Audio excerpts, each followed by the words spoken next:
agosto per violoncella e pianoforte ed è un largo bellissimo, mi fanno piacere.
Direi che è stato qualcosa di esaltante, magnifico, stupendo. Due grandi professionisti, Anna Barutti al pianoforte, Giuseppe Barutti al violoncello, che ci hanno dato modo di ascoltare musica sublime. Voglio mandare un ringraziamento a questi due grandi professionisti, un grazie almeno altrettanto grande anche ai ragazzi che ci stanno dando una mano. Per tutti cito Paolo Martignago e Davide Maggiolo, che si occupano della messa in onda di questi capolavori, perché sono davvero capolavori di cultura. E un grande ringraziamento anche agli editori che ci permettono di portare in tutte le case del nord Italia, della dorsale adriatica fino alle Marche, dalla Slovenia alle Marche, della buona musica classica. Teniamo duro, il momento è durissimo, cerchiamo di comprare italiano, di consumare italiano, non sarà più possibile più di tanto uscire di casa, mi raccomando, mascherina, mi raccomando, massima attenzione, e cerchiamo di, appunto, tener duro. Grazie ancora per la vostra attenzione e alla prossima.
Un trafiletto del 20 ottobre 1866 de La Gazzetta di Venezia annunciava che il mattino precedente, in una camera dell'Albergo Europa, si è fatta la cessione del Veneto. Il 19 ottobre, infatti, chiusi nella stanza vicina a Canal Grande dove alloggiava Leboeuf, ebbe luogo la consegna del Regno Lombardo-Veneto dalle mani del commissario austriaco Karl Möning a quello francese. Di seguito ci fu la retrocessione del Veneto dalla Francia alle autorità municipali, nelle persone di Michiel, De Betta e Demi Kelder. Addirittura al termine della cerimonia, il conte Michiel rilasciò al generale Leboeuf una presa d'atto dove si dichiarava che Venezia era rimessa a se stessa. Ecco che cosa appare nella Gazzetta Ufficiale del Regno d'Italia del 19 ottobre 1866. Al Presidente del Consiglio dei Ministri è pervenuto oggi, alle ore 10:15 antimeridiane, il seguente dispaccio da Venezia. La bandiera reale italiana sventola dalle antenne di Piazza San Marco, salutata dalle frenetiche grida della esultante popolazione. Firmato generale Di Revel. Si glissa sul fatto che le frenetiche grida provenivano dai rappresentanti municipali e dalla Guardia Nazionale, unici presenti all'alzabandiera eseguito con un blitz. Secondo il piano di Thaon, fatta la cessione alle ore 8, alle 9 dovevano issarsi 3 enormi tricolori Sabaudi in piazza San Marco e solo alle 11 la sua divisione sarebbe smontata dai treni in piazzale Santa Lucia. Ben 4.000 soldati avrebbero marciato verso Piazza San Marco in 3 colonne, una su barche per il Canal Grande, una per l'Accademia ed una attraverso le mercerie. Durante la marcia per ponti e calli, i veneziani avrebbero accolto con giubilo le truppe sabaude, sicché tanti soldati si distrassero dai loro compiti e non raggiungessero. Il plebiscito si svolse in 2 giornate, sabato e domenica 21 e 22 ottobre. Vi poterono votare gli uomini di età superiore a 21 anni, ma non ne ebbero diritto le donne. Su una popolazione di circa 2 milioni e mezzo di abitanti, votarono in circa 650.000. Domenica e lunedì 21 e 22 ottobre 1866 i veneti furono posti davanti a un quesito che non aveva precedenti nella storia dei plebisciti. Non fu chiesto loro di quale Stato volessero far parte, ma fu chiesto di aderire o meno al seguente testo: dichiariamo la nostra unione al Regno d'Italia sotto il governo costituzionale di Vittorio Emanuele II e dei suoi successori.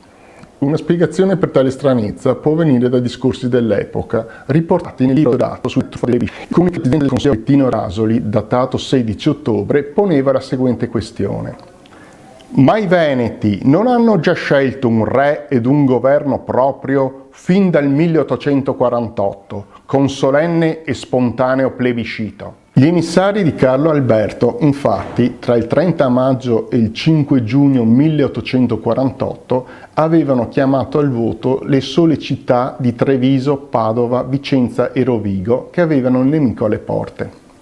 Tale pronunciamento di 20 anni prima fu parziale e rimase privo di efficacia, in quanto gli austriaci subito occuparono di nuovo quelle città.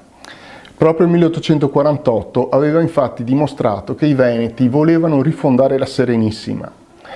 Nel 1866 il governo Ricasoli era preoccupato dalle possibili reazioni dei Veneti, perciò li fece votare su una dichiarazione preconfezionata che non ammetteva alternative. Il concetto di plebiscito non fu democratico, bensì napoleonico. Sia Napoleone I che Napoleone III fecero uso del plebiscito per legittimare i rispettivi regimi e tutti i plebisciti avvenuti in Italia furono utilizzati per giustificare l'unificazione e la maggior parte di essi venivano eseguiti nelle maniere più corrotte. Il massiccio voto favorevole all'unificazione non si identifica in alcun modo con il sostegno popolare all'unità, bensì rappresenta un'estesa opera di intimidazione, giustificata dal fatto che alle persone non fu offerta nessun'altra possibilità. La martellante propaganda di Stato si incaricò di infamare chi votava contro. La natura coercitiva del plebiscito emergeva dai manifesti affissi sulla via pubblica. In uno di questi si legge: chi dice sì mostra sentirsi uomo libero, padrone in casa propria, degno figlio d'Italia. Chi dice no, la prova d'animo di schiavo, nato al bastone croato. Il sì lo si porta all'urna a fronte alta, sotto lo sguardo del sole, con la gioia nell'anima, con la benedizione di Dio. Il no, con mano tremante, di nascosto, come chi commette un delitto, con la coscienza che grida, traditore della patria.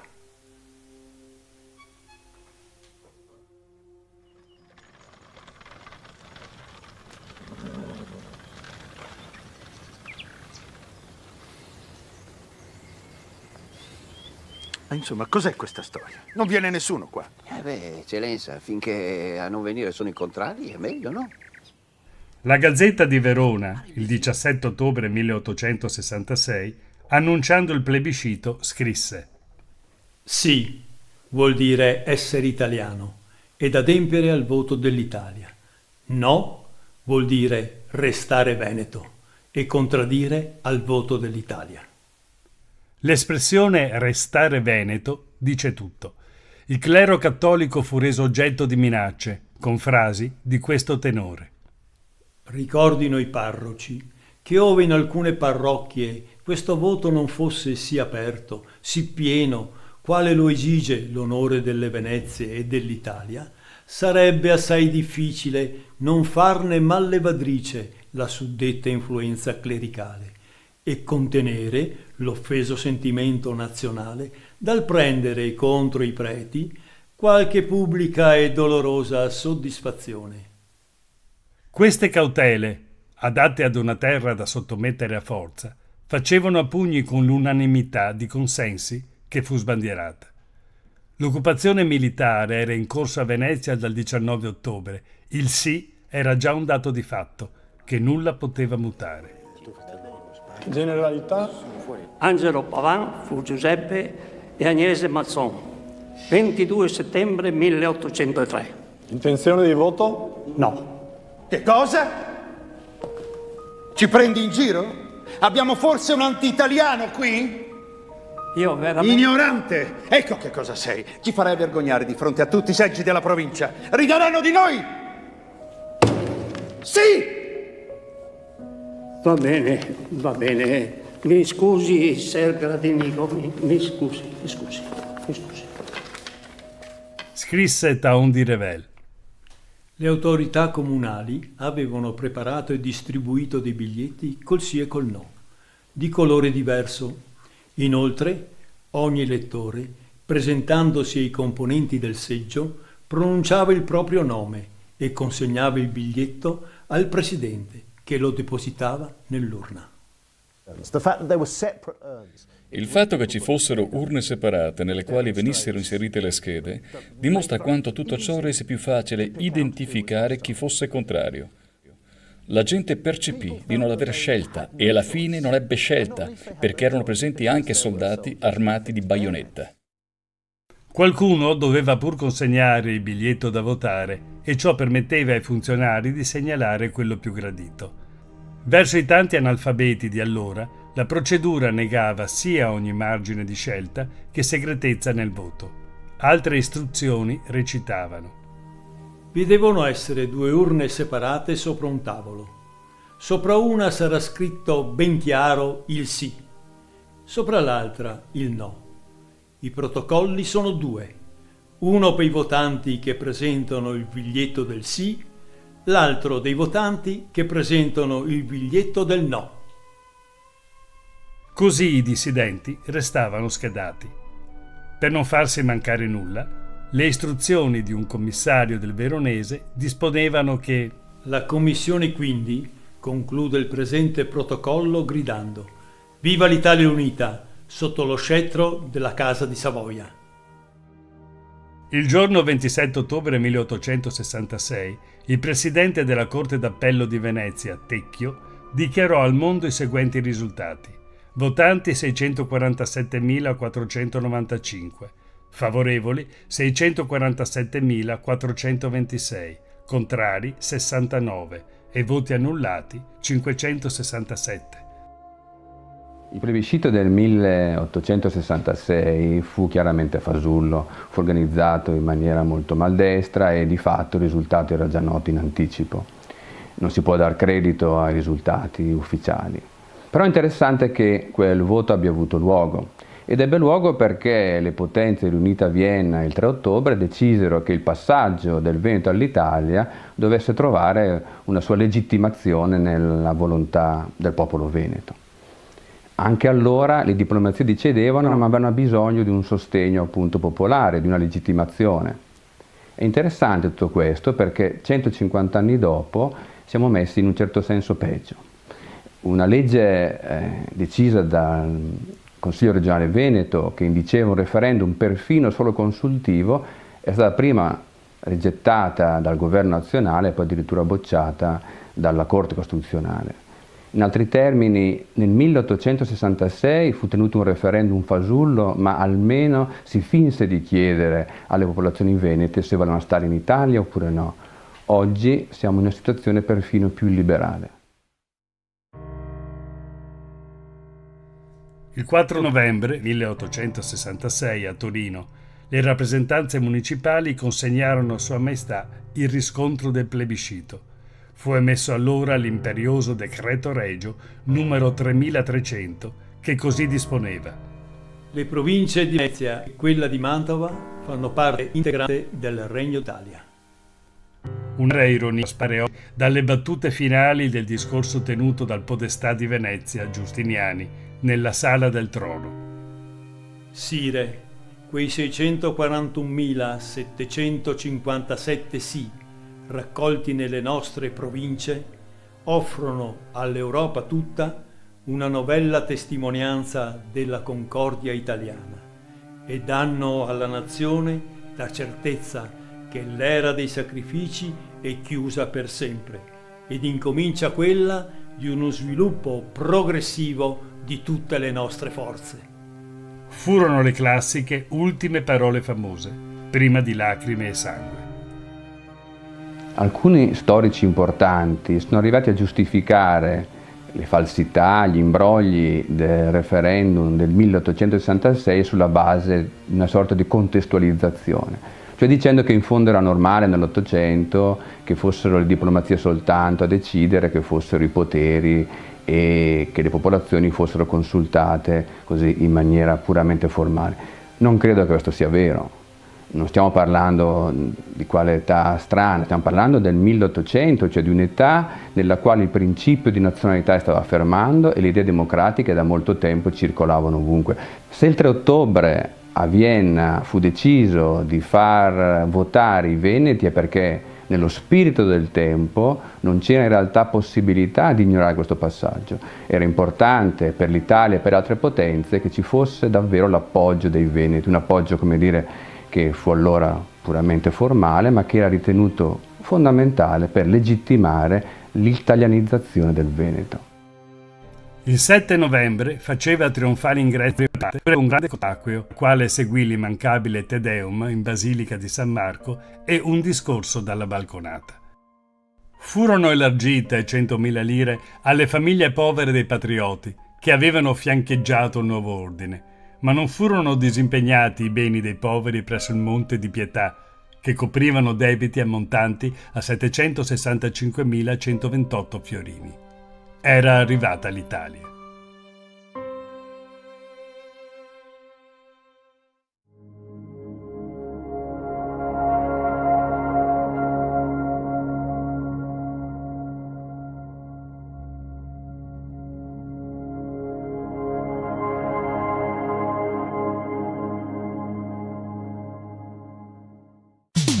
Veneto 1 con voi. Focus Attualità. Ben ritrovati a Veneto 1 con voi e ben ritrovato il nostro ospite, l'onorevole parlamentare di Forza Italia e membro della Commissione Finanze, Raffaele Barato. Buongiorno e ben ritrovato. Buongiorno a voi e grazie per l'invito. Allora, parliamo subito dell'attualità e parliamo di questi sindaci trevigiani, di questa protesta per i 24 milioni di euro del Fondo di Solidarietà, soldi che aspettavano ai nostri sindaci, ai nostri municipi fin dal 2015, c'è anche una sentenza del Consiglio di Stato. E parlando anche di soldi ai comuni, ci sono proteste dopo la legge di stabilità che dà ai comuni, ai piccoli comuni, un terzo dei fondi destinati per esempio alla Calabria. Lei ha chiesto una sospensione dell'attuazione e credo anche farà una interrogazione al Parlamento. Assolutamente sì, perché credo che noi, come al solito, non ci meritiamo questo, perché soprattutto il Veneto, la provincia di Treviso, che è sempre stata tra l'altro una provincia che ha sempre dato e sta dando tanto al paese, soprattutto alla nostra centralità di questo paese, credo che avrebbero avuto almeno un po' di dignità in più, dovuto dare un po' di dignità e non dare le briciole a questi comuni che sono sempre stati comuni che hanno investito in maniera seria, in maniera attenta per non sforare patti di stabilità, per non far debito verso lo Stato, e in questo momento quello che gli doveva essere dato non gli viene dato neanche un terzo. Senta, lei fa il parlamentare, prima è stato sindaco a Piederobba, ma è più difficile fare il sindaco ai giorni d'oggi o fare il parlamentare? credo che se uno fa in maniera seria sia uno che l'altro, con un paese messo così sia difficile fare il sindaco, perché si fa fatica a dare risposta ai propri cittadini, e questo che lei bene ha detto è un esempio, e il parlamentare perché è difficile dare una risposta ai nostri amministratori nel territorio, perché credo che uno Stato serio, un governo che vuole governare per i propri territori, lo deve fare in maniera seria e in maniera concreta.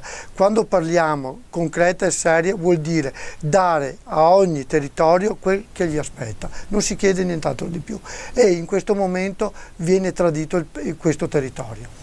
Senta, parliamo del Parlamento, un Parlamento in questi mesi di legislatura dove ci sono stati dibattiti accesi, anche tra virgolette un po' violenti, con anche delle risse, no? Un Parlamento particolarmente rissoso. Ci eravamo lasciati con la protesta dei gilet blu, gilet azzurri. Cosa rimane di quella protesta, di quello gilet che lei stesso ha indossato? Allora, noi andremo a fine di questa settimana in tutte le piazze, non per protestare tanto per protestare e per far vedere che siamo contrari tanto per essere contrari. Allora noi siamo stati sempre e siamo tuttora un partito che vuole collaborare, un partito propositivo, ma quando un governo fa tutto quello che non deve fare per il proprio paese, come sta facendo questo, allora noi davvero ci rivoltiamo, anche perché abbiamo fatto delle proposte concrete. Io tra l'altro, se mi è permesso lo dico, ho fatto una proposta semplice che andava verso le imprese. Quale? Una proposta che un imprenditore, okay, che ha il proprio partner che fallisce, okay, almeno l'IVA gli venga restituita una volta che quell'imprenditore fallito porta i libri in tribunale, perché oggi ci vogliono almeno 10-12 anni e ci sono queste piccole e medie aziende che magari esposti 40-50 mila euro di IVA gli farebbe bene per investirla, per cui sono tutti soldi che vanno investiti, allora si fa lavorare altre aziende, si portano in casa nuovi dipendenti. Ok, la risposta è stata assolutamente negativa. Allora io dico, quando vengono fatte delle proposte che vanno nel verso giusto, che mi interessa la titolarità, l'unica cosa che interessa è che vadano in porto, perché è un bene per l'Italia, un bene per chi fa azienda, per chi lavora.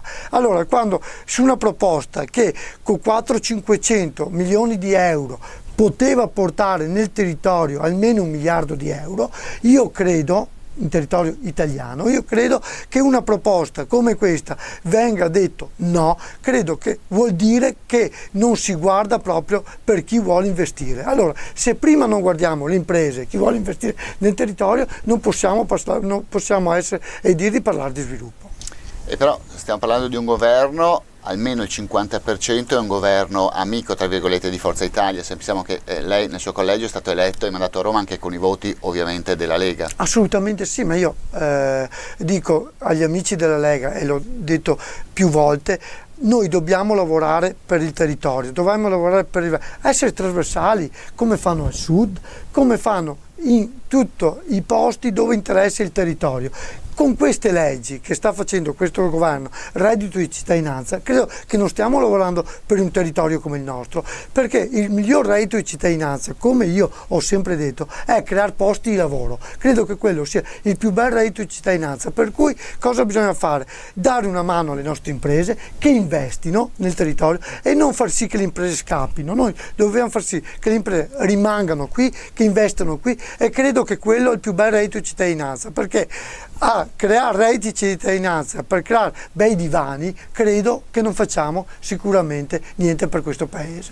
Il reddito di cittadinanza è quota 100, no? Questo decretone, c'è proprio tutto da buttare o qualcosa va salvato? No, ma io non dico mai che tutto da buttare, perché allora vuol dire non leggere neanche quello che viene scritto. Io capisco anche la quota 100, perché la Fornero andava rivista, perché va rivista, perché dagli esodati, che ci ricordiamo bene le storie, tuttora ancora quella situazione non è proprio risolta, dalle situazioni che magari c'è gente che ha una vita che lavora magari a oltre 65 anni, non capisce ancora la sua pensione come vada a finire. No, questo assolutamente andava rivisto. Ci sono delle cose fatte bene, però credo che nel contesto vada rivista la situazione del reddito di cittadinanza, perché come è messa sicuramente non andiamo da nessuna parte. Tuttora oggi capiamo che ci sono ancora delle modifiche da fare.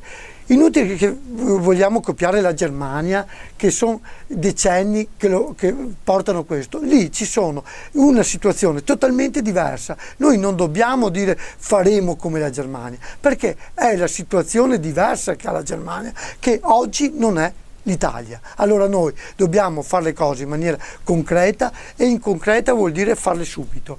Così non si fanno subito. Senta onorevole, parliamo del decreto dignità. Lei anche nelle settimane, nei mesi scorsi si è scagliato contro questo decreto dignità. Se noi dobbiamo guardare i numeri, ci sono delle incongruenze. Abbiamo il caso di alcune imprese che hanno detto noi quelli non li possiamo più assumere, quindi sono rimasti a casa anche recentemente. Abbiamo però Veneto Lavoro che ci fornisce dei dati. 25, nel 2018, grazie a questo provvedimento, 25.000 in Veneto posti di lavoro sicuri a tempo indeterminato in più. Come dire, dove sta la verità? Bisognerà ancora attendere qualcosa per vedere, un po' di tempo per vedere gli effetti di questo provvedimento? Ma io sono convinto di sì. Per quanto mi riguarda, io l'ho sempre detto, non avrà sicuramente un effetto positivo.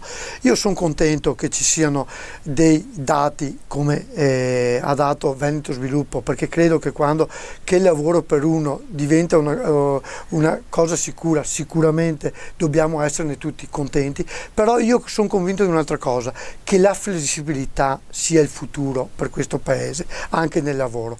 Intanto che ognuno possa scegliere il posto di lavoro, che un'azienda abbia la flessibilità per assumere qualcuno, perché altrimenti non assume, perché il titolare di un'azienda assume un dipendente quando è sicuro di averla commessa. Se ha una commessa di un anno, una commessa di 6 mesi, può assumere per un anno, può assumere per 6 mesi. Allora, se ha la flessibilità, sicuramente assume 4 dipendenti, 7 dipendenti, se servono per 6 mesi o un anno. Se non ha la flessibilità, probabilmente non assume nessuno e farà far turni a chi ce l'ha. Allora, credo che la verità sia questa, che noi dobbiamo copiare dagli altri paesi che hanno flessibilità sul lavoro, ma la flessibilità sul lavoro va bene sia per l'impresa che chi ci lavora all'interno di quell'impresa, perché creiamo dignità con questo, non dignità obbligando di assumere in maniera fissa una persona, perché probabilmente quel tipo di lavoro là probabilmente non l'avrà mai. Ma io mi auguro che si giri per le aziende, si entri per le aziende come fa il sottoscritto tutti i giorni quando si è nel territorio. Allora si parla col titolare, con l'imprenditore, imprenditori seri che vogliono fare aziende, che vogliono investire nei territori, e anche chi vuole investire in questi territori sicuramente va per questo verso, ma perché lo fanno dappertutto. Torniamo ai temi politici sul fronte elettorale. I sondaggi, la Lega è schizzata al 36%, Forza Italia ai minimi storici. Il centrodestra, così come l'abbiamo conosciuto, è morto in modo definitivo? No, secondo me no. Forza Italia deve lavorare tanto, soprattutto nei territori. Chiaro che oggi la Lega è un partito forte perché probabilmente ha lavorato meglio di noi sul territorio. Noi dobbiamo ritornare nei territori. Io l'ho già detto all'interno di queste trasmissioni, Forza Italia ha degli amministratori seri. Chi all'interno di Forza Italia lavora, purtroppo abbiamo un periodo che non è stato il migliore della politica per quanto riguarda Forza Italia, non ha dimostrato il meglio stesso, però io credo pancia bassa, correre, darsi da fare in mezzo alla gente, e credo che anche la Lega abbia bisogno che ci sia Forza Italia, un Forza Italia forte dove lavora insieme, dove si va a amministrare insieme, perché credo che un centrodestra forte, oltre che far bene alla Lega e oltre che far bene al territorio, ma fa bene anche alla nostra Italia. Berlusconi ha detto mi candido alle europee. Certo. Cosa positiva o rischia di essere una presenza tra virgolette ingombrante? Perché in questi 20 anni comunque Forza Italia ha significato Berlusconi. È vero, io credo che Berlusconi sia una presenza importante, se lui fa la scelta di campo di rientrare ben venga, però oltre che Berlusconi ci devono essere anche gli altri che però ci danno da fare, non si può sempre vivere di eredità di grazia di Berlusconi. Bisogna vivere di se stessi, correre, darsi da fare e far sì che Berlusconi veda che c'è qualcun altro anche che può far vedere che venire grande questo partito, Forza Italia. Chi può essere il nome per far risorgere Forza Italia in Veneto? Forza Italia che dopo l'addio al partito della Donat-Zan non ha neanche rappresentanti nella giunta regionale. Beh, io mi auguro che anche all'interno della regione che giustamente bisogna vedere come andrà adesso. Intanto aspettiamo le europee e vedremo quale sarà il dato, che sicuramente è molto importante. Dopo a livello regionale abbiamo tanta gente valida, abbiamo anche il nostro nuovo coordinatore che è molto bravo, Davide Bendinelli, tra l'altro un giovane molto grintoso, molto forte, e credo che lui possa portare avanti questo partito in maniera forte. Torniamo ai temi del territorio, Pedemontana e tratto veneto della TAV. Si vuole anche il referendum tra i cittadini per capire se sono opere davvero volute o necessarie. Qual è la sua posizione? No, beh, io sulle opere pubbliche sono sempre stato a favore, sono attualmente più che favorevole. Credo che però bisogna date certe dell'inizio e date certe per la fine. Io dico sempre, quelle sono opere che bisogna trovare aziende che lavorino 24 su 24, 7 giorni su 7, così c'è il controllo certo dei costi, che è fondamentale per chi guarda, perché il cittadino non può vedere che un'opera inizia a costare 1 e alla fine costa 10, perché qualche variante ci può stare, però non può costare un'opera sempre 10 volte tanto, ok? Se no, credo che facciamo la fine del Mose e la politica non è più credibile. Allora, perché la politica sia credibile? Perché chi fa politica deve essere credibile, perché far politica vuol dire fare territorio e fare il bene, perché non lo no? Ora, io credo che la politica su questo si deve un po' vedere, e io sono convinto che se questo succede le pubbliche sarebbero un problema, perché sarebbero solo un bene per il paese. Domanda se andando Marca Trevitema e Ponte Vidor, dopo i fatti di Genova, dopo gli allarmi, l'ondata anche emozionale, paginate di giornali, si parlava di Ponte di Vidor, lei ha scritto anche al Ministro, ha fatto delle interrogazioni. Certo. Qual è la situazione adesso del Ponte di Vidor? Allora, sulle opere pubbliche sappiamo benissimo, c'è il danno, tutti si conoscono. Il Ponte di Vidor è un esempio. Allora, subito anche a livello romano sembra si muovesse, poi è andato un po' tutto a tacere. Posso dire però che ci sono degli amministratori di questo territorio, dei sindaci di Vidor, Pederobba, Valdobbiadene, che si muovono continuamente. Il sottoscritto, anche i parlamentari veneti, hanno garantito l'appoggio per quanto riguarda l'opera, anche perché quell'opera è l'opera più importante per quanto riguarda il nord della Marca, per unire est-ovest di quel territorio. Un est-ovest di quel territorio che ha mandato e sta mandando avanti un'economia importante anche in momenti di crisi, che è quell'agricoltura, quell'industria che è intorno a quel territorio, per cui ha tenuto in piedi anche il Veneto. Credo che vada rispettato sia la gente che vive in quel territorio che quel territorio stesso, per quanto dà, per quanto ha dato e per quanto sta dando. Per cui io mi auguro che quell'opera vada fatta, perché ce n'è davvero bisogno. Non è un costo chissà cosa, perché con 60-70 milioni di euro andrebbe fatto e si cambierebbe davvero il territorio, anche perché se la Pedemontana, come accennavamo prima, speriamo che finisca velocemente, credo che quell'arteria là sia davvero importante. E Veneto 1 con voi termina qui. Io ringrazio per essere stato qui con noi l'onorevole di Forza Italia Raffaele Baratto. Grazie. Grazie ancora a voi e a tutti i vostri radioascoltatori. Grazie. E grazie a voi per l'ascolto, restate sintonizzati sui nostri canali. Arrivederci. Veneto 1 con voi. Focus Attualità.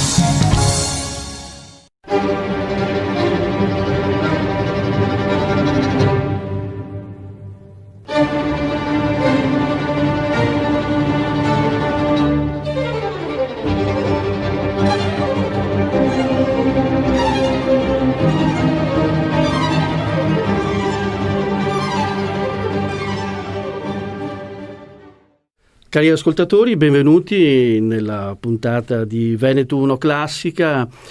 una puntata direi straordinaria, perché dagli studi di Radio Veneto 1 abbiamo un ospite di grande valore, un pezzo di storia, diciamo, organistica del Veneto, e rappresentato poi in tutto il mondo la nostra forza artistica. Abbiamo qui il maestro Sergio De Pieri. Grazie per questa introduzione, non aspettavo così tante belle parole. Porca miseria, non si scherza qui. Ma qui non si scherza, ma con un ospite come te... Grazie comunque, grazie. Sono anch'io contento di essere qui con voi. Beh, siamo noi intanto a ringraziarti di essere venuto qui. Ma insomma, potremmo iniziare con un curriculum, no? Poi tra l'altro enorme, perché insomma hai una carriera alle spalle che... Però i nostri ascoltatori sono curiosi di sapere quando hai iniziato, chi ti ha dato il là iniziale? I tuoi genitori oppure un caso fortuito? È un caso fortuito, io penso proprio a quello che mi hai detto tu. Stavo andando all'asilo, avrò avuto, mi mandavano a scuola, dico all'asilo a piedi, avevo un paio di chilometri dalla mia casa e c'era una casa che sentivo passando un giorno, due, sentivo un suono bellissimo che veniva fuori da un piccolo balconcino lì in mezzo agli alberi. Mi fermai e non so, ma senti che bellezza, dico, ma cosa sta roba? E me lo sono messo in testa. Poi passa il tempo, passa ancora un anno, due. Ero sui 5 anni adesso all'asilo e non ho sentito lo stesso suono. Vicino all'asilo c'era una villa e si sentiva una villa storica, veneta, bellissima, con anche un bel fiume vicino che passava, che andava un affluente del Sile, e ho sentito ancora questi suoni.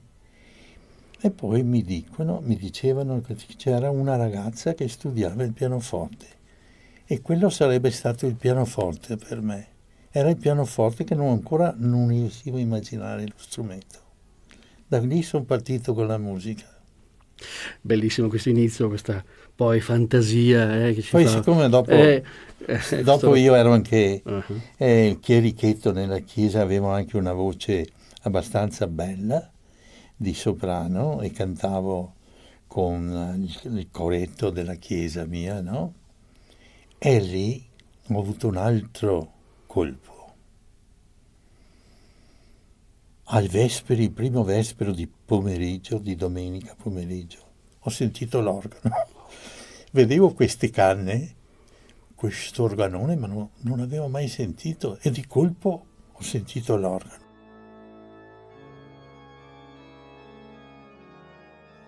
E quello è stato uno shock tremendo, perché ho sentito dei suoni,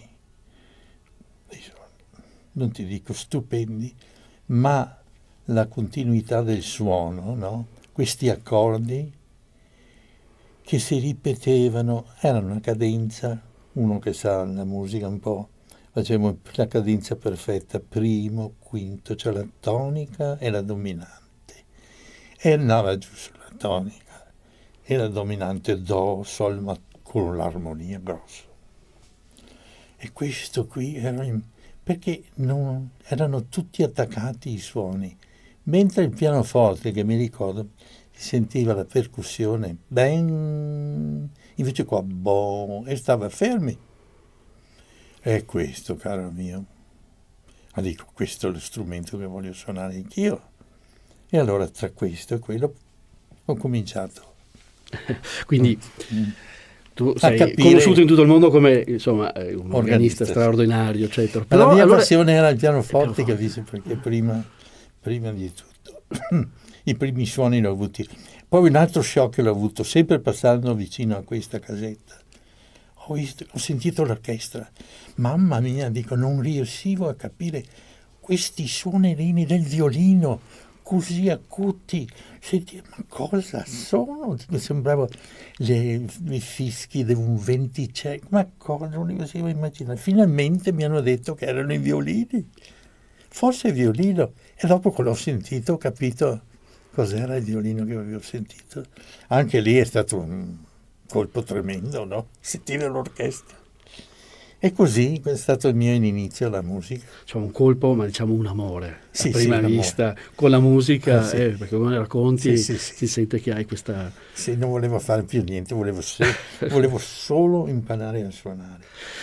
Poi ho avuto un colpo di fortuna che era nel 44, dopo, e ho avuto un colpo che avevo uno zio prete che abbandonò la sua chiesa per andare gesuita a Roma, era su una piccola Santa Maria di Sala, provincia di Padova, ma la diocesi di Treviso, e aveva un bel pianoforte in canonica, nuovo l'aveva preso, così per la bellezza del pianoforte.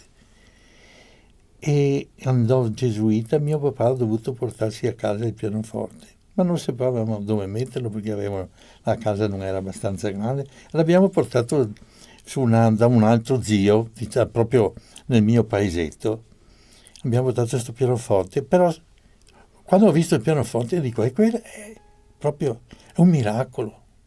Io so che sopra ha chiamato mio zio, vai a fare gesuita, il pianoforte è venuto a casa mia e adesso lo faccio, allora dico.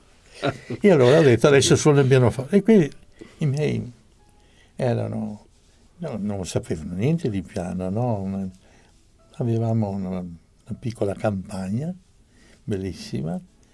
Praticamente eravamo contadini, mio papà era un contadino, no? Vero, un contadino, d'altra parte.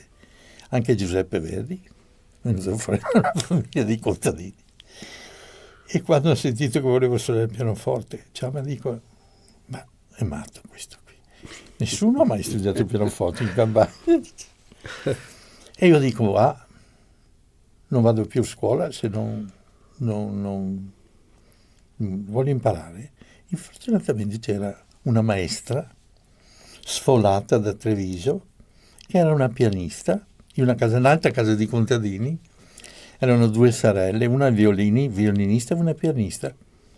E ne hanno detto a mio papà, a mio padre, che c'era un insegnante proprio nel mio paese, del Conservatorio di Venezia, che poteva insegnarmi. E così ho preso le prime lezioni di pianoforte. Beh, dai tuoi racconti sembra proprio che i tuoi genitori ti hanno dato quell'input che è la forza della natura unita a questa fantasia musicale, e quindi hai unito queste cose. Sei nato a Treviso, sei trevigiano, anzi esattamente forse Dosson, no? A Casier. Ecco, qui sono i luoghi di questi bei racconti. Che adesso io abito a Dosson, ma Casier era il mio posto, sì. Ma loro l'hanno presa per gioco, pensavano. Io invece avevo preso sul serio, no? Quando è stato il momento di decidere cosa dovevo fare, se dovevo fare scuola. Io dico, io voglio suonare il pianoforte. No. Come fai a vivere? Le solite storie, no? Non si vive col pianoforte, la musica non si vive. E dico, caro mio, io voglio suonare il pianoforte, insomma. Insomma, a un certo momento hanno ceduto, mi hanno lasciato andare avanti. Ma è stata dura. È stata dura. Beh, è stata dura. Ma a questo punto, insomma, dai tuoi racconti qua, vedo anche negli studi, cameraman, eccetera, sono tutti... presi da questa cosa, da questa fantasia, e sono racconti poi tra l'altro del tuo vissuto. Volevo chiederti un piacere, una cortesia, infatti siamo tutti curiosi di sentire un tuo brano al pianoforte, lo suoniamo con il pianoforte, questo magnifico pianoforte degli studi di Radio Veneto 1, un brano che... Ti faccio un piccolo, io adesso...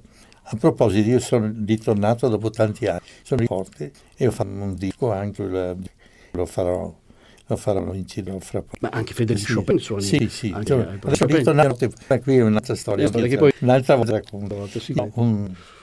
Io quando ero studiato al Conservatorio di Venezia, no? Ho vinto una borsa di studio del Conservatorio, ogni anno davano studenti che si distingueva, e quell'anno studiavo, avevo già fatto il diploma però, a parte, diciamo. E ho vinto un premio Rubinstein, e un anno me l'ha dato questo premio, e è venuto a darmi questa pergamena, no?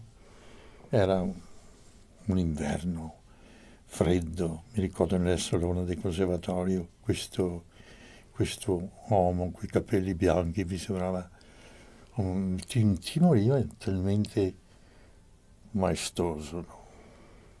Mi consegnano questa pergamena. E dopo mi fa, finito tutto, mi accompagneresti, dice, che io vado a prendere un caffè in piazza San Marco. Mamma mia, io dico. E mio maestro, che era maestro dalla libra, dice, vai. Va bene maestro, dice, ha visto che era un certo imbarazzo, no?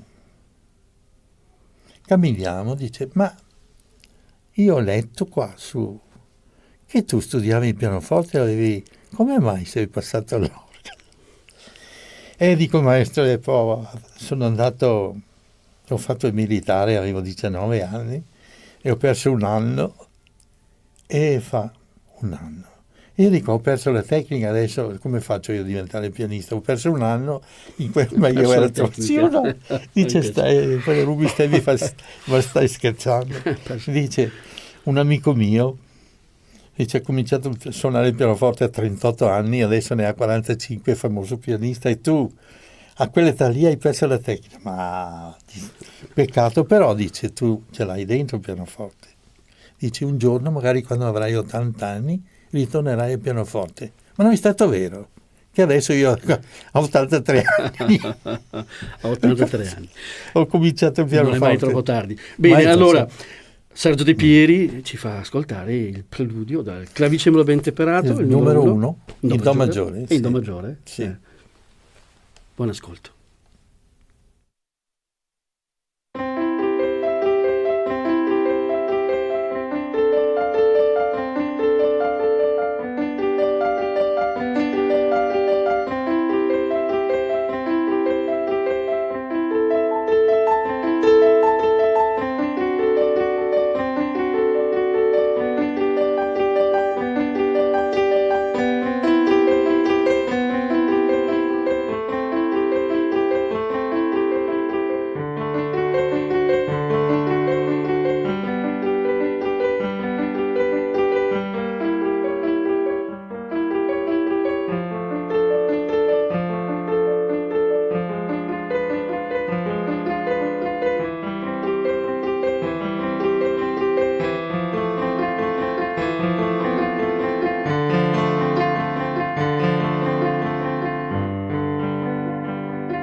E abbiamo ascoltato di Johann Sebastian Bach il preludio numero 1 in do maggiore dal clavicembalo ben temperato, eseguito dal maestro Sergio De Pieri, che abbiamo qui fisicamente nei nostri studi di Radio Veneto 1. È veramente un onore. Questo preludio in do maggiore è uno dei brani, diciamo, più famosi. E perfino Gounod hanno fatto l'Ave Maria, l'Ave Maria di Gounod. Sarebbe Bach, insomma. Immagino che questo brano tu lo abbia anche suonato negli organi di tutto il mondo, anche a Sydney, perché spesso tu vai in Australia, no? Questo sarebbe più difficile adesso, quando Bach scrisse questo clavicembalo, cioè quel tempo il claviere in inglese, ma il clavicembalo ben temperato, l'ha fatto per tastiera per tastiera. In quel tempo di Bach le tastiere erano il clavicordo, il clavicembalo, vari clavicembali, non c'era il pianoforte, però c'era la tastiera dell'organo. Però se tu trovi un organo meccanico di quel periodo che ha non tanti registri ma le sonorità splendide, viene fuori stupendamente sull'organo anche quello, perché per tastiera non c'è pedale. Ma lei ha suonato non tanto tempo fa, mi sembra anche, no? Sì, sì. Una serie di preludi. Sì, io ho fatti 3 o 4 concerti per 12 preludi a fughe e la toccata a fuga col pianoforte, vero? Col pianoforte.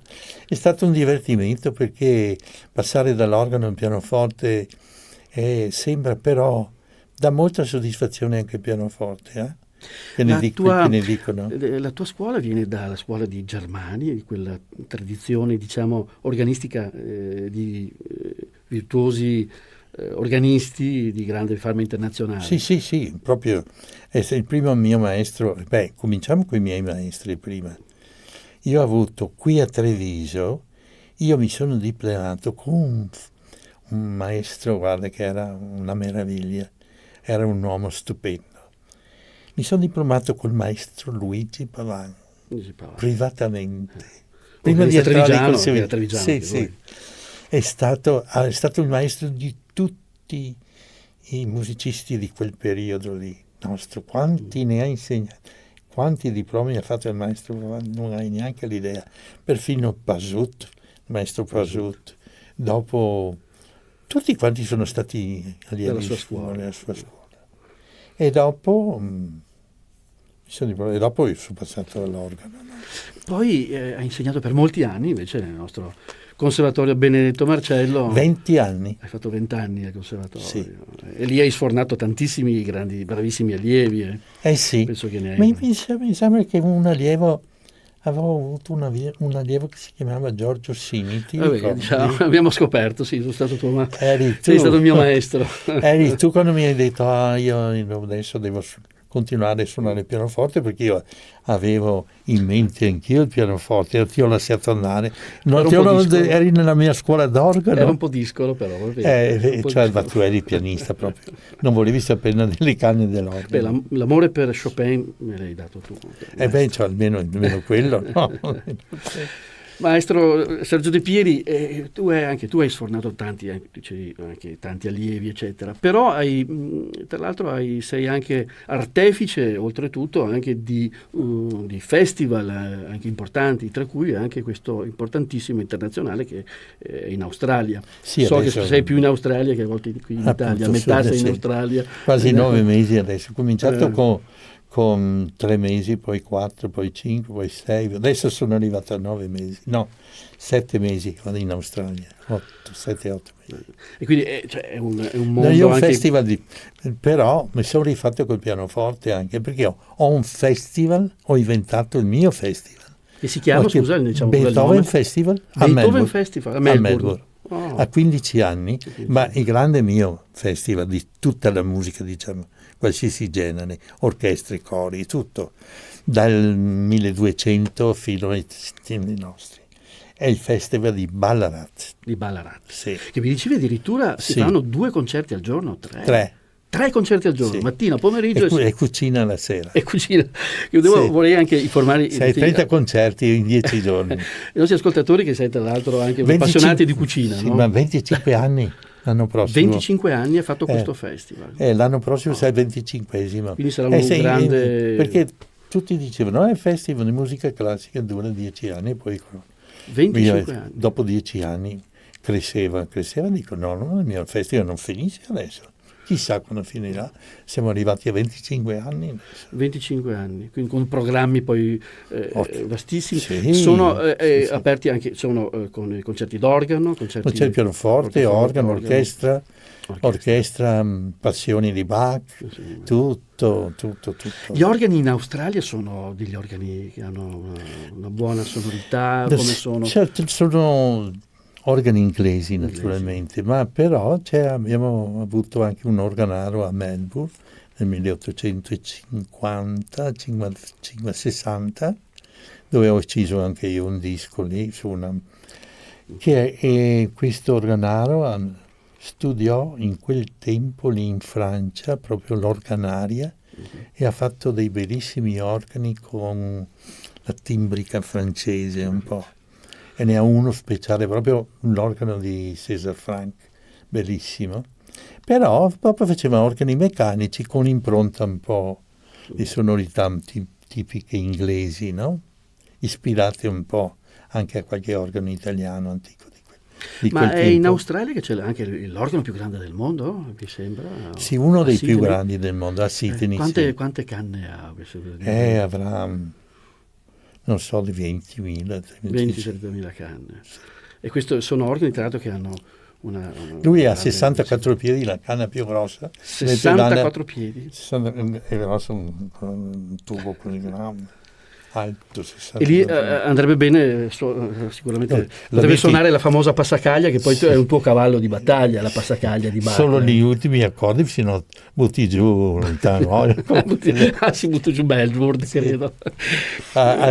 Ho fatto un concerto, un concerto ho fatto su quell'organo lì di Sydney, un concertone grosso, che alla fine ho fatto una fantasia e fuga di Reger, e alla fine ho messo i 64 piedi e lampadario del Town Hall cominciava a muoversi. Si muoveva. Tutti che guardavano sopra, ho tirato via. Dico che lui mi venga a lampadare in testa. E poi tra l'altro sei conosciuto soprattutto per il virtuosismo del punta-tacco, si dice, no? Andava molto di moda tanti anni fa. La pedaliera. Sì, andavano in moda, gli organi meccanici non esistevano gli organi antichi, con meccanici belli, no? Che li abbiamo preservati come quello di Calido. Poi l'arte organaria è arrivata la luce elettrica, e dico è meglio che facciamo la meccanica elettrica, cioè con un contatto elettrico. Che disastro. No, è come suonare un campanello elettrico e uno a mano che tiri. Ma non si capiva, dice che bellezza, però andavano forse bene per un certo repertorio romantico moderno. Ma dopo si è capito che non doveva essere più, difatti non fanno più, rarissimi fanno organi adesso. Io ti ho sentito suonare più di qualche volta appunto la passacaglia di Bach, che è un grande capolavoro, credo, insomma. Sì, e lo hai inciso, qui vedo che c'è un'incisione anche di questa passacaglia. Un organo stupendo. Che organo è questo? È un organo Radeschi fatto a Meolo di Venezia, vicino qua a Treviso anche. È uno dei più bei organi che sono stati fatti negli ultimi, 20 anni. La passacaglia che tra l'altro è un io ho voluto un organo giusto, no? Proprio per suonare Bach, cioè, perché sennò Bach ci vuole i registri, sonorità belle, classiche, no? E poi ci vuole il pedale, il pedale indipendente, con i suoi tromboni, cioè tutto a posto. Mi dicevi anche che comunque il tuo cavallo di battaglia, ma insomma fra i brani di Johann Sebastian Bach più rappresentativi e quelli che ti piacciono di più, proprio la passacaglia come capolavoro della storia. Ma anche la toccata e fuga in fa maggiore. E la toccata e fuga in fa maggiore, anche quella è di un colosso. Anche qual è il brano che preferisci? Dopo c'è anche quella, la fuga tripla, quella con 5 voci la fuga, con 5 voci la fuga, ma poi il preludio è triplo, perché rappresenta il Padre, il Figlio e lo Spirito Santo, che poi arrivano sul finale della fuga. Quella è la più grande fuga, preludio e fuga, naturalmente. La chiamano gli inglesi la Sant'Anna Fugue. Però il preludio è proprio la Santissima Trinità. E poi c'è il preludio fuga in Re maggiore, quello che è il pedale Difficilissimo poi anche questo, bisogna calibrare bene, punta attacco. Io l'ho fatto con un organo elettrico pneumatico sull'organo di Melbourne Town Hall. E ho inciso anche quello, fortunatamente l'hanno ripreso. È interessante sentire Bach con un organo pneumatico di quei tempi, no? Si usava, avevi quello se volevi suonare qualche Bach. Tra l'altro, mentre stai parlando, dalla regia abbiamo mandato dei piccoli immagini delle tue foto, alcune delle tue esperienze, ma migliaia e migliaia di concerti che hai fatto poi in tutto il mondo, perché forse è una domanda così un po' particolare. Qual è l'organo che ti dà veramente vibrazione, che ti ha lasciato dipende, un organo dipende. Di una città o di un paese o che mi dà proprio, cioè io sono innamorato dell'organo di San Nicolò per le musiche, per le musiche italiane, però non avendo un organo diciamo bacchiano, c'è uno bacchiano, ma ancora non ho avuto. Scusa, l'organo di Treviso di San Nicolò è cos'è? Una china? No? Callido. Un callido. Io ho fatto diversi. Quindi il callido è il mio organo, diciamo, di Treviso. Poi c'è un bellissimo organo in Duomo di Treviso, fatto da Radeschi, che ha fatto quello di Meolo, però non ho avuto ancora l'opportunità di suonarlo in pubblico. Bene, allora ancora un piccolo gioiellino che ci regala il maestro Sergio De Pieri, ci fa emozionare. Ho visto qui tra i tuoi CD addirittura che spazi, perché sei poliedrico in tutto, parti appunto anche dalla musica antica fino ad arrivare ai nostri giorni. Ligeti è un mio autore. Ligeti. Una volta ero un ragazzino del tuo allievo. Il mio pezzo forte. Ho visto che c'era un brano che tu avevi suonato all'organo, c'erano le matite che si incastravano, sì, si incastravano nei tasti. Era una fantasia per elettronica, musica elettronica.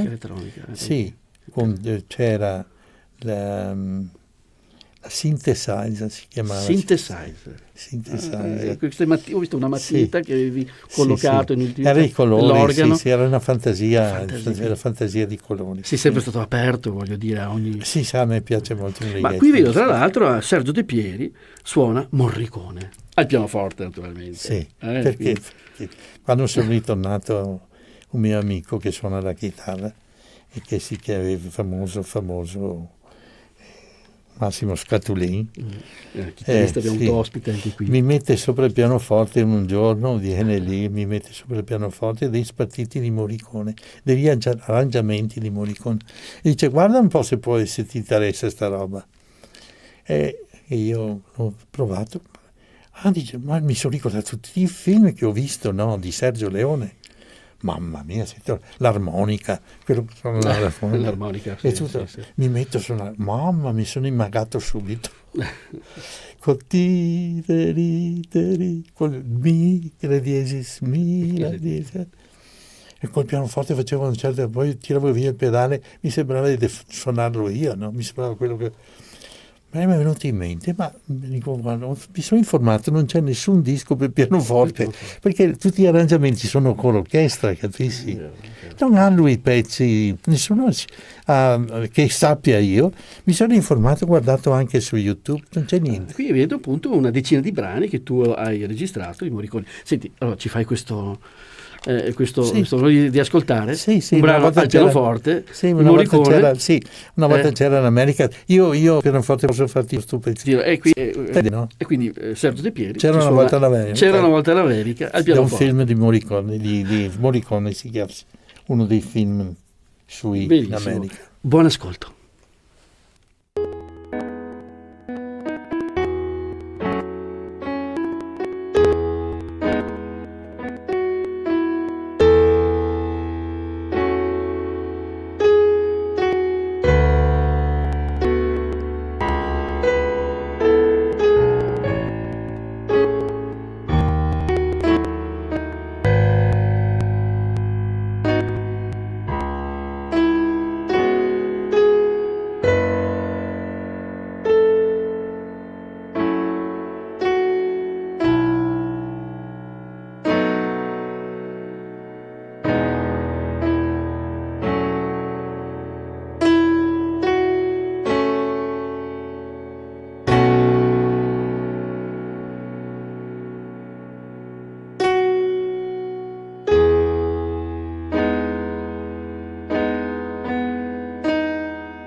E abbiamo ascoltato di Morricone Una volta c'era l'America, interpretato dal maestro Sergio De Pieri, al pianoforte, non all'organo naturalmente, che è stato il suo primo amore, Chopin e il pianoforte, no? Possiamo dire così, vero? Sì. È vero, è vero. Ma, ecco, ma nella tua lunga carriera hai avuto anche un'efficienza veramente di grande pregio, che ci ha fatto, insomma, Sì, fare, è vero.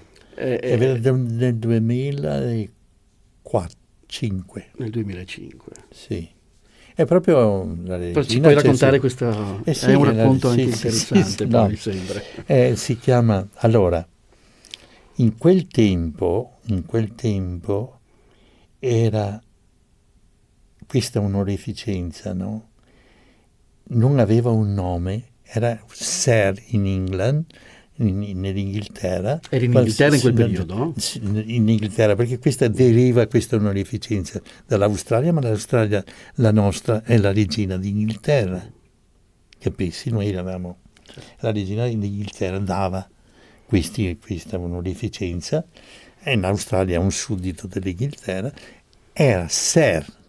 Ma gli australiani adesso l'hanno cambiato, che si chiama OAM, che vuol dire Ordine Australia Medaglia, che è una roba che nessuno capisce niente, no? Questi testoni, no, non era molto meglio lasciare Sir? Allora qualcuno, per vendicarsi, qualche mio amico, nel YouTube ha messo Sir Sergio De Pieri, perché OAM corrispondeva a questo titolo.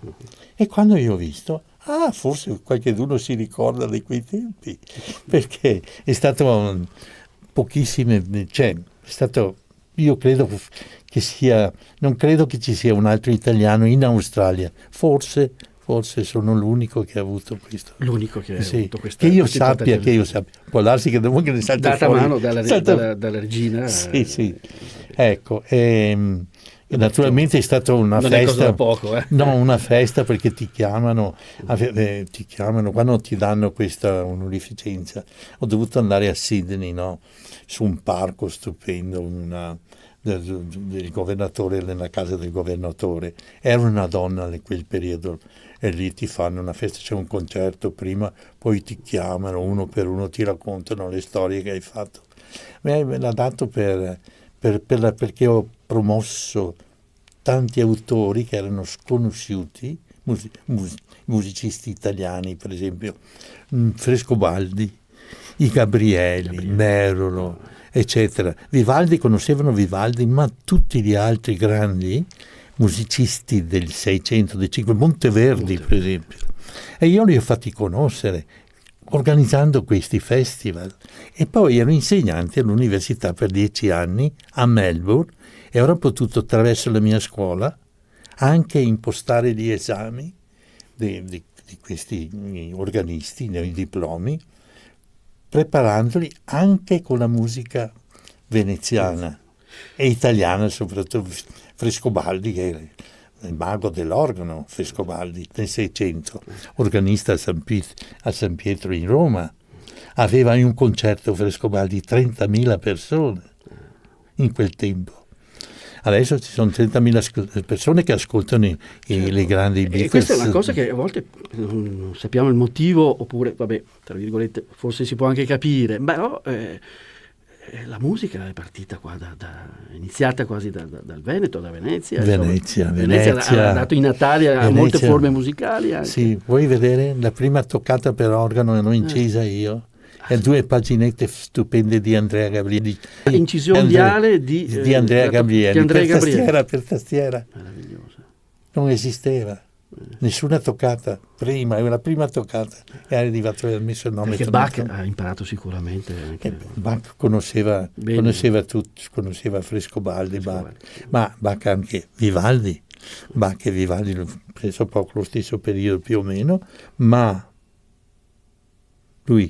Bach ha copiato 5 concerti di Vivaldi trascritti per organo, si li è trascritti lui, Bach ha trascritto. Famosi concerti appunto di Bach e Vivaldi. Bach e Vivaldi, sono bellissimi. Vedi che bellissimi, lui se li è trascritti per capire anche lo stile del concerto e come scrivevano gli italiani. Dopo lui è andato avanti per conto suo con quelle toccatone e fughe e tutto il resto, che per me manca il più grande genio che sia mai esistito per me.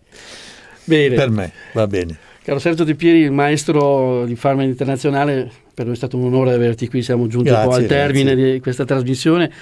Poi hai parlato di musica con una simpatia, ma poi soprattutto con un'anima, una profondità meravigliosa. E questo è il messaggio, il tuo messaggio. Ecco, grazie Giorgio, grazie. No, grazie a te maestro di essere venuto qui a trovarci. Naturalmente so che avrai un appuntamento importante in Australia, che tornerai in Australia per i 25 anni, mi sembra, del tuo festival. Sì, e quindi faremo l'apertura con San Matteo's Passion di Bach. Capolavoro, la passione. Secondo San Matteo. Aprirai con questa... Sì, l'apertura del festival. Va bene. Del mio festival. Del tuo festival, verrai a parlare qui poi dopo. E pensa che faremo la chiusura nella cattedrale di Ballarat. Pianoforte e orchestra, la chiusura col secondo concerto di Beethoven per piano e orchestra. Pianista? Chi si chiama? Anthony Hallyday, che è un australiano. Sì. Orchestra? L'orchestra è l'orchestra di Melbourne. E l'apertura del concerto col nostro amico Paolo Tagliamento. Paolo Tagliamento. Col concerto che ha fatto a Vittorio Veneto. No. Concerto di Bruch, il numero 1, per violino e orchestra. Per violino. Che sono tutti i solisti di Radio Veneto. L'apertura fantastico. E la cometa. Caro maestro, sei date grandi. Ti amo naturalmente. Salutiamo tutti gli ascoltatori dagli studi Radio Veneto 1. Ancora un caro saluto e spero di averti ancora. Grazie Giorgio. Il maestro Sergio Di Pieri, un pezzo dell'organo è portato in tutto il mondo. Grande fazione. Grazie.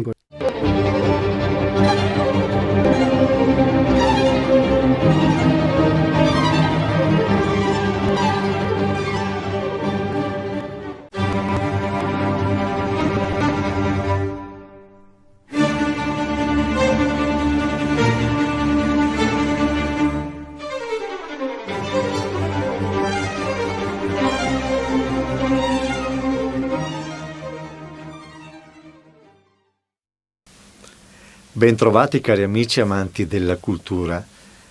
Mancano pochi giorni allo spegnimento di molti editori locali, intorno ai 500. Editori che danno lavoro a circa 5.000 dipendenti, i quali a quanto sembra devono rimanere a casa perché non hanno il diritto, hanno il solo torto di lavorare per informare il territorio. È incredibile che in uno Stato fondato sul lavoro, con il popolo sovrano, come detta l'articolo 1 della Costituzione, venga negato il lavoro a chi svolge la propria attività per informare il popolo sovrano, che a quanto pare non ha il diritto di scegliere da quale organo di informazione del territorio deve essere informato. In virtù di quale principio costituzionale del pluralismo dell'informazione? A quanto pare anche l'articolo 21 della Costituzione o è stato abrogato o viene violato. Sarà certo d'aiuto l'ingresso in REA, nella nostra associazione in qualità di consulente economico e giuridico, del professor Antonino Galloni, che si è unito a noi nella difesa delle emittenti locali e della libertà di informazione per il bene della democrazia del nostro Paese, fondata su una Repubblica costituzionale. Se qualcuno avesse piacere di contribuire a difendere il nostro lavoro svolto in questi decenni per creare l'informazione, la cultura dell'informazione al territorio, la Costituzione e la democrazia, può ancora firmare la petizione lanciata dall'AREA, l'Associazione delle emittenti televisive e radiofoniche locali dei paesi dell'Unione Europea, per salvare le nostre radio e televisioni locali. www.reasat.eu. Arrivate subito. E passiamo ora alla nostra terza pagina. Siamo all'Auditorium Mario del Monaco della città di Villorba, municipalità sensibile come poco alla cultura, che comunque ci ha permesso, anche in assenza di pubblico, di realizzare, come da 7 anni a questa parte, i concerti d'inverno. E ospiti per questa nostra produzione uno splendido quintetto d'archi con pianoforte, il Giorgione, composto da Silvia Tessari appunto al pianoforte, Miriam Daldon primo violino, Mattia Tonon secondo violino, Luca Volpato alla viola e Andrea Bellato al violoncello. Saranno interpreti di un programma superlativo. Inizieranno con Luigi Boccherini, se non il primo ad essere considerato virtuoso del violoncello, di certo tra i primi che la storia della musica ricordi, anche per la sua geniale opera innovatrice della tecnica di questo prestigioso strumento. È lo storico componente della prima formazione in quartetto mai conosciuta: Nardini e Manfredi, violinisti, Cambini, violista, e Boccherini, il quale è anche ben noto per essere il creatore del primo quintetto in versione moderna. Un mito considerato l'ultimo erede del Settecento strumentale italiano e il vero precursore di quello che è poi divenuto il romanticismo. Se ci è permesso un sorriso, di lui permane un dilemma. È stato il grande lucchese di Spagna o il grande spagnolo di Lucca? Giusto appunto per sorridere e dare il senso dell'immensità di questo nostro grande musicista. Ebbene, di Boccherini ascolteremo il quintetto numero 12 in Do maggiore per pianoforte e archi, opera 57 numero 6 G418, nei tempi allegretto, un poco presto, marcia, lento, utilizza la marcia notturna delle strade di Madrid, dal quinto movimento del quintetto opera 30 numero 6 G324, e Polonaise, allegretto. A seguire la poesia in musica di Robert Schumann, forse il primo compositore a favorire una concezione rivoluzionaria, quella di portare la musica per pianoforte e archi in una simbiosi mai prima riscontrata, se non per i soli archi. Nel quintetto opera 44 si inizia a percepire un'idea della scrittura, se si può dire sinfonica, con intonazione più alta, oseremmo dire volta a quel idealismo romantico sviluppato bene poi da Brahms. Ascoltiamo quindi di Robert Schumann il quintetto in Mi bemolle maggiore per pianoforte e archi, opera 44, nei tempi allegro brillante, in modo d'una marcia, un poco largamente Mi bemolle maggiore, agitato in Fa maggiore, scherzo molto vivace, trio primo et secondo in Mi bemolle maggiore, allegro ma non troppo in Do minore, Mi bemolle maggiore.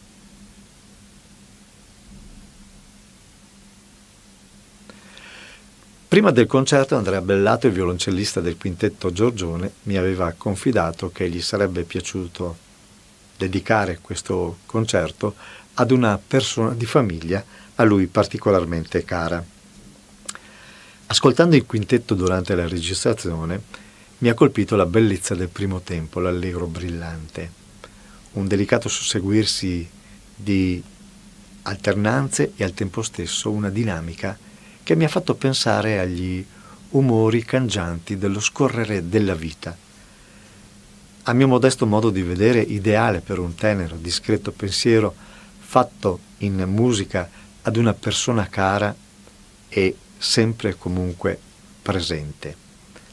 Credo che a noi tutti faccia piacere fermarsi un attimo e volgere un importante pensiero a chi abbiamo amato e continuiamo ad amare. La cultura deve servire anche a questo. Ebbene, dal quintetto in Mi bemolle maggiore per pianoforte e archi, opera 4 Schumann, l'allegro brillante come bis, dedicato a chi noi sappiamo. Buon ascolto e a dopo.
Beh, credo sia stata una bella serata,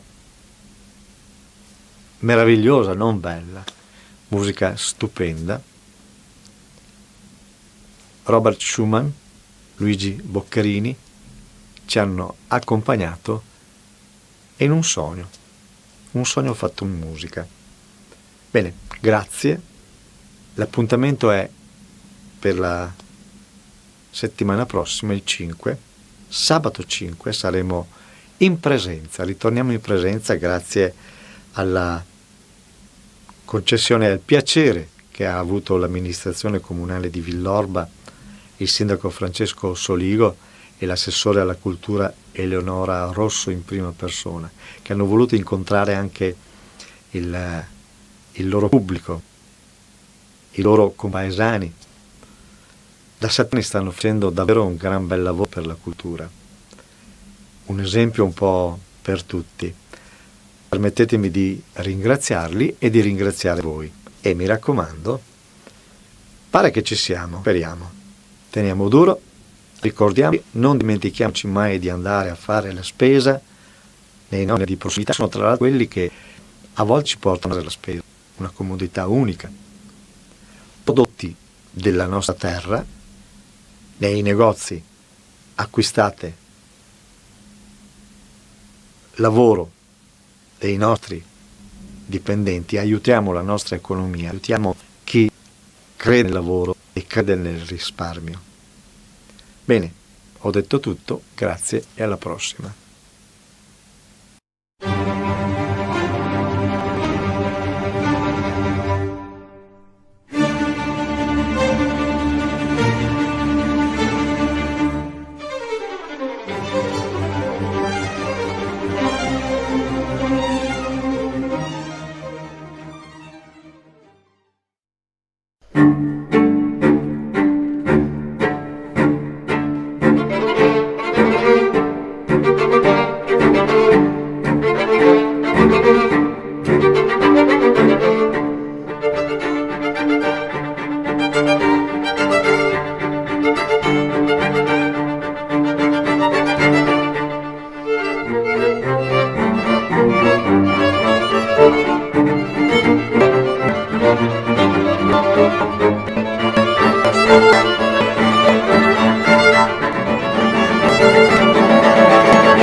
Benvenuti a nuova puntata del ciclo dedicato al Polo Museale della Grande Guerra di Vittorio Veneto. Ben ritrovata all'architetto Maria Cristina Scaletta, direttore del Museo Battaglia Vittorio Veneto. In questa data vedremo un po' il clou, possiamo dire, gli argomenti principali legati alla Grande Guerra, cioè come si batteva, qual era anche un po' la vita dei soldati. Certamente, la nostra appassionata dottoressa Marta Core ci parlerà in caso di un atto molto quieto, ma anche qui hanno delle curiosità prima, perché il modo di combattere durante la guerra vanno dalle modalità più anche come l'uso di pugnali e baionetti fino a armi più moderne e temporanee, avranno degli sviluppi ovviamente e purtroppo anche in futuro durante la seconda guerra mondiale. E quindi buon ascolto da partire. Stiamo parlando nelle puntate di questo nostro ciclo dedicato al Polo Museale di Vittorio Veneto e alla Grande Guerra di vari aspetti di questo conflitto, e non potevamo perciò trascurare degli eventi centrali, anche se purtroppo tragici, vale a dire i combattimenti, che sono il fatto che caratterizzava la vita, l'esistenza dei soldati, le truppe al fronte e poi di conseguenza poi su tutta l'organizzazione delle ferrovie. Combattimenti atroci in questa grande guerra. Marta Covre, ora appunto questa prima guerra mondiale è una guerra peraltro particolare che fin quasi subito assume delle caratteristiche diverse da tutti i conflitti che finora erano. Sì, esatto, con la prima guerra mondiale si cambia proprio modo di affrontare la battaglia, di condurre la guerra. Infatti non si scontra più in campo aperto direttamente, diciamo non c'è più lo scontro tra due schieramenti opposti. Si ritrova in questi fossati nel terreno contrapposti con i mezzi che va a essere estesa per pochi metri come altri.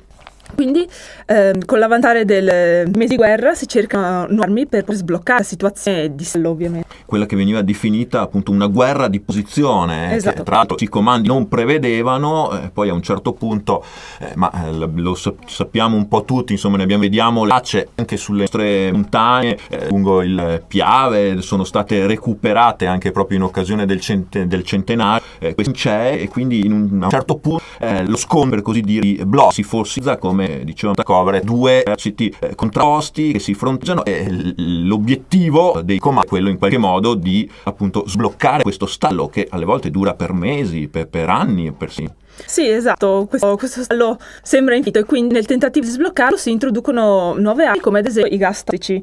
Ce ne sono di diversi tipi, ce ne sono di starnutenti o lacrimogeni, più innocui possiamo dire, con gli effetti più limitati. E poi man mano se ne sviluppano di sempre peggiori, di sempre con effetti sempre maggiori, fino ad arrivare a quelli proprio letali. Il primo utilizzo dei gas tossici, contrariamente a quanto si crede, fu da parte dell'esercito francese del 1914, ma fu quasi un caso, una cosa impresa, non era stata calcolata e non fu sviluppata ulteriormente, cosa che invece fece l'esercito tedesco, che questi effetti del lacrimogeno era stato usato in occasione, pensarono di sviluppare ulteriormente questa tecnologia. E il massimo sviluppo ci fu il maggio del 1915, quando ci fu la seconda battaglia di Ypres in Belgio, in cui si usarono per la prima volta l'iprite, questo gas letale composto di cloro e zolfo, che appunto aprì un varco nelle linee francesi, uccidendo sul colpo circa 5.000 soldati. Ma i tedeschi stessi non erano preparati a un successo del genere, quindi non riuscirono a sfruttare questa temporanea superiorità e diedero in qualche modo il tempo agli eserciti alleati di riorganizzarsi, insomma. Di tappare questa falla, possiamo dirlo, perché gas per sterminare le truppe avversarie, quindi rompere la resistenza di queste linee. Poi erano, forse conosciamo anche nell'epica della Grande Guerra, gli assalti, no? Le truppe a un certo punto uscivano dalla trincea e andavano alla fronte avversario, tante volte l'assalto alla baionetta, ma erano tante armi, alcune quasi oggi ci viene a pensare quasi medievali, insomma. Sì, esatto, strettamente appunto ci sono ferrate di origine appunto molto antica, anche precedente al latino, che inizialmente venivano usate addirittura dagli stessi compagni dei soldati colpiti dai gas, per dare loro il colpo di grazia, per alleviare le loro sofferenze e in modo un po' utilitaristico per non sprecare munizioni. Si utilizzava questo sistema che sembra barbaro, che è barbaro, per appunto raggiungere l'obiettivo senza sprecare preziose munizioni.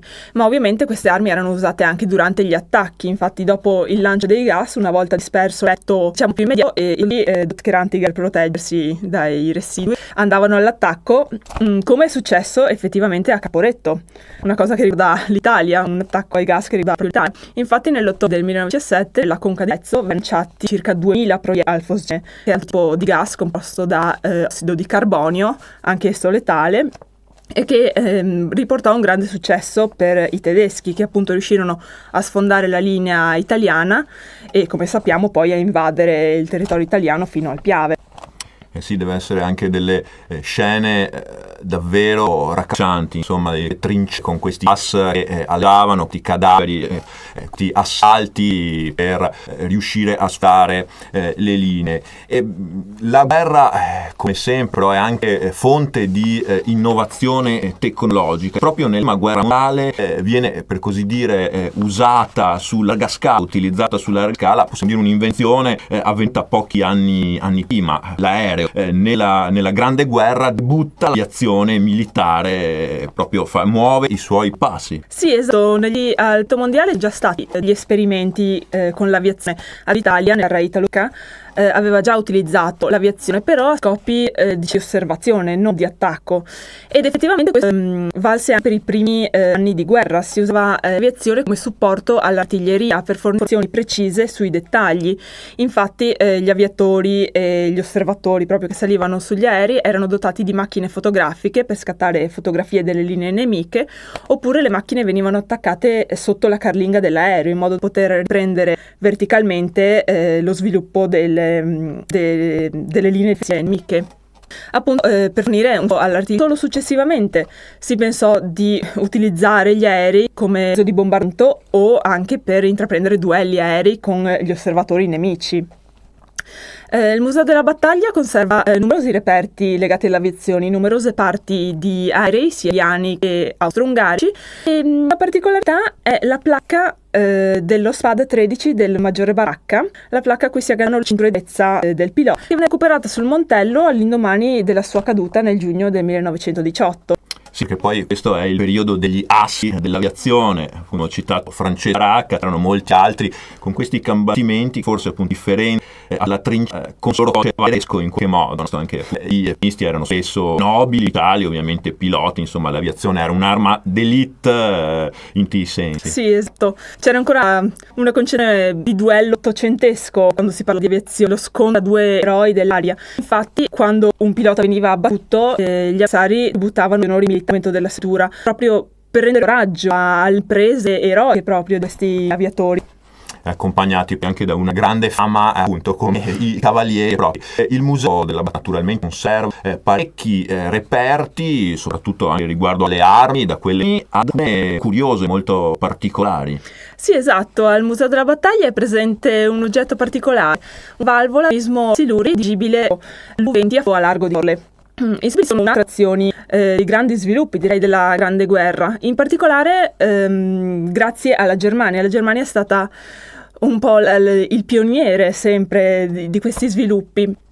E fino al 1915 la Germania infatti inizia una guerra sottomarina indiscriminata che verrà poi dichiarata ufficialmente solo nel 17, ma già dai primissimi mesi di guerra comincia ad affondare anche le navi civili che tentano di raggiungere la Francia, la Gran Bretagna. E in particolare l'episodio fondamentale dell'Atlantico Lusitania che trasportava appunto civili tra i quanti 3 americani, e questo fu proprio l'odio che il via alla discussione negli Stati Uniti riguardo alla guerra, se entrare con le modalità eccetera. Sì, perché noi quando ci riferiamo alla Grande Guerra pensiamo sempre appunto agli scontri via terra, o forse, come abbiamo accennato poco fa, ai duelli aerei, ma ci fu anche una guerra per mare, alle volte sotto mare, e ne testimoniavano anche più al Museo della Battaglia di Vittorio Veneto. Grazie tanto a Marta Covre per averci parlato delle tecniche di combattimento della guerra mondiale. Grazie a voi. Grazie a tutti voi da parte mia per averci seguito fin qui. L'appuntamento è con la prossima puntata del nostro ciclo dedicato al Mondiale del Veneto.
Dopo il 1866 iniziò la diaspora delle Veneta verso il Oltreoceano. Ma chi e cosa cagionò la terra tanto amata? L'unitarismo italico si rivelò il paradiso del burocrate di Stato, a discapito della gente comune. Scrissero sull'Arena di Verona: il governo ha 3 volte tanto di regolamenti, 3 volte tanto di personale di pubblica sicurezza, di carabinieri. L'azione di Rustov, V.L. Rustov, che era un prussiano, però aveva indossato la camicia rossa con Garibaldi.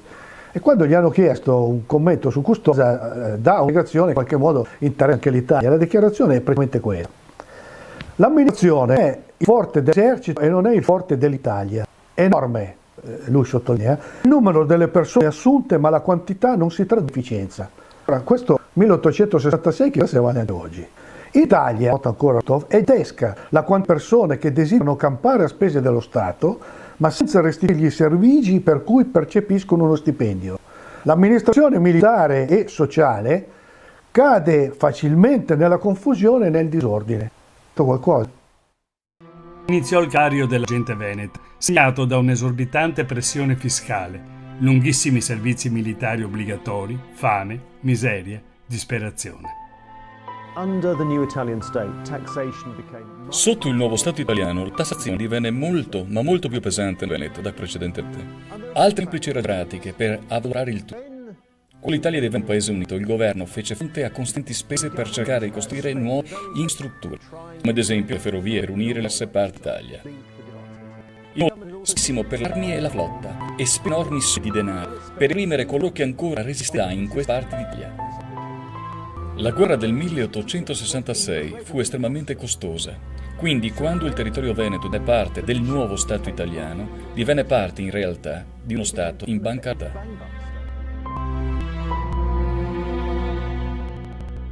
Subito dopo l'annessione, ecco il manifestarsi di episodi di dissenso nei confronti del nuovo regime. Comporta una grave crisi sociale dovuta all'inizio subito di un fortissimo aumento della tassazione, dello spirito anticattolico che il nuovo governo mette subito in campo, tanto è vero che avviene questo fenomeno dubbio. Da un lato la popolazione veronese diserta, non partecipa assolutamente alle più importanti feste, diciamo così, che il nuovo Stato introduce, come quella del 2 giugno che è la dello Statuto Albertino. A Verona e nei paesi viene celebrata, la festa viene completamente disertata dalla popolazione e dall'altro per reazione si partecipa in massa alle processioni cattoliche che caratterizzano la vita, diciamo così, cultuale dei cittadini, ad esempio importante Opus Dei. La reazione da parte dei Sabaudi è nel cercare di limitare il possibile queste processioni, ovviamente prendono a essere motivo denso, addirittura sfruttando anche i più così inventivi come quello della diffusione del colera per impedire la diffusione del colera o addirittura sopprimendole d'ufficio, come è una delle più importanti è la processione dedicata al patrono Pietro Martire. I fatti sono documentati da Federico Tini nella battaglia del Corpus Domini. È il 20 giugno 1867. I borghesi e dei liberali ex di tentano di bloccare la sessione religiosa di Verona e assaltano, mentre il prefetto e i carabinieri sono conniventi o inerti a parare. Sono date spedizioni pubbliche contro i fedeli, una carrozza a cavalli cerca di trarre il corteo. L'ufficiante è scaraventato a terra, si spara su folla lasciando terreno morti e feriti, mentre altri facinorosi rovesciano da alcune finestre acqua e pece bollente. Si scatena la guerriglia urbana, i fedeli in gran parte contadini e cattolici, meglio solo con le aste processionali. Per tutto il 1960 la campagna veronese è contraddistinta da una serie di insorgenze nei confronti, diciamo così, della nuova elite filo-sabau. Quasi tutti i paesi del centro della bassa pianura, Trazzo, Nelpatolo, Perea, sono contraddistinti da questi atti di contadini, quali vogliono, il grido d'Austria, viva la ragione, bassi di Luta, vogliono in qualche modo recuperare, diciamo così, una situazione che ormai però purtroppo è perduta. Gli austriaci dimostrarono di possedere un forte senso di buon governo individuale e cercarono di aprire l'economia a beneficio della popolazione. L'idea di uno Stato veneto trattato alla stregua di una mucca da mungere per essere intensamente sfruttata è un'idea completamente sbagliata, vero per Napoleone, ma non lo può essere per quanto concerne gli Asburgo. Non è il metodo utilizzato dagli austriaci. Non tenevano questo comportamento da nessuna parte del loro impero. Periodo post-unitario, il nostro contado compone varie filastrocche che riguardavano l'Italia, gli occupanti italiani e il Savoia. Cosamarco comandava, senava e senava. Coe cara libertà, sa disna, no sa se. Coe casa de Lorena, no se disna e no se sena. Viva a casa de Savoia, che hanno patir na fame Troia. Diffuse l'endemico morbo della pellagra, un male che affliggeva la pianura padano-veneta con un'intensità mai vista. Questo flagello dei poveri pareva un contagio, ma era solo l'esito della denutrizione e della scarsità di igiene e cura personale, esiti del tracollo dell'economia agricola. Le insopportabili condizioni di vita introdotte dall'Italia Unita in castigo lo Stato appropriarne di chi, privato mezzi di sostentamento, non poteva dare il fisco. Soluzioni dalla deportazione, strategie a carattere speculativo spalleggiate dal governo, davano in interi paesi sindaco e parroco in testa per mandarne gli abitanti a popolare continenti posti versi di dolore consolare per il nuovo Stato, avvertito come un padrone crudele, sordo, spietato. Dalla penna del veronese Berto Barbarani scorse la poesia più vivida. Come in un quadro struggente, egli pennella l'agonia della nostra gente, stritolata dal Regno d'Italia, costretta a perdere tutto. Ecco il suo componimento, I va in Merica.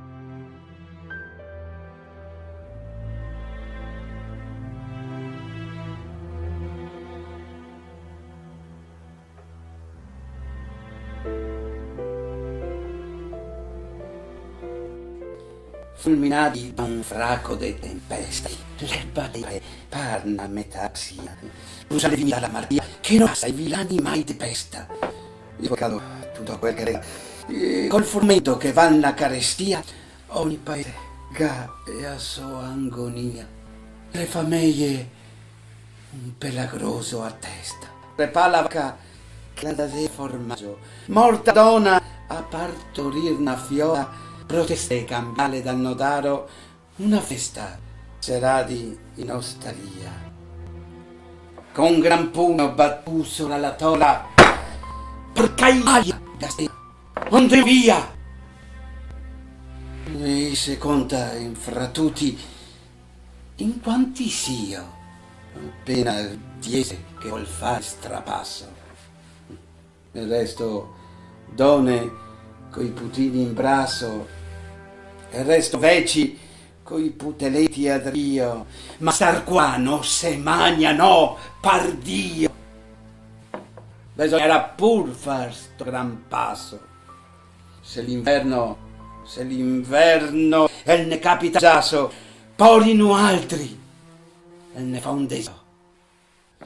Drinto l'ottobre, carghi dei fagotti, dopo aver dito mal di tutti i sioni, dopo aver fusiato 3-4 gotti, coi a testa sbarlota, imbriagata, i sedus ruconi in tradeori, e tondonando i già sulla strada.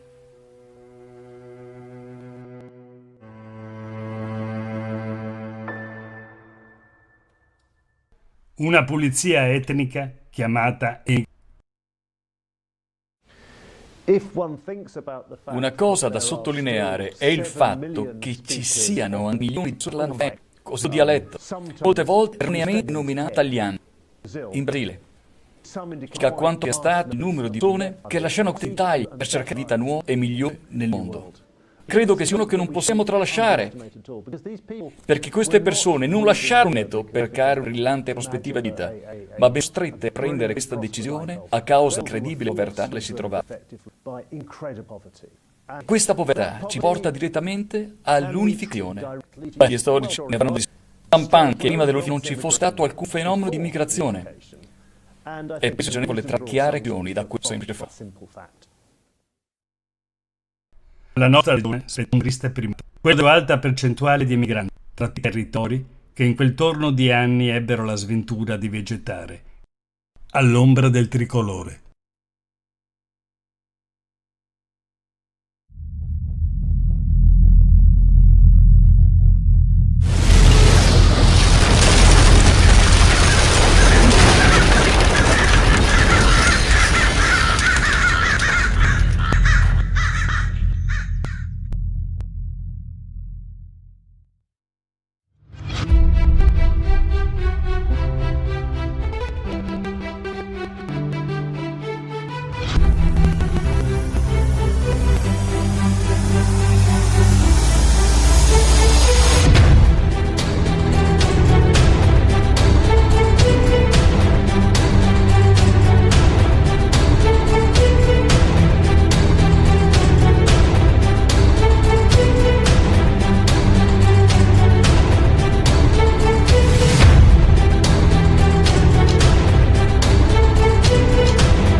Siamo nel pieno del centenario della Grande Guerra, della Prima Guerra Mondiale, con gli avvenimenti che secolo fa coinvolsero proprio il nostro territorio, l'attuale Treviso Veneto, Sfata di Petto, la battaglia di Arrato sul Piave, i combattimenti sul Monte Qua, sul Montello, e poi la offensiva vittoriosa, i sacrifici dei soldati, ma anche le erenze della popolazione civile nell'Alta Marca occupata nel 1907 dagli austro-ungarici e nei paesi del resto della provincia diventati prima retrovia del fronte.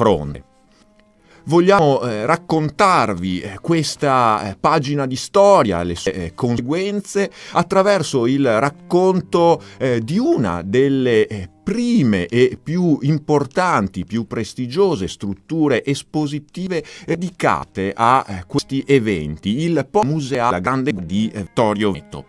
Un racconto in 10 speciali che segue anche il progetto che il Polo Museale sta portando avanti con alcune giovani ricercatrici, alcune giovani nell'ambito del servizio civile nazionale. E ad illustrarci proprio questo progetto abbiamo con noi la direttrice del Museo della Battaglia di Vittorio Veneto, l'architetto Martina Scala. Buongiorno. Buongiorno.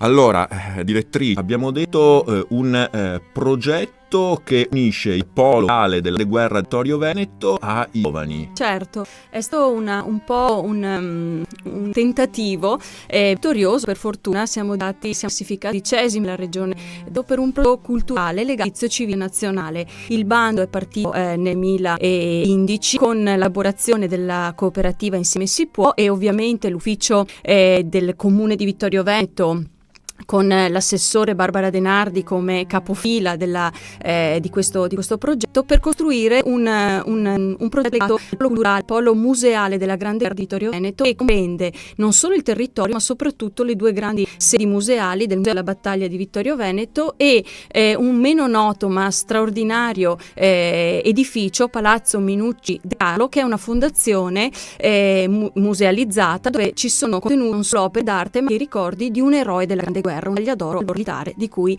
sentiremo parlare.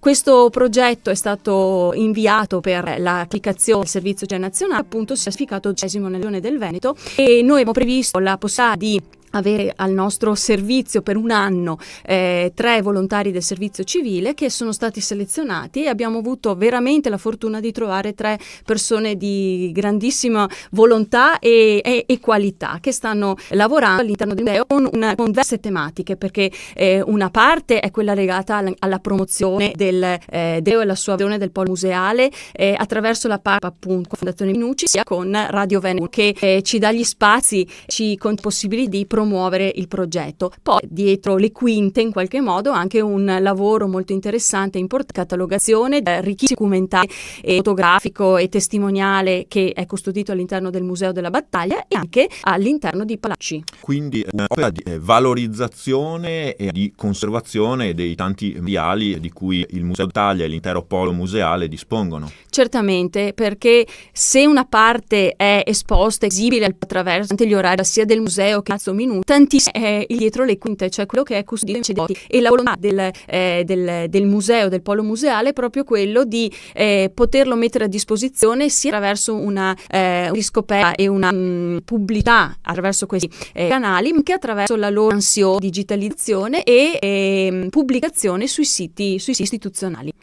Tra l'altro sono 3 ragazze, 3 giovani laureate, sono state selezionate per questo progetto, e quindi poi anche una esperienza formativa per loro legata ai loro studi, al loro curriculum studi. Esattamente, ovviamente nel bando avevamo messo delle caratteristiche formative che dovevano avere le persone selezionate, perché è un tipo di voto abbastanza specifico e particolare, e sono state selezionate queste 3 dottoresse, ciascuna in un ambito comunque legato sia al tema della conservazione dei beni culturali che della promozione turistica, quindi sono lauree specifiche di queste 3 dottoresse. Sono la dottoressa Marta Covre, la dottoressa Marta Dorigo e la dottoressa Francesca Ross, che con un orario 30 ore settimanali frequentazione del museo e di Minucci stanno lavorando su azioni che sono parte integrante appunto di quel progetto. Ora è sicuramente un grande strumento di formativo per per un ultimo lavoro.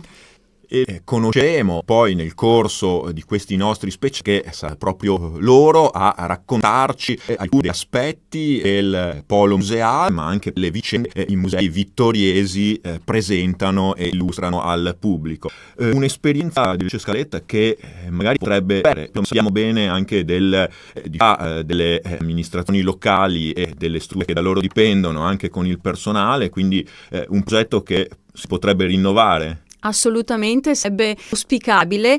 Abbiamo provato anche con l'anno 2016 per il 2017 a costruire un progetto di questo tipo, sempre legato comunque al tema un po' più al lato superiore, celebrazione centenario della guerra, che è un anno che vedrà veramente il territorio come aggregatore di tantissime richieste di visita e di conoscenza di tematiche, e come dice lei il tema delle carenze di personale, anche possibilità di assumere nuovo personale, fanno sì che ci siano progetti interessantissimi. Tra l'altro noi utilizziamo anche il tema dell'alternanza scuola-lavoro, invece in questo caso con scuole superiori o con le università, per avere a disposizione che è fondamentale per questo tipo di attività, di questo tipo di lavoro, appunto a oggetto la ricchezza di questi giovani che ci possono fare sempre poi una grande risorsa. Nuovi viste uguale anche in un tema insomma storico come quello della Grande Guerra.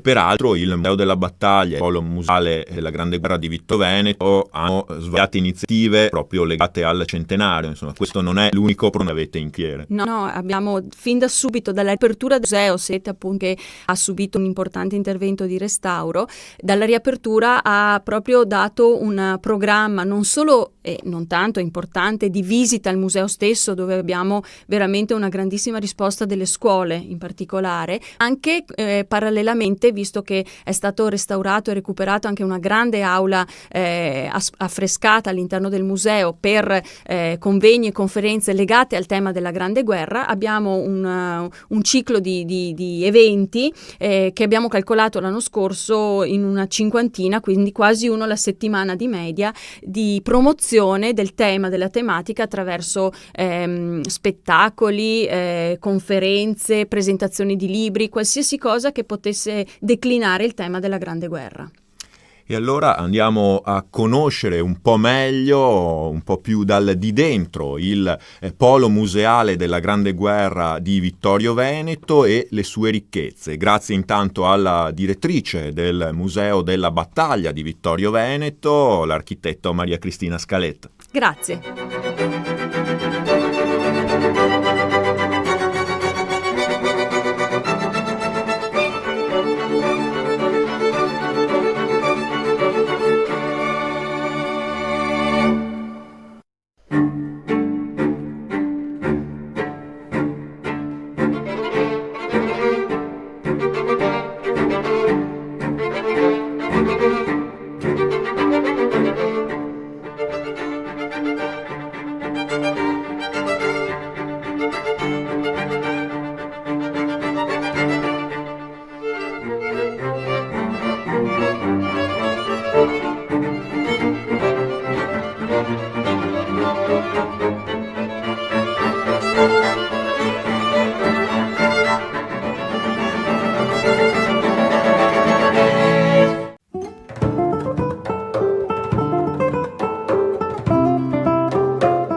Cari ascoltatori, e dagli studi di Radio Veneto 1 abbiamo un ospite di grande valore.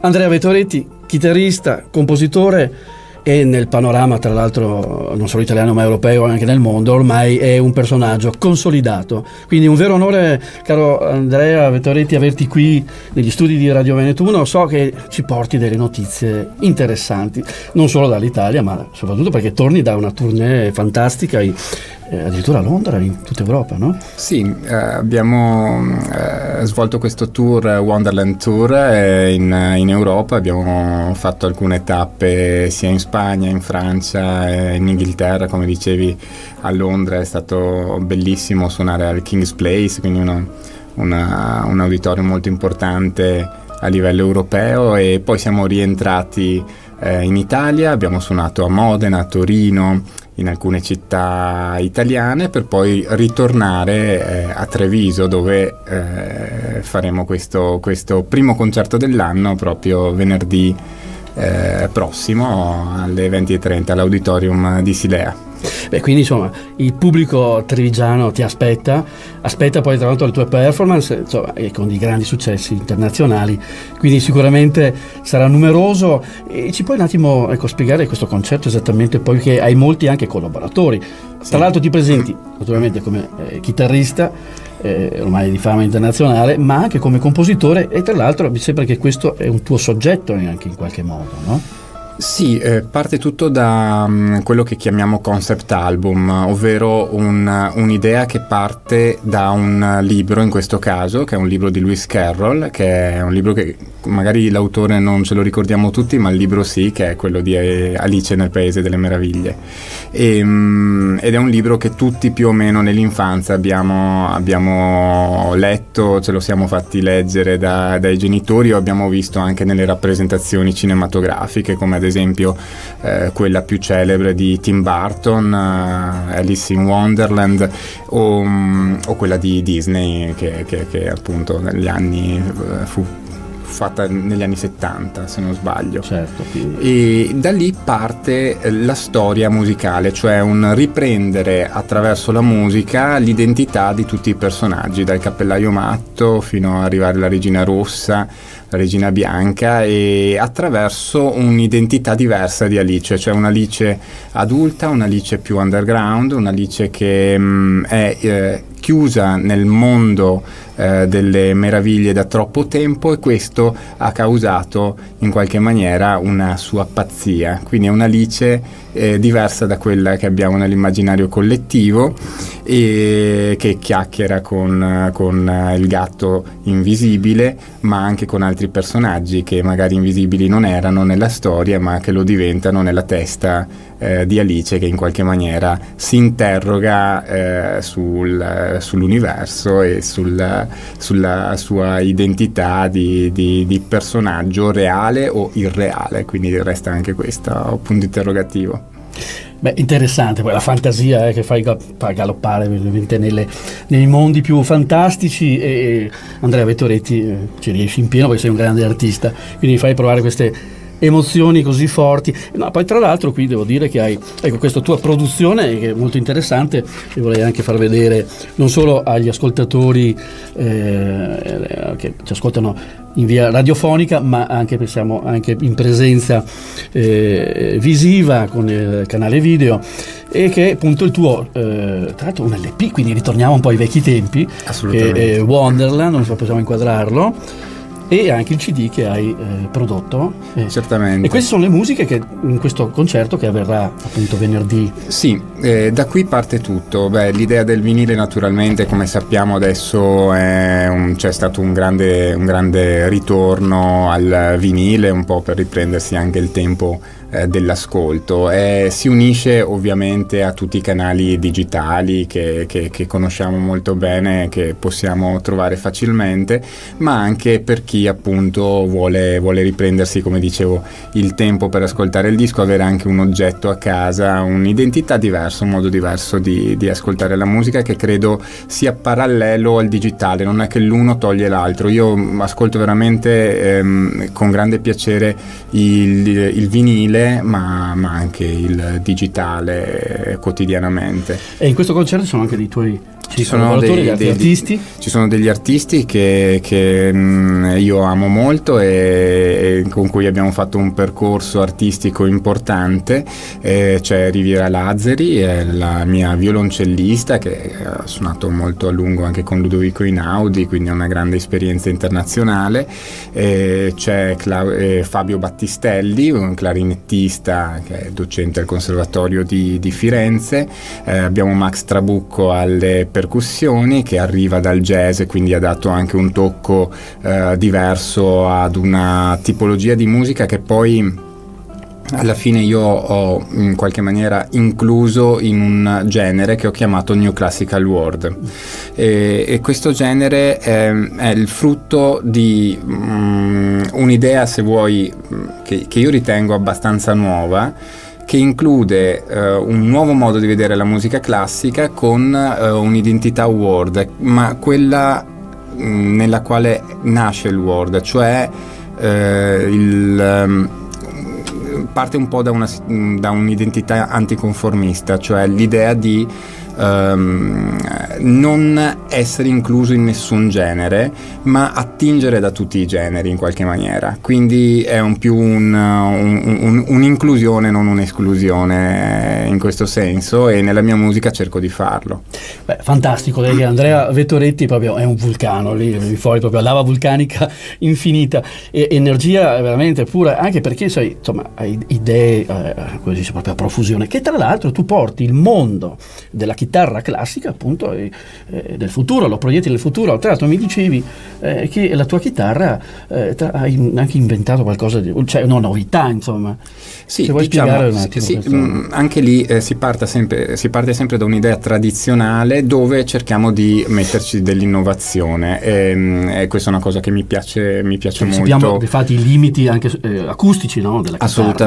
Assolutamente, e per ovviare a questa problematica, per poter suonare con strumenti insomma di una certa intensità acustica, e poterci esibire anche in situazioni esterne, quindi all'aperto piuttosto che in teatri molto grandi, abbiamo trovato con la tecnologia che fortunatamente a cui possiamo accedere oggi, un'amplificazione da inserire all'interno di uno strumento assolutamente tradizionale, che è uno strumento di liuteria che mi ha costruito il maestro Enzo Guido, che è qui nel Veneto, a Venezia, e attraverso un'amplificazione leggerissima, pesa qualche grammo, con una nuova tecnologia, un microfono americano di nuova concezione, abbiamo amplificato sostanzialmente uno strumento classico, mantenendo una qualità dello strumento, e quindi la sonorità che distingue, come sai, nel mondo della classica un artista. Quindi il problema era anche questo, no? Non solo avere uno strumento che si potesse amplificare, questo è semplice, ma avere uno strumento che amplificasse anche l'identità dell'artista. Andrea Vettoretti è veramente interessante, quindi potremo vedere, perché no, Andrea Vettoretti all'Arena di Verona. Ma assolutamente, no? si può impensabile per una fare. Chitarra, perché sappiamo i limiti che ha questo strumento, no? Assolutamente. Questo è veramente una cosa interessante. Ecco, quindi dagli studi di Radio Veneto 1 una novità di Andrea Vettoretti, veramente uno scoop interessantissimo. Bene, per concludere, allora, tra l'altro, no, prima di chiudere, anzi, importantissimo, tu sei attivo anche nel campo anche della solidarietà, quindi usi anche in maniera positiva l'arte, la musica.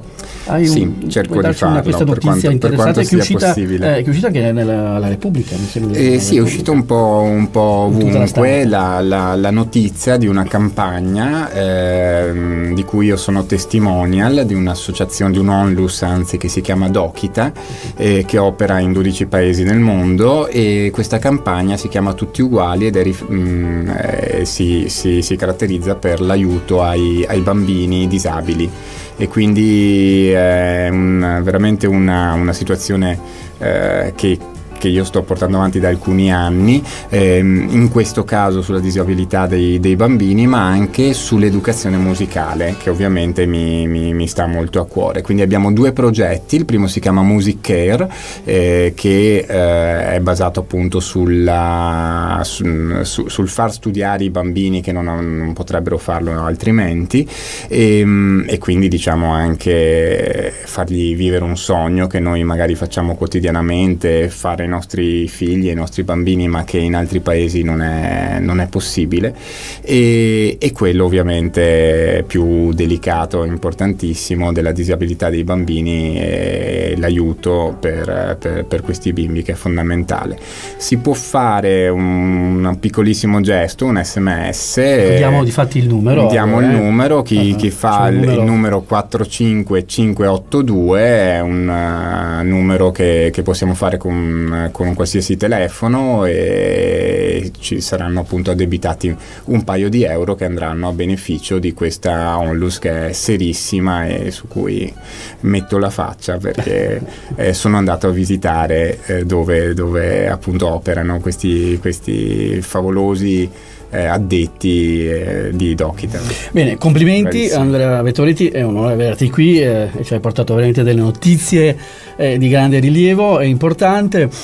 Ti aspettiamo ancora presto per ulteriori, perché penso Molto che tu volentieri. non ti fermi, sarebbe non ti fermi, quindi porti il messaggio anche della musica.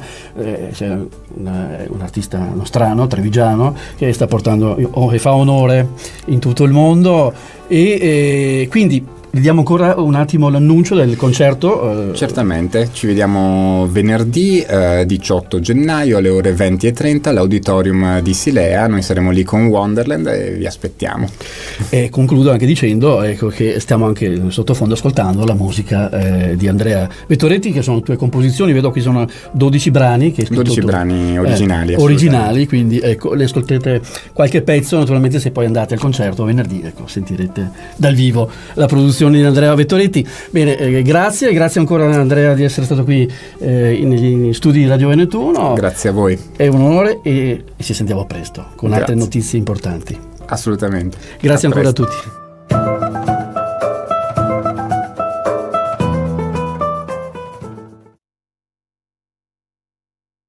Vi ringrazio per essere qua alla serata organizzata e voluta da Iso Veneto e dal Comitato 1866. Questa sarà una serata prettamente culturale e storica.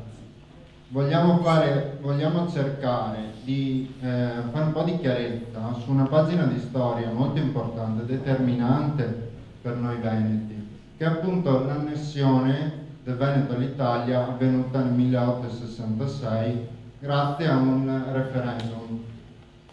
Le popolazioni al tempo erano state chiamate a votare se volevano o meno essere annessi all'Italia. Questa è una cosa che è avvenuta in modo alquanto strano e questa sera appunto cercheremo di fare un po' di luce, fare un po' di chiarezza. Ilaria la chiama Operazione Verità. Appunto, noi cerchiamo di fare verità, di dirvi quello che è realmente successo in quell'anno. Quindi questa sera abbiamo 4 relatori importantissimi per questo tema. Il primo a parlare sarà Ettore Beggiato. Ettore ha fatto notevoli ricerche storiche, ha scritto molti libri sul tema e è uno dei principali conoscenti della materia su quello che è successo in quel tempo. Quindi lascio la parola a lui, vi ringrazio ancora, vi auguro una buona serata e spero vi piacerà.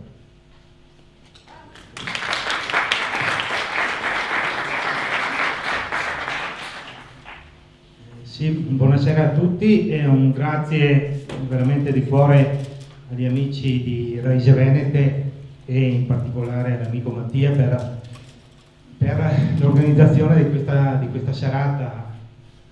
Mi torno sempre volentieri a Rovigo, mi arrivo dalla provincia di Vicenza, forse si capisce. E questa è una sede assolutamente prestigiosa. Permettimi, proprio perché mi credo di aver parlato in questa sede forse la prima volta negli anni 80, anzi sicuramente negli anni 80, e assieme a me che c'era un grandissimo personaggio, che c'era il professor Flaminio De Poli, che penso tanti di voi altri conosceva e stimava, una figura veramente straordinaria. Quindi ecco, mi vorrei iniziare questa serata ricordando la figura del professore Flaminio De Poli, perché è stato veramente un precursore per certi aspetti. I suoi libri, ricordo i suoi volumenti Il Veneto, i Veneti e Via da Roma, nei quali noi altri giovani appassionati di storia e di cultura veneta è stato il nostro prezioso riferimento. Quindi un grazie veramente al professore Flaminio Del Poli. Il tema di stasera è sicuramente molto interessante. Vedevo di affrontarlo partendo un po' dal contesto storico col quale si arriva al plebiscito del 21-22 ottobre 1866. siamo naturalmente nel 1866, terza guerra di indipendenza, viene scatenata dai Savoia, alleati della Prussia in funzione austriaca, anti-asburgica. Con la seconda guerra di indipendenza in pratica già stata annessa al regno di Sardegna tutta la Lombardia ad eccezione di Mantova, e quindi i Savoia e Cavour, che nel frattempo Vittorio Emanuele già era diventato Vittorio Emanuele II re d'Italia, perché nel 1861 nasce il 17 marzo il Regno d'Italia. E già su questo permettimi una piccola sottolineatura, perché sicuramente qualcuno dice ma come stanno, se dovrei ricordare i 150 anni dell'annessione del Veneto d'Italia, ma l'Italia non era stata fatta nel 1861.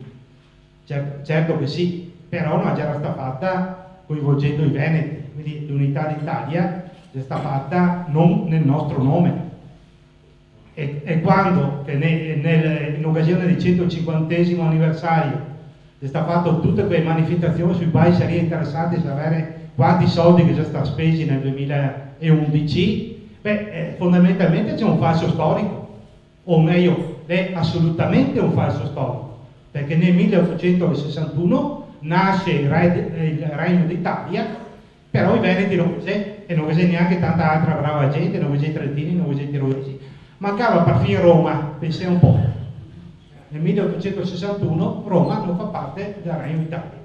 Però ha cercato disperatamente di farmi credere che nel 2011 che sta ai 150 anni di unità, non nel nostro nome. Il Veneto entra nel 1866. Dicevo allora, Savoia e Prussia fa questa alleanza in funzione anti-austriaca, se arriva alla guerra, e l'Austria si è costretta a mantenere due fronti, quello nord con la Prussia e quello sud con l'Italia, e quindi si arriva alla prima battaglia costosa il 24 giugno 1886. L'esercito affronta questa battaglia molto baldanzoso e sicuro di sé, perché c'era una schiacciante superiorità sia come mezzi che come uomini. Fatto sta la classica rivalità, un po' di incapacità e tutto il resto, fatto sta che però l'Italia subisce una prima sconfitta. A Custoza, nonostante il pronostico a favore, l'Italia viene pesantemente sconfitta dall'esercito asburgico. Nel frattempo però, il 3 luglio 1866, che è la battaglia che è decisiva per le sorti complessive della guerra. Cioè a Sadova se affronta l'esercito prussiano e l'esercito austriaco. L'esercito prussiano sparaglia letteralmente l'esercito austriaco, e quindi l'Austria con i prussiani quasi che sta per arrivare quasi a Vienna chiede l'armistizio. Savoia si rifiuta di sentarsi attorno a una cosa subito dopo la sconfitta di Custoza, perché dice non avevo carte sufficienti da giocare, e allora tenta disperatamente la rivincita per mare, anche qua convintissimi che sia poco più che una passeggiata, sia perché l'Austria non aveva mai avuto grandi tradizioni a livello navale, sia perché il giovane Regno d'Italia che aveva investito moltissimo sulla marina. La marina che era la fusione delle preesistenti marine, quindi marina sarda e marina siciliana soprattutto. Noi fa i conti quando si sta preparando con un personaggio che si chiama Persano a capo della marina tricolore, che è quasi, è vero che l'Austria non ha grandi tradizioni marinaresche, ma però dopo il 1797 e dopo la caduta di Napoleone, in pratica quello che restava della marina della Veneta Serenissima Repubblica era passati sotto l'Austria. Prova ne sia che fino al 1848 la denominazione ufficiale della Marina austriaca è Imperial Regia Veneta Marina, che addirittura gli austriaci riconosce questo concetto, perché il Veneto già era la lingua ufficiale a bordo, perché veneti, istriani e dalmati già era la stragrande maggioranza dei marinai, e perché l'aria, il sentimento che si respirava già era della Serenissima. L'Austria addirittura in alcune battaglie usa anche la bandiera con il leone di San Marco. Quindi si arriva al 20 luglio a Lissa e praticamente gli italiani sono ancora una volta convinti di fare una passeggiata, e invece viene clamorosamente sconfitti dalla marina, quella marina che tanti storici ancora adesso chiama Austro-Veneta. La tradizione dice che alla fine della battaglia i marinai butta per aria il cappello, dice viva San Marco, e il telegramma del Tegethoff che manda a Vienna è emblematico di questa battaglia, perché dice uomini di ferro su navi di legno hanno sconfitto uomini di legno su navi di ferro, perché questa è la fotografia della battaglia. Gli uomini di ferro naturalmente erano veneti, istriani e dalmati, e anche i vostri fradei, perché sul mio libro che ho stampato su Lissa, l'ultima vittoria della Serenissima, nella quale ripropongo, perché sui miei libri scrivo relativamente poco, però ripropongo testi inattaccabili, cioè puoi contestarmi l'impostazione di questo libro. Difatti qualche prestigioso giornalista italiano come Gian Antonio Stella mi ha bacchettato abbastanza pesantemente, però sicuramente non puoi contestarmi l'elenco delle medaglie d'oro e d'argento di quella battaglia. Allora sull'elenco delle medaglie d'argento, per esempio, senza andare tanto distante, mi trovo, medaglia d'argento di prima classe, mi trovo un certo Paolo Pregnolato di Loreo, che tutti voi altri sapete cosa immagino, Gaetano Ravagnan di Donada, Pregnolato Domenico di Contarina, e tanti altri, e diversi altri, oltre naturalmente alla grande maggioranza di Gera Ciosotti, da Pestrina, eccetera, eccetera. Però che c'era diversi che prende la medaglia d'argento fra dei vostri, Fiori del Polese. Ecco, sarebbe interessante ricordare ai democratici, che ricorda tanto i protagonisti di tutte le guerre combattute sotto i Savoia, che non esiste Veneti di Serie A e Veneti di Serie B. Non c'è i Veneti di Serie A che va a ricordare solo perché combatteva con i Savoia, e i Veneti di Serie B che va letteralmente a sventegare in una maniera indecente solo perché combatteva con l'imperatore d'Austria. Perché questi che prende le medaglie vuol dire che ha onorato il suo ruolo. Ora questa gente qua va a ricordare come tutti gli altri, questi veneti che, ripeto, hanno onorato la sua divisa. Comunque torniamo alla terza guerra di indipendenza. Dopo la battaglia di Lissa, che è un po' la scaramuccia di Bezzecca, che anche qua la propaganda italiana dipinge come una grande vittoria, invece fondamentalmente è una scaramuccia che se puoi considerarla un pareggio fra gli italiani e gli austriaci. E comunque l'Austria continua a chiedere, e anche la Francia, che faceva da garante, continua a chiedere la pace, e quindi si arriva alla pace il 3 ottobre 1866. E questo è un altro passaggio, o forse il passaggio più importante e assolutamente centrale della questione. Vi dico un altro fatterello, perché al momento delle trattative, ai quali partecipa anche la Francia, l'imperatore dei francesi, Napoleone III, piuttosto risentito nei confronti di Savoia, perché nonostante sia stata pestà sia a Gustosa che a Lissa, questi pretende di alzare la voce. E allora Napoleone III, rivolto ai cancellieri diplomatici dell'epoca, dice un'altra sconfitta e questi mi chiederanno Parigi, perché questo già era il prestigio che aveva l'Italia nelle cancellerie dell'epoca, non che adesso sia tanto diverso, però è emblematico di questo. Comunque si arriva al trattato di pace fra Italia e Austria 3 ottobre 1866. L'Austria ammette di aver perso la guerra, perché l'aveva perso, ripeto, cosa sta letteralmente distrutto l'esercito a Sadowa, però si rifiuta giustamente per conto mio di passare direttamente il Veneto ai Savoia, perché dice in fin dei conti abbiamo fatto due battaglie e abbiamo perso tutte e due, cosa vuoi io? E allora, come che prima che aveva fatto nel 59 con la Lombardia tra l'altro, e allora passa il Veneto alla Francia affinché la Francia funzioni da garante internazionale. E nel trattato di pace del 3 ottobre 1866 c'è scritto proprio questo passaggio centrale: sotto consenso delle popolazioni debitamente consultate, tra virgolette. Questo è quello che cita il trattato di pace. Quindi il Veneto si riappassa ai Savoia e al Regno d'Italia solo dopo e solo attraverso il consenso delle popolazioni debitamente consultate.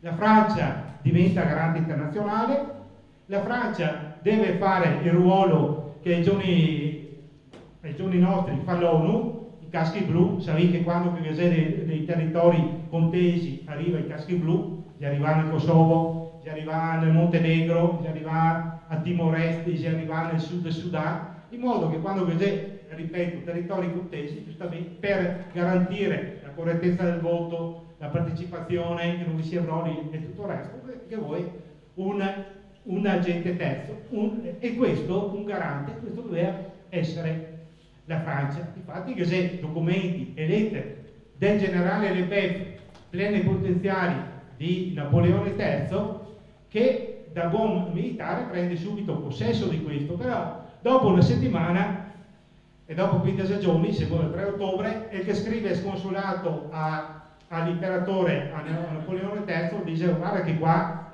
lui mi lascia fare il mio mestiere, qua no, pretende di passare, il governo italiano addirittura di passare il plebiscito, eccetera, eccetera. Napoleone III vi dice: attento, più o meno, cerchiamo di farsi manco mai possibile e caviamoci via, perché la Francia non aveva più interessi su questo punto, su questa parte dello scacchiere europeo. Lui che aveva già portato a casa sia Nizza che la Savoia e quindi non interessava più niente. Così si arriva, secondo quanto previsto dal plebiscito, dal trattato di pace del 3 ottobre 1866, si arriva alla convocazione del plebiscito.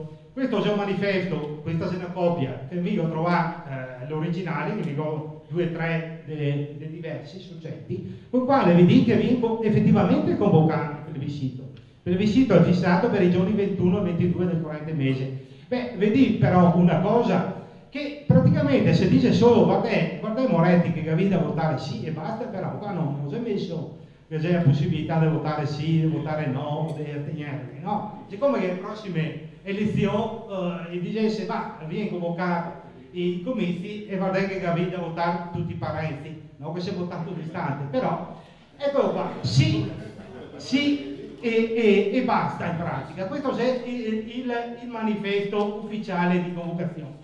Ma non solo, cosa succede? Che il convegno viene sì convocato il 21 e il 22 ottobre, però su pressione soprattutto del governo italiano e del primo ministro Bettino Ricasoli, e in pratica il 19 ottobre, quindi 2 giorni prima del voto, in una camera dell'Hotel d'Europa lungo il Canal Grande, il Veneto passa, si trova generale Lefebvre, plenipotenziario della Francia, che in quel momento doveva tutelare il Veneto, si trova 3 notabili nominati dai Savoia, quindi immaginate che figure assolutamente terze, che c'erano anche queste, e il Veneto passa in una camera d'albergo praticamente all'Italia e Savoia. Immagino che qualcuno potrà anche dire, ma questo Gaio prove per dichiarare tutto questo? Beh, le prove le gase anche molto facili, sono riuscito a reperirle dopo anni di ricerche. Per esempio, questo è il dispaccio telegrafico col quale il commissario del Re per la provincia di Udine ha ricevuto il seguente dispaccio telegrafico. Venezia, 19 ottobre 1866, ore 10:20 antimeridiane. Sessione della Venezia compiuta, la bandiera reale italiana sventola dalle antenne di Piazza San Marco. Il generale Count di Ravel, plenipotenziario di Savoia. Udine AD 19 ottobre 1866. Questo si trova all'archivio del comune di Pordenone. Questa è una riproduzione. Ma ancora peggio, no, ancora meglio direi, dopo che aveva trovato questo, del tutto casualmente, perché lo avevo trovato su un libro di storia locale che si chiama Storia di San Michele al Tagliamento, un giorno, mentre ero su internet, mi sono imbattuto addirittura sulla Gazzetta Ufficiale del Regno d'Italia, datato venerdì 19 ottobre 1866, dal numero 288, nel quale viene riportato pari con le stesse parole questo dispaccio telegrafico. Quindi, cessione della Venezia compiuta, la bandiera reale italiana sventola dalle antenne di Piazza San Marco.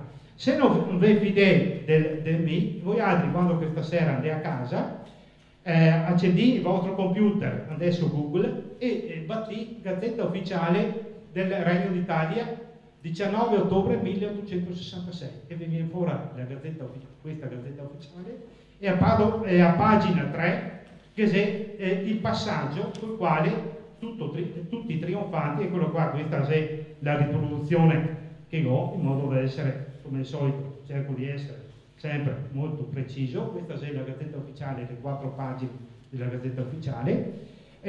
Al Presidente del Consiglio dei Ministri è pervenuto oggi alle 10:03 antimeridiane il seguente dispaccio da Venezia, eccetera, eccetera.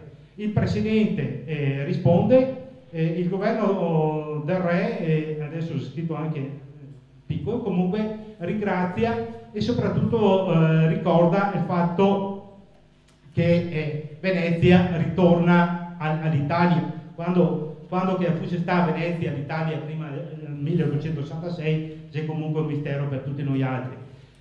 E quindi questo è il momento centrale. I Veneti va a votare il 21 e 22 ottobre, quando che tutto già sta deciso. Questa è la truffa, perché il Veneto è già passato 2 giorni prima, il venerdì 19, nelle mani dei Savoia. E queste sono le documentazioni ufficiali del passaggio.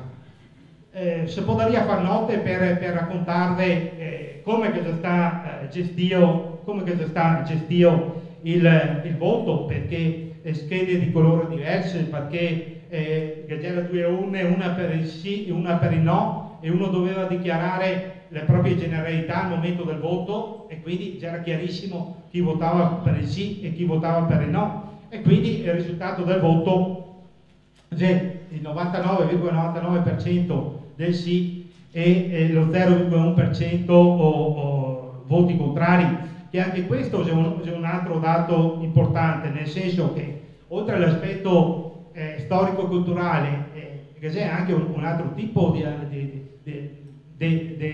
rilievo da fare, che basta, se voi altri che chiedi anche a un Boccia che ha fatto solo qualche esame di statistica a Padova, vi conferma che su una votazione dove c'è circa 700.000 votanti è matematicamente impossibile che sia lo 0,01 che vota contro. Cioè se domani ne porta a votare, sia contenti che vedevo 1.000 euro in più al mese, non viene raggiunto il 99,99%, perché che se bastiamo al contrario, che se quello che l'ha il mondo, che se la comunità che va a votare si sbaglia, comunque è statisticamente provato che, ripeto, il 99,99% non esiste. Invece gli italiani con il plebiscito truccato, fasullo, e si riuscì a arrivare anche a questo. È interessante, per ritornare, vediamo se lo trovo, nella vostra città, in modo che sia sempre anche un aggancio, che nel 1903, perché naturalmente finito il plebiscito, spario tutte le testimonianze di questo voto. Evidentemente c'era la percezione che qualcosa di sporco già era stato fatto, e guardate che non è stato fatto solo nel Veneto, il Veneto è stato l'ultimo, e quindi tutta la macchina perversa di Savoia già era stata oliata e già era perfetta nel 66, ma già nel 1860 in Toscana mi ho trovato, proprio studiando queste ultime settimane, che il giornale La Nazione, che è ancora oggi il giornale più venduto a Firenze in Toscana, distribuiva quel giornale le schede per il sì. Quindi immaginate quale parvenza il grande Tommaso di Lampedusa nel suo Gattopardo, che Tommaso di Lampedusa non è un pericoloso indipendentista veneto, vuol dire, no? Ma nel Gattopardo descrive le situazioni tragicomiche che si va a verificare nel plebiscito in Sicilia. E a donna fugata Ciccio Tumeo, mai me lo ricordo a memoria, a donna fugata Ciccio Tumeo disse: io eccellenza avevo votato no, e dopo dice: quei porci municipio mi trasformano il mio voto e dicono quello che vogliono loro. Questo è Sicilia e Toscana, dappertutto, insomma. Questa era la prassi dei Savoia. Però ecco, è interessante citare questo passaggio, perché riguarda lo storico Luigi Sutto della vostra città, che nel 1903, quindi si è passato neanche 40 anni dal plebiscito, lei incarica di costruire, di mettere in piedi il Museo del Risorgimento Carlo Alberto, e però scrive testualmente: nelle mie ricerche e investigazioni ho potuto solamente conoscere i voti dei singoli comuni del Friuli. Nessun giornale del Veneto fece altrettanto, nemmeno la Gazzetta di Venezia, che neppure pubblicò i voti appartenenti alla provincia di Venezia. Ho voluto scrivere tutto ciò perché sarebbe interessante conoscere i voti del plebiscito dati nel 1866 da ciascun comune veneto, però da biasimare la nostra ignoranza e la nostra democrazia. È deplorevole che i comuni non conoscono i voti che essi hanno dato per il ritorno all'Italia. Ripeto, questo è uno storico del 1903, a riprova che è stato fatto volutamente sparire tutto, quindi è molto difficile trovare la documentazione solo adesso, con tante ricerche, ma una documentazione in qualche modo alternativa, perché la storiografia ufficiale non che ne parla. Noi altri fermo un sondaggio nelle nostre scuole, quando che il Veneto si passa all'Italia e come che si passa all'Italia, mi sono convinto che A, vi dice che il Veneto è sempre stato italiano, quindi B, che è passato nel 1861 naturalmente, e quei pochi che magari sa che si è passato nel 66, fa fatica a ricordare e avere le idee chiare su come che il Veneto si è passato. Ecco, vi ringrazio per l'attenzione e viva San Marco.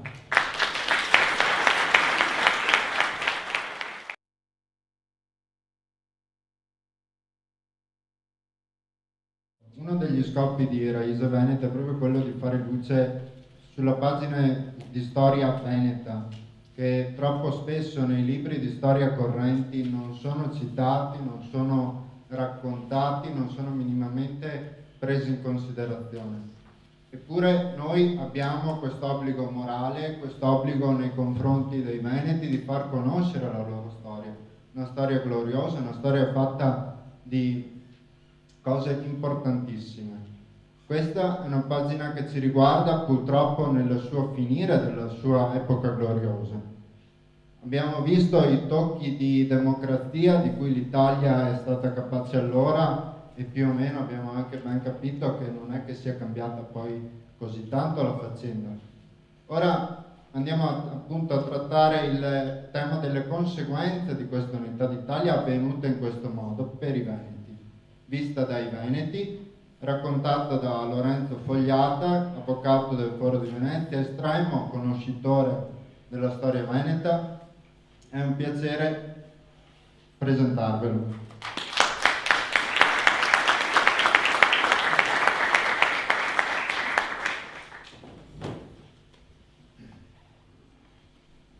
Disse Tegethoff ai suoi marinai: Messe Sieg von Lissa werden.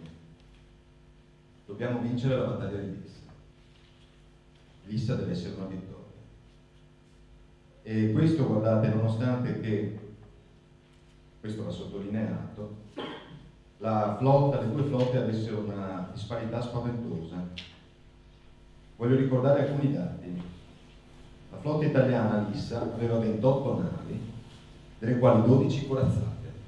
Corazzate modernissime perché erano state acquistate dagli inglesi. Erano davvero l'ultimo ritrovato bellico, tant'è che montavano un cospicuo parco di artiglieria, cannoni modernissimi a canna rigata, mentre la flotta austriaca, che era costituita circa da 18 unità navali, non aveva le corazzate, anche se alcune navi di legno portavano una lieve corazza d'acciaio, ma non erano nate così e quindi non avevano la caratteristica di essere la corazzata in senso proprio, e avevano cannoni a canna liscia. Pensate che la flotta italiana era superiore almeno del 50% a quella austriaca, come tonnellaggio e come equipaggi. Le artiglierie italiane potevano sparare da 1000 metri di distanza, più di 1 chilometro, colpendo il bersaglio con proiettili pesanti 1,5 quintali. I proiettili austriaci non pesavano più di 13 kg. I marinai sulle due flotte erano circa 16.000 uomini sulla flotta italiana e 7.492 sulla flotta austriaca. Tegethoff sapeva tutto questo, era ben al corrente di questa situazione, tant'è che concepisce una strategia di battaglia fondata su due elementi, quelli tipici della organizzazione austriaca, quindi l'organizzazione e l'ordine della flotta, mette la sua flotta in linea e in modo molto ordinato, ma soprattutto il valore e la perizia nautica degli equipaggi, perché per condurre una flotta come la condusse Tegethoff ovviamente è necessario avere piloti e marinai d'eccellenza. Nella flotta italiana c'è questo Persano, il quale, pensate un po', addirittura ha la brillante idea, proprio per salvare la propria persona, non per altre ragioni, di lasciare la Re d'Italia, che era l'ammiraglia della flotta, la abbandona in vista della flotta austriaca dopo aver deriso la flotta austriaca, perché si dice che abbia detto ai suoi secondi: ecco che arrivano i pescatori, ridendo, sapendo che aveva una grande superiorità tecnologica. Dopo aver deriso il nemico, lascia la Re d'Italia e, in mezzo allo smarrimento dei suoi ufficiali che non capiscono che cosa stia facendo, si cala sulla scialuppa e si mette al sicuro nelle retrovie della flotta all'interno di un incrociatore che era il più moderno in assoluto, chiamato l'Affondatore, l'ultimo ritrovato della tecnologia bellica navale. Però questo non viene segnalato adeguatamente, viene calato il pavese, il gagliardetto, non so come chiamarlo tecnicamente, dell'ammiraglio, ma non viene sostituito da alcun altro segnale. Nell'affondatore, perché qua c'è l'aspetto comico della faccenda, nell'affondatore non c'è il segnale dell'ammiraglio, per cui non posso missarlo, c'è al massimo il segnale di viceammiraglio, peccato che viceammiraglio però sia un'altra persona. E quindi i comandanti della flotta italiana, alcuni anche di valore, guardano senza capire che cosa stia accadendo. Non guardano chiaramente l'affondatore per ricevere ordini, e se anche guardano l'affondatore lo guardano senza sapere cosa fare. La Re d'Italia, che era il fiore all'occhiello della flotta italiana, costata moltissimo, con i primi processi di corruzione e di peculato naturalmente sulla flotta, perché vi sono ufficiali e sottufficiali che si vendono anche le divise e tutte le derrate alimentari. La Re d'Italia viene abbandonata al proprio destino in una flotta che subito, in mancanza d'ordini, si sfilaccia, dopo che Persano, prima di abbandonare, dà l'ordine di metterla in linea di fila orizzontale rispetto all'avanzata della flotta austriaca. Quindi un disastro. Perché? Perché conta sulle artiglierie, ma senza ordini le artiglierie non fanno fuoco in tempo. Certo che se i cannoni italiani, con la differenza che vi ho detto di calibri, avessero potuto sparare e andare a segno entro il chilometro, probabilmente le sorti della battaglia sarebbero state molto diverse. Tegetov sa questo e lancia la sua flotta alla massima velocità possibile, perché conta sullo speronamento. Conta sullo speronamento, per fare lo speronamento ci vogliono, ripeto, marinai di altissima classe e di grande coraggio. Si dice che Tegetov, la tradizione dice, come ci ricorda Ettore, la tradizione ci ricorda che Tegetov, allevato presso il Collegio di Marina di Venezia, conosca perfettamente il Veneto, anche perché probabilmente non poteva dare ordini a marinai che parlavano esclusivamente di Veneto, non poteva dare ordini se non in Veneto, e si rivolge al suo pilota, il famoso Bianeo, al quale dice daghe dosso Nino che la ciapemo, e prima gli chiede anche un'opinione, Nino che la femo, e Nino che risponde sì che la femo, Nino Ciosotto che la femo. La Re d'Italia viene speronata anche un'altra unità navale al secondo speronamento, perché prima viene speronata sulla poppa, cade, addirittura viene tranciata la parte della poppa, cade la bandiera, e sarà proprio un veneziano dalmata a lanciarsi per prendere la preda della bandiera italiana su richiesta di Tegetov, e dopo viene speronata una seconda volta, questa volta al centro, si inclina, comincia subito ad affondare. Viene sottolineato da un cronista croato il valore dei marinai italiani, un po' la storia, no, degli eserciti italiani, i comandi inesistenti e soldati di valore. Il valore dei marinai italiani, i quali scaricano fucileria sulla flotta austriaca fino proprio, si dice, quando hanno praticamente l'acqua alla gola. Si dice che l'ufficiale più alto in grado si punti la pistola alla tempia, non si capisce se si spara o se muore negato, fatto sta che muore con l'affondamento della nave. Morale della favola, la Re d'Italia affonda, e appunto la tradizione dice che dalle marinerie austriache si levi il grido viva San Marco. Una storia doppiamente, triplamente, quadruplamente gloriosa, perché oltre agli aspetti che vi ho detto finora, che già insomma lasciano molto perplessi, come vi ha detto Beggiato, la battaglia è stata voluta dagli italiani a tutti i costi, nonostante l'Austria, dopo la sconfitta di Sadova, che correggimi Ettore se sbaglio, del 4 luglio, se non voglio, del 3 e 4 luglio, una battaglia talmente cruenta da lasciare sul campo qualcosa come 50.000 uomini. Dopo la battaglia di Sadova, l'Austria offre ufficialmente, queste non sono dicerie venetiste, sono documentali, offre ufficialmente all'Italia la cessione del Veneto, naturalmente con la mediazione francese. No, dicono loro, non sia mai che noi accettiamo il Veneto dalla Francia, e quindi vogliono la riscossa di una guerra che avevano già perduto per terra, appunto a Custoza, la vogliono per mare. E questa è la storia bellica. Io mi ero incaricato con gli amici che mi hanno invitato, Giollo e Dalia, di spendere due parole però del prima più che del dopo. Credo che del dopo si occuperà l'amico Alberto, cioè cos'è il Veneto, le Venezie come si chiamavano all'epoca, come arrivano a questa situazione di cessione ingloriosa, chi siamo a quell'epoca. Fatemi fare un piccolo passo indietro, una veloce carrellata, anche se sono fatti immagino da molti di voi conosciuti.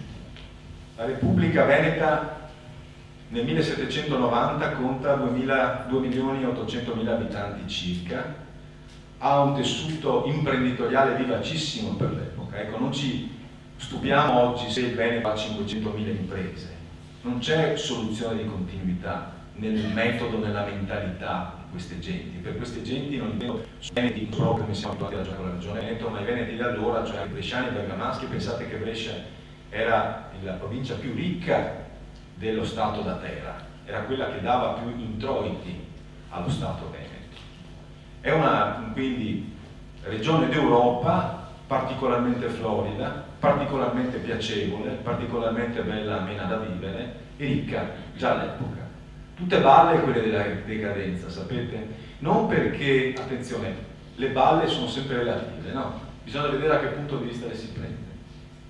Il concetto di decadenza è stato sfruttato moltissimo e in malafede finora da moltissimi storici, universitari, politici, non ne parliamo, cioè Venezia, perché bisogna creare l'idea che fosse ineluttabile destino lo sparire dalle pagine della storia. Questo è il punto.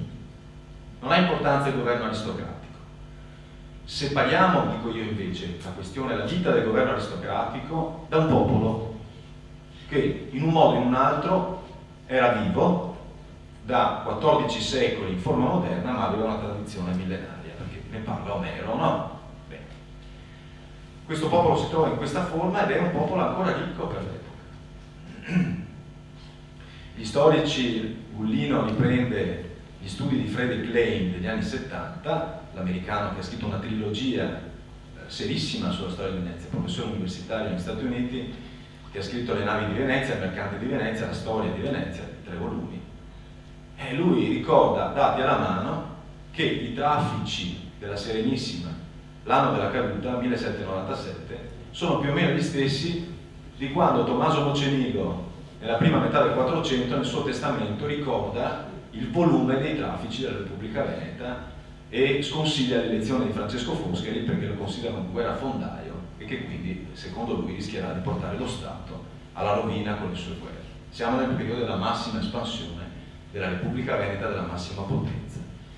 Questo cosa significa? I dati vanno analizzati. Certo non significa che la Repubblica Veneta del 1797 avesse lo stesso prestigio, la stessa potenza internazionale della metà del XV secolo, questo sarebbe folle affermarlo. Perché quindi c'è una diversità? Perché è cambiata la realtà europea attorno alla Serenissima. La Serenissima è diventata una potenza di più limitati confini, di più limitata influenza, punto e basta. Ma è uno Stato florido, è uno Stato che sta bene.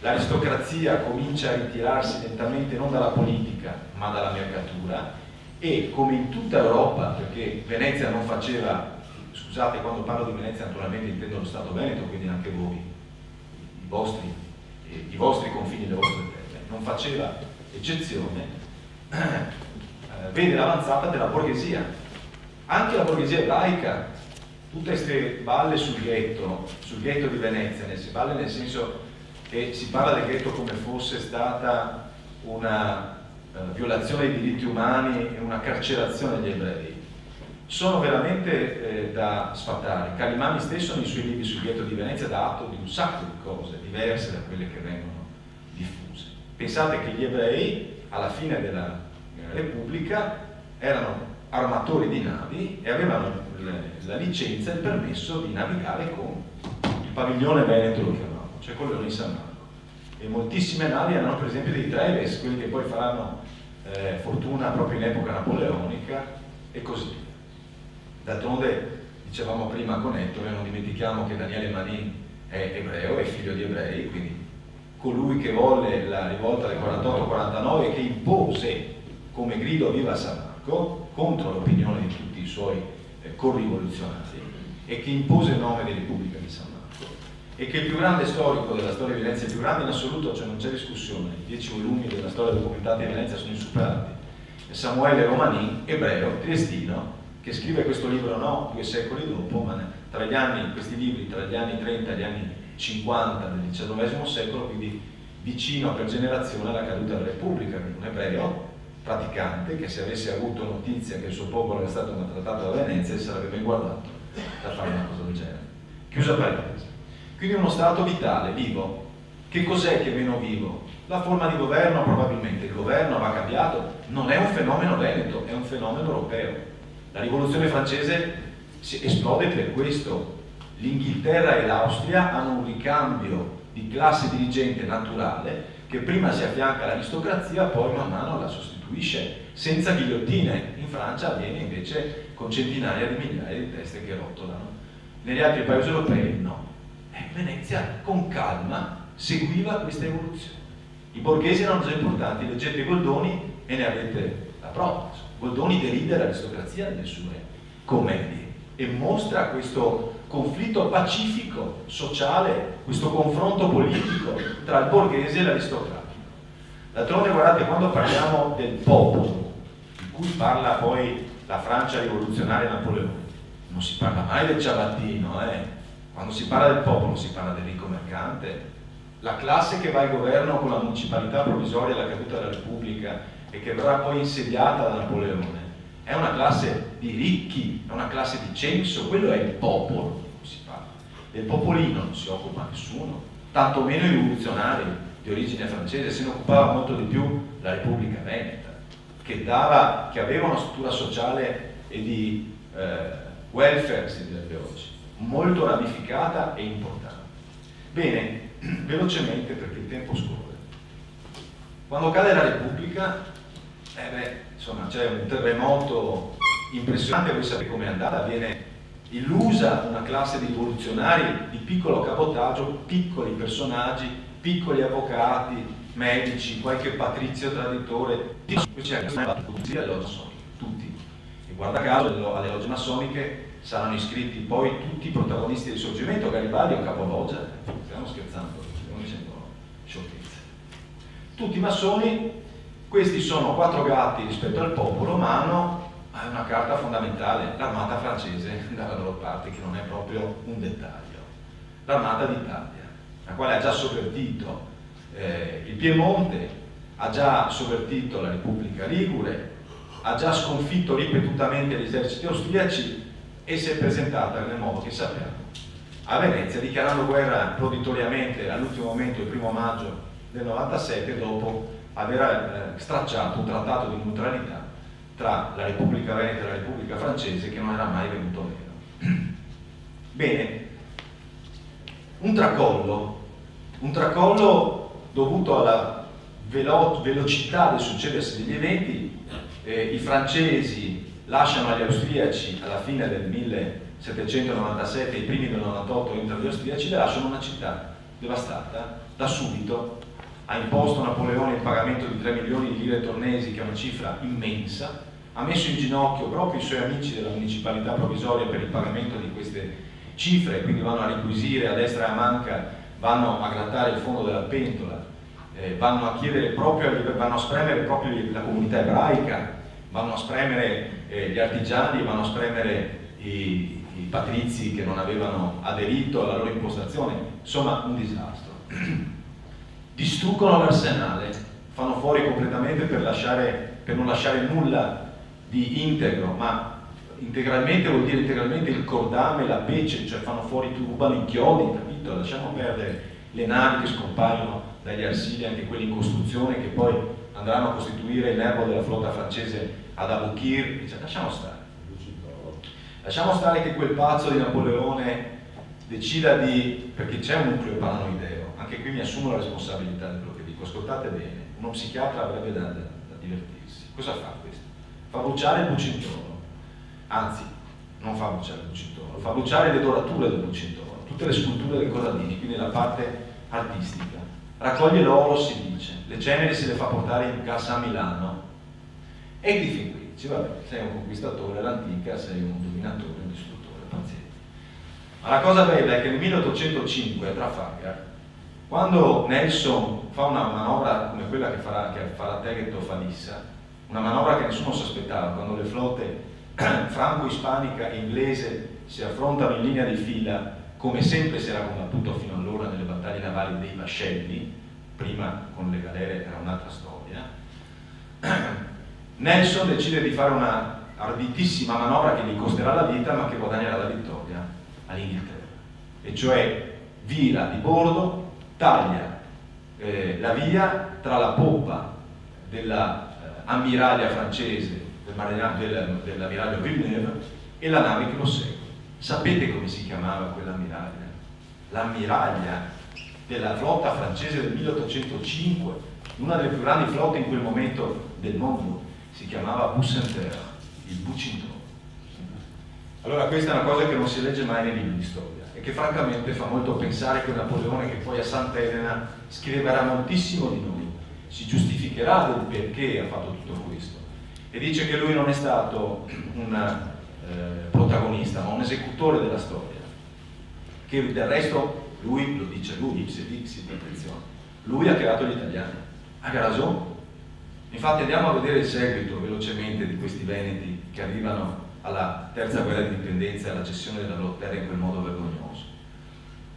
Lui sì che fa gli italiani, lui lascia, pende con il rammarico di Foscolo e di tutti gli invasati come lui, mi prendo la responsabilità anche di questo, anche se mia figlia da poco ha portato Foscolo forzatamente a scuola, il quale segretario della municipalità provvisoria, quando sale la notizia, circola la prima notizia che Napoleone avrebbe venduto il Veneto all'Austria, invece di dire beh, bel porco, cosa fa? Cioè, diamo fuoco, incendiamo Venezia, non lasciamo gli austriaci. Questa fu la proposta di Ugo Foscolo. Voleva dar fuoco a tutta la città per non lasciare gli austriaci.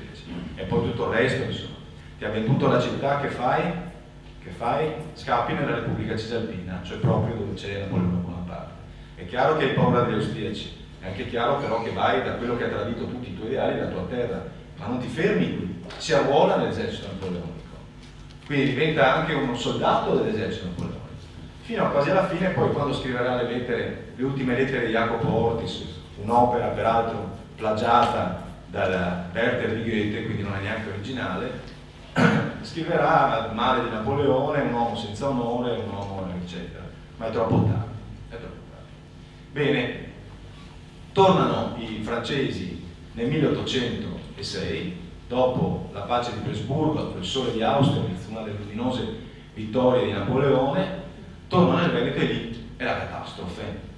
La catastrofe, guardate che ci portiamo ancora dietro, perché non è solo una catastrofe sul piano della rapina, della devastazione. I due decreti del 1806 e del 1810 di soppressione dei beni ecclesiastici fanno a pezzi qualcosa come 70 chiese nella sola Venezia, 12 a Murano, che vuol dire che è come se fosse passato uno stormo di bombardieri, che Murano non si prenderà mai più, è stata praticamente rasa al suolo, non ha più l'aspetto. Se qualcuno pensa di vedere a Murano, la Murano se lo toglie dalla testa.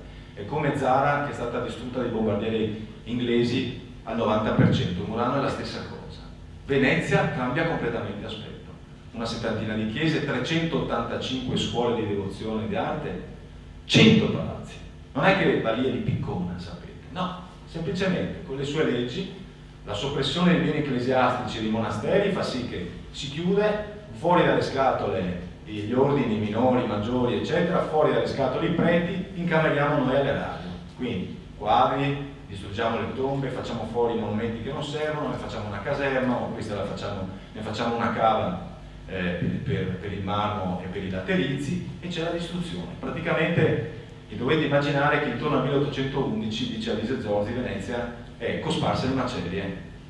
Per fare i giardini napoleonici distrugge 4 tra le più belle chiese e più tradizionali di Venezia: Sant'Antonio di Castello, la chiesa dei Marinai, con sepolto e doge Antonio Grimani, uno dei più bei monumenti della Rinascenza, San Domenico, la parrocchia di Giambattista Tiepolo, e così. Le gallerie dell'Accademia oggi sorgono nella ex chiesa della Carità, che aveva uno dei più bei monumenti della Rinascenza veneziana, di Dogi Marco Agostino Barbarigo, fatta fuori completamente. C'è chi ancora dice, caspita, ci ha dato le gallerie dell'Accademia. Vengono trafugati 30.000 quadri, 30.000 dipinti, i più importanti di itinerario. E cosa vuol dire? I numeri 1 partono per Parigi, i numeri 2 vanno a Milano, i numeri 3 restano a Venezia, i numeri 4, 5, 6, 7 vengono venduti, quindi vengono completamente dispersi. Guardate che ancora oggi, non ci pensiamo mai, ma le gallerie dell'Accademia e la Pinacoteca Brera sono il deposito di un ricettatore, di un ladro.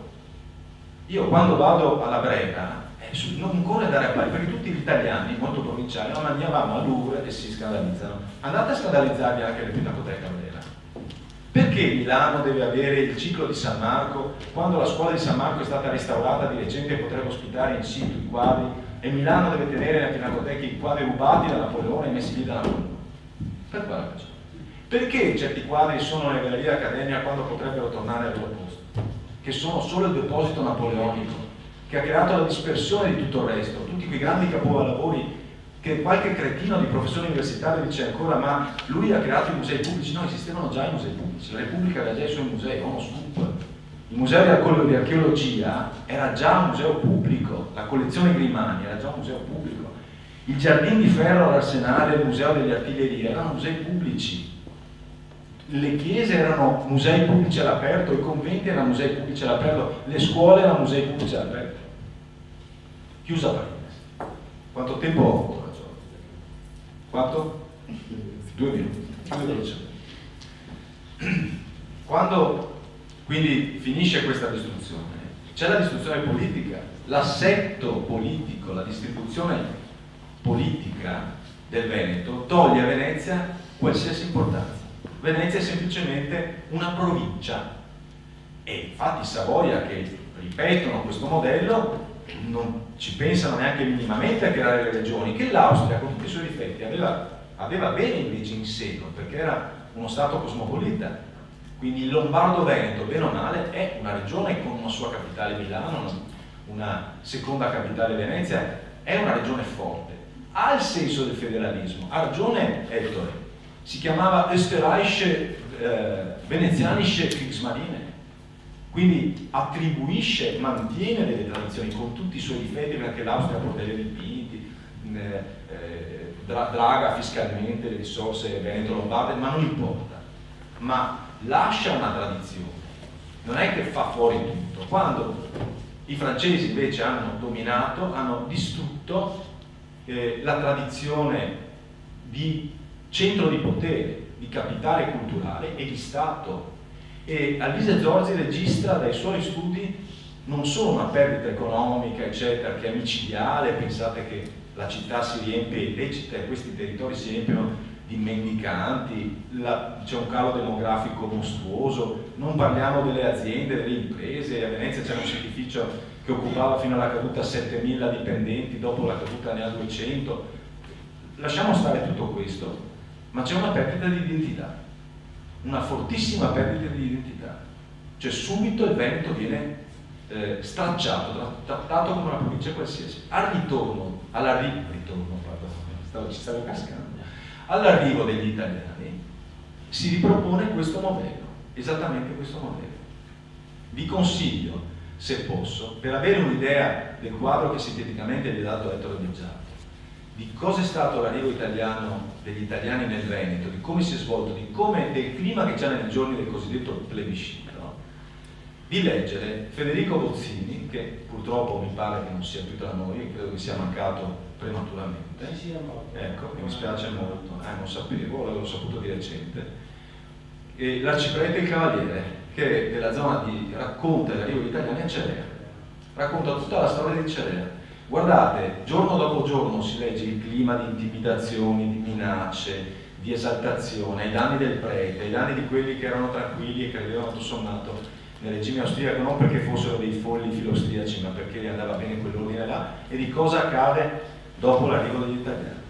E la coscrizione e la tassa sul macinato vengono riprese, oltre all'ordinamento istituzionale, quindi all'annullamento al centralismo folle, che dice Zorzi verrà attenuato solo dalla Repubblica Italiana con l'istituzione delle regioni, e che invece, come vediamo, senza quasi che ce ne accorgiamo, sta per sparire di nuovo con qualche cretino locale che dice anche eliminiamo gli sprechi, eliminiamo le regioni, senza capire che sono l'ultimo baluardo, anche se debole, anche se difettoso, l'ultimo baluardo ha un minimo di senso identitario. Chiudo perché il tempo è tirato.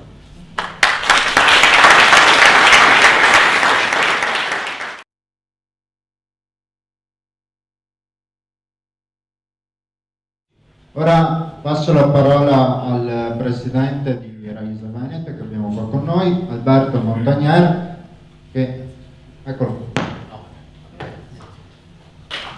Buonasera.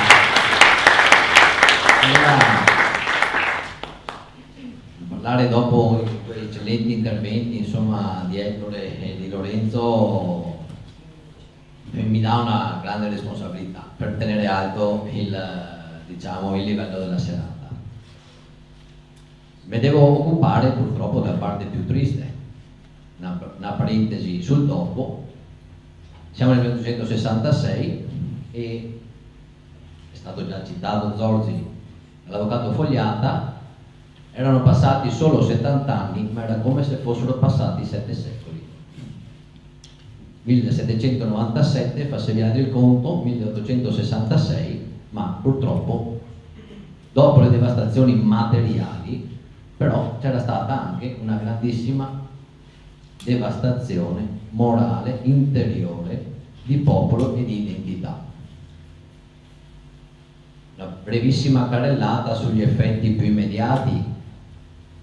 Veramente una grandissima povertà, entrano in crisi quel tessuto sociale e produttivo delle aziende, spariscono le grandi ville, che non dobbiamo vederle come delle ville, luoghi di villeggiatura e luoghi di svago, ma in realtà erano aziende agricole ante litteram. I viaggiatori del Settecento che passano appunto in visita per i nostri territori si sorprendono perché i contadini mangiavano carne. Non so cosa chi mangiasse da altre parti, però ero qua, si è sorpreso. E il nobile veneziano diceva sì, ma se ora che lavora, se ora che fa fatica, è giusto che sia ora che mangia. Vedete, insomma, sempre la presenza di una certa lungimiranza, di una certa presenza nella vita quotidiana di tutte le classi sociali. La fame porta a quel fenomeno tipicamente italiano che è la pellagra degli anni 80 dell'Ottocento circa.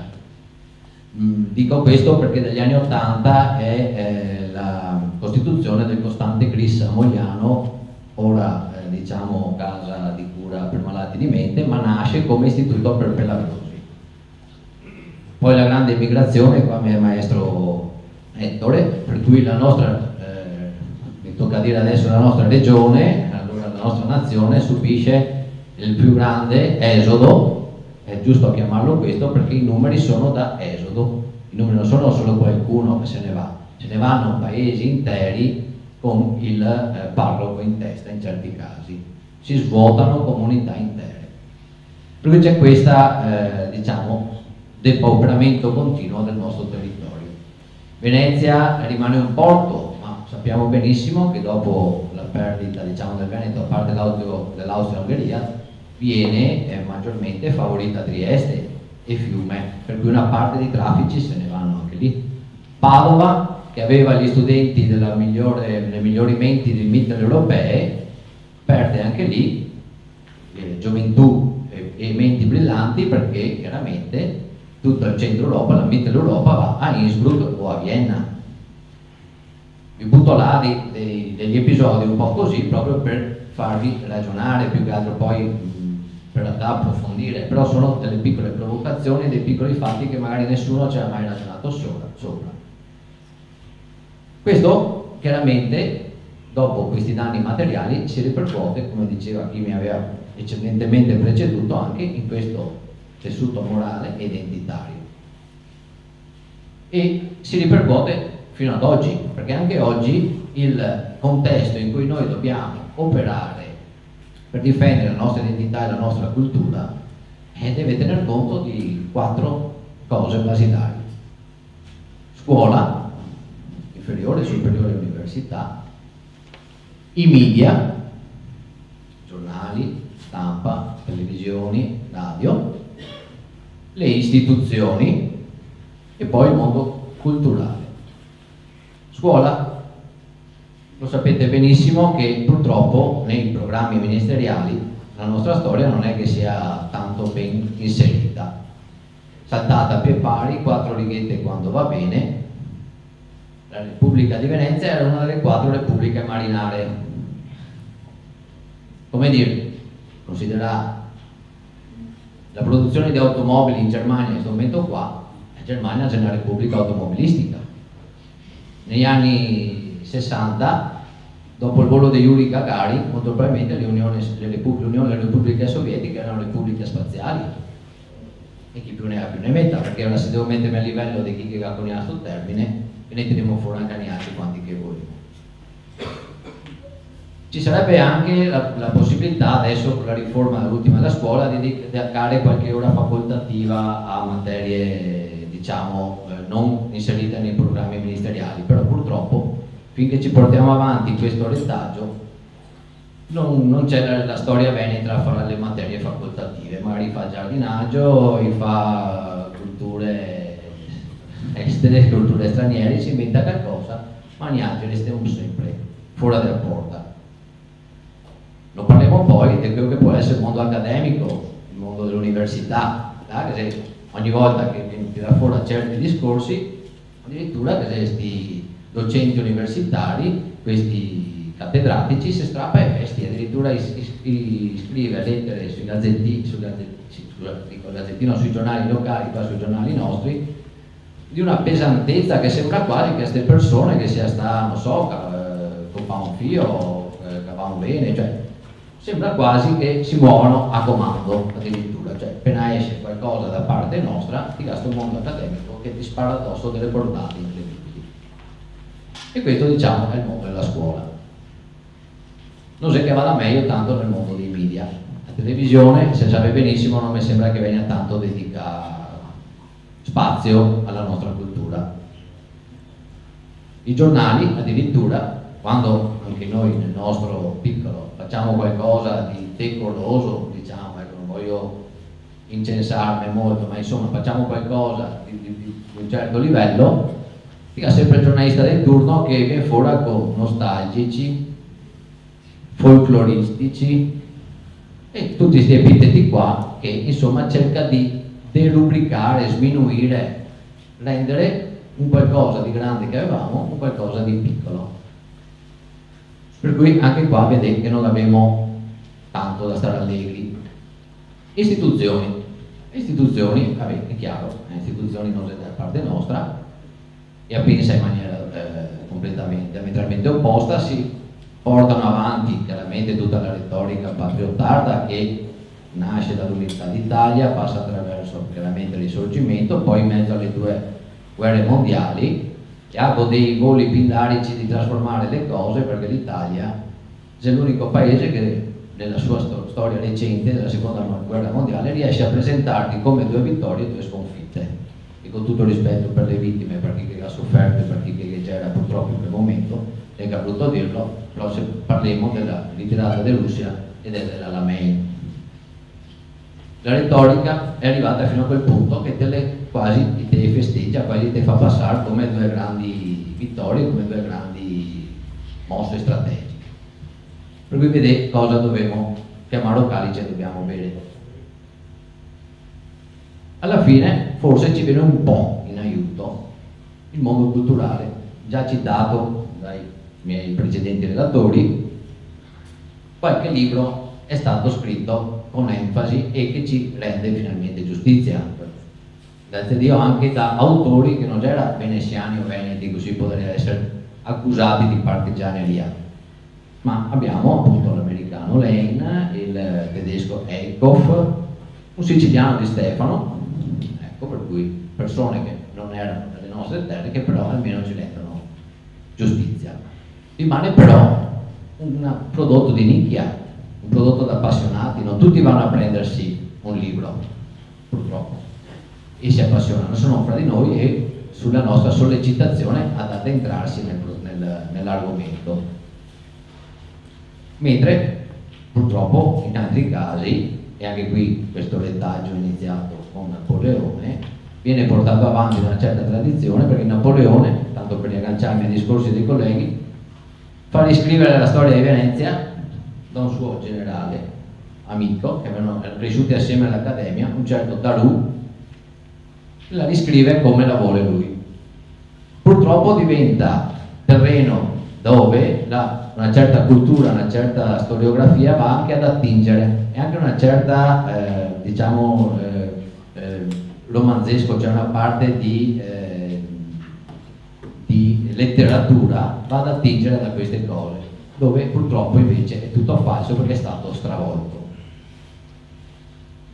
Il Dalù purtroppo, essendo diciamo un membro dell'allora nomenclatura dell'allora mondo accademico, promosso in questo caso da Napoleone, da militare lo fa quasi docente, viene stampato in migliaia di copie e purtroppo si trova ancora volendo, mentre si fa fatica a trovare Romanin e si fanno fatica a trovare altre pubblicazioni.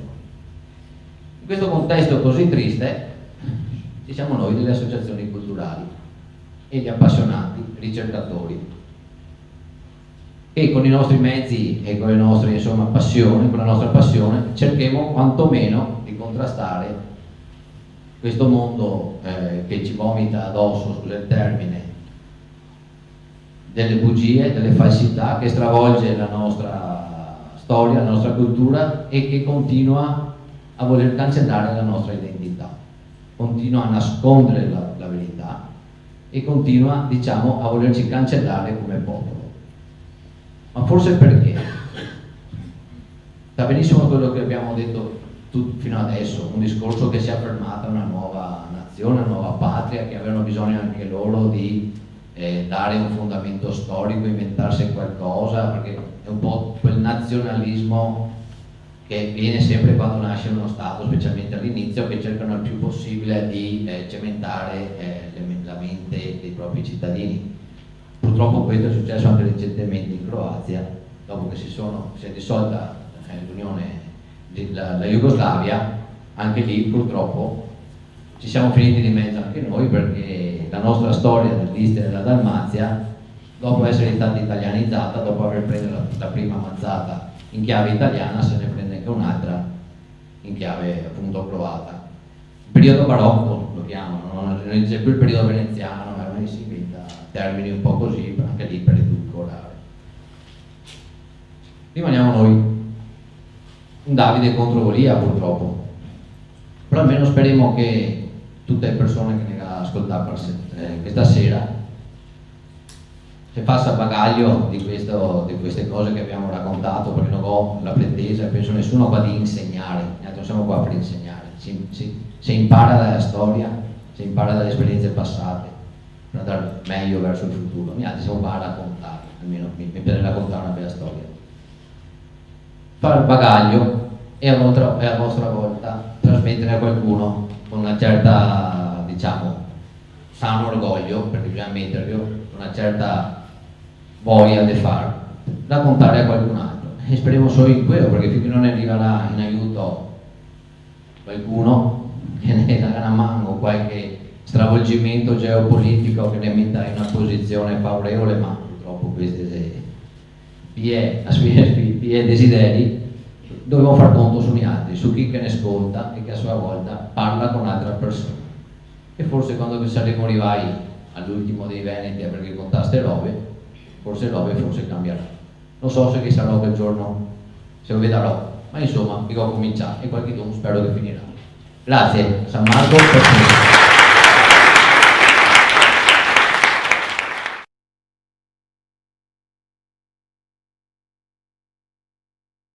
Di certo noi proseguiamo, continuiamo su questa strada della verità.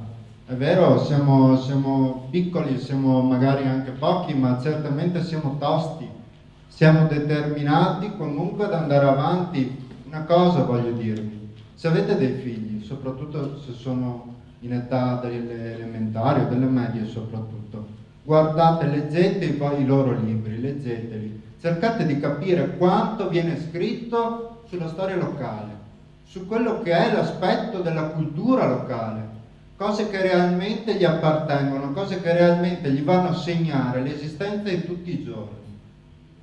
Soprattutto i giovani, i ragazzini, vivono l'entità locale come una cosa importante, con la quale devono crescere. E mi domando, cosa ci sarebbe di così sbagliato nell'essere orgogliosi di essere veneti, di essere polesani? Perché questo noi dobbiamo essere, e se noi arriviamo a conoscere la nostra storia, la nostra cultura, non avremo altra via che essere orgogliosi di quello che siamo ora e di quello che siamo stati.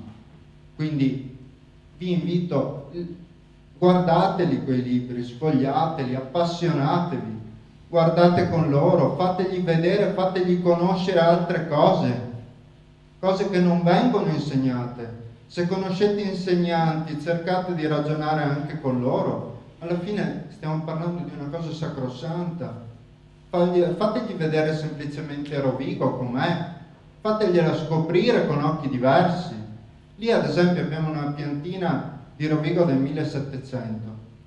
Era una città bellissima, si è totalmente stravolta, però ancora si vedono quei segni.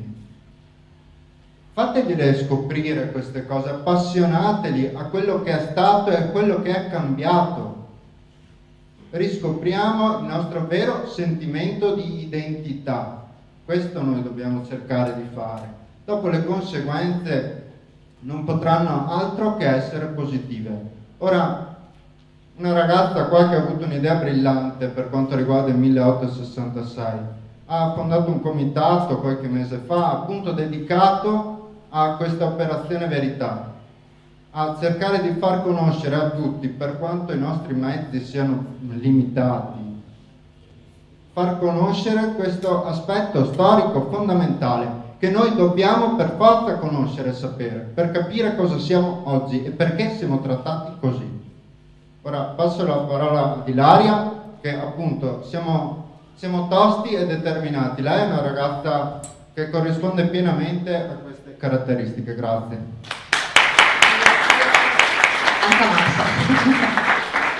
Allora io sono quasi in imbarazzo perché dopo i relatori che ci sono stati in realtà appunto io sono contenta di essere qui, sono stata chiamata da Raise e sono stata chiamata perché in realtà il tema di quest'anno è il 1866, non è che io abbia avuto un'idea chissà che geniale, semplicemente il 150esimo e abbiamo detto ma quante volte capita un 150esimo, usiamolo bene. E usarlo bene significa in realtà avere l'occasione per spiegare che cosa è successo 150 anni fa. Quindi il motivo di questo comitato è proprio questo, sfruttare questo anno per rendere consapevoli i veneti di quello che è accaduto ai loro nonni. E il comitato non è nulla senza altre associazioni, quindi in realtà è semplicemente un modo per poterne parlare. Volevo chiedervi, visto che adesso sono le 10 passate, 10 e mezza, volevo chiedervi come mai siete venuti qua stasera? Cioè, tipo, perché volevate sapere, perché siete curiosi della storia? Non so, per la storia. Per la storia. La signora là fa, perché ho visto una locandina interessante, perché Raise di solito fa cose belle. Non lo so, cioè avete, diciamo... Per sapere la verità. Per sapere la verità? E già sarebbe, no, già vorrebbe dire sapere di essere stati ingannati, perché non è mica detto che ci sia nemmeno questo. Ricordare il futuro in maniera più ottimistica. Quello mi piace. Ho sentito solo storia, quello mi piace. Pessimismo e non ho sentito prospettive per il futuro, noi dobbiamo preparare il futuro e i figli. Ecco, allora, Questa base che bisogna... esattamente, in realtà, se ci pensate bene... Allora, qua siamo già molto con le idee molto chiare. In realtà, prima di arrivare alle risposte, la cosa interessante sono le domande che ci poniamo. Le risposte poi le dà ciascuno di noi. Ma il motivo per cui si studia storia, in realtà, è per avere una lettura saggia di ciò che sta accadendo nel presente e una visione chiara di quello che può essere il futuro. La storia serve a questo, al di là di quelli che possono amare, diciamo, mettere il naso dentro i libri. La storia serve a questo, a sapere chi si è, così sai dove puoi andare, quindi ad avere una lettura di quello che succede e di quello che potrebbe succedere. Quello che abbiamo sentito stasera, l'emigrazione, di cui parlava per esempio il presidente di Raise, se ci pensate bene è un fenomeno che adesso noi stiamo vivendo al contrario, in maniera massiccia. 150 anni fa e rotti erano i nostri ad andare via. Allora le cose tornano e ritornano, ci sono delle modalità diverse forse che fanno la differenza, no? I nostri, per esempio, nel mondo sono stati ricordati come una buona immigrazione. Io mi ricordo la sindaco di Erechim, che è una cittadina, 90.000 abitanti, del Brasile, che quando ha accolto la delegazione di Veneti, siamo andati a trovare le comunità venete nel mondo, ci ha stretto la mano e vi giuro mi sono venuti i penotti così, ha detto noi dobbiamo ringraziare la vostra gente, cioè aveva identificato nell'emigrazione veneta il nucleo che aveva fondato il regime. 100 anni prima il regime era mato, era foresta, ok? È diventata quello che è diventata per l'emigrazione nostra, che è una modalità di emigrare completamente diversa da quella che magari adesso viviamo qua. Quindi sapere come sono stati i nostri emigrati potrebbe farci riflettere e pensare come noi vorremmo e dovremmo pretendere che siano gli altri immigrati, no? Quelli di oggi. Questo significa sapere la storia. Parlando di immigrazione una cosa, parlando del 1866, inteso proprio cosa è accaduto quell'anno, il sapere che siamo stati ingannati ovviamente può fare, comunque fa venire fuori una sorta di reazione. Però in realtà, al di là del concentrarsi sul fatto che siamo stati ingannati, la cosa interessante è che in quell'anno là i veneti, in maniera diciamo un po' maldestra, perché dopo c'erano le 2 urne, perché dopo erano guidati e tutto quanto, in maniera un po' maldestra, ma i veneti quell'anno hanno esercitato il diritto di autodeterminazione. Era stato fatto e un po' mischiate le carte, ma di fatto la cosa interessante di quell'anno là che dobbiamo tenerci in mente è che ai veneti è stato chiesto: volete stare con l'Italia, col Regno d'Italia? Allora, il motivo per cui è interessante venire a serate così è perché queste domande fatte 150 anni fa in realtà possono diventare un patrimonio di oggi. Quella domanda fatta allora può, in maniera assolutamente accettabile, diventare la domanda di un veneto oggi, della serie: vogliamo ancora rimanere in Italia o per caso non vogliamo qualcosa di diverso? Allora, quello che si propone il comitato è quello di far conoscere ciò che è successo, ma soprattutto di far riflettere le persone sul fatto che gli scenari non sono sempre guidati, non siamo dentro una scatola, siamo noi che dobbiamo farci le domande giuste per poter poi rispondere nella maniera che vogliamo noi. Allora, riprendo e cito un pensiero che mi è rimasto molto impresso del come mai si fa cultura. Mattia lo diceva chiaramente, noi abbiamo tanta cultura e dobbiamo diffonderla, e prendo un pezzettino di un discorso che Giovanni Paolo II ha fatto all'ONU ancora nel 1995. Se non l'avete mai letto, andatevelo a leggere, perché è una cosa che allarga il cuore. Parla del diritto dei popoli, dell'autodeterminazione del diritto dei popoli, e in un passaggio dice: il diritto all'esistenza implica naturalmente per ogni nazione anche il diritto alla propria lingua e cultura, mediante le quali un popolo esprime e promuove quella che direi la sua originaria sovranità spirituale. La storia dimostra che in circostanze estreme è proprio la sua stessa cultura che permette a una nazione di sopravvivere alla perdita della propria indipendenza politica ed economica. È questo il motivo per cui il Raise fa cultura, per permettere ai veneti di superare questo momento nel quale noi non siamo liberi come lo eravamo e permetterci di farci riflettere e magari di arrivare alla conclusione che potremmo di nuovo essere artefici del nostro destino. Lo siamo stati per tanti anni, potremmo assolutamente tornare ad esserlo. Vabbè, le parole sante sono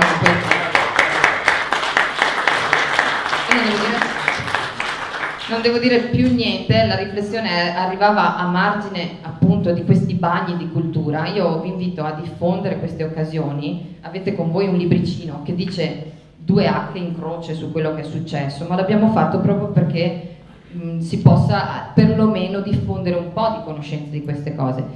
Quindi diffondete anche la possibilità di partecipare a queste occasioni. Il 21 e il 22 di ottobre per il Veneto quest'anno sarà un 150esimo. Allora, ci potrà essere chi vorrà pensare di festeggiarlo come qualcuno nel 2011 ha pensato di festeggiare qualcosa da altre parti d'Italia, però in realtà noi dobbiamo pensare di celebrarlo, e celebrarlo non significa per forza festeggiare. Celebrarlo vuol dire memorizzarlo, farlo diventare patrimonio dei veneti. Quella data lì è la data in cui noi abbiamo perso la libertà, di fatto l'avevamo già persa, ma insomma è stato ufficializzato il nostro in questo momento destino italiano. Allora dobbiamo riappropriarci di queste date, perché in queste date è giusto fare queste riflessioni. Io vi propongo, se vi abbiamo un po' toccato questa sera con queste informazioni, di andare sul sito del comitato. È scritto comitato 1866, l'ho scritto anche in grande, eccolo qua, comitato 1866. Se pensate che vi interessa, che potete dare una mano, perché come dire, vi interessa che quest'anno possa diventare fondamentale anche per altri veneti come noi. Iscrivetevi, così noi vi possiamo mandare anche le informative su ciò che facciamo e soprattutto su quello che faremo il 21 e il 22 di ottobre. Io ho finito, vi ringrazio e ringrazio tantissimo Raiz Veneto.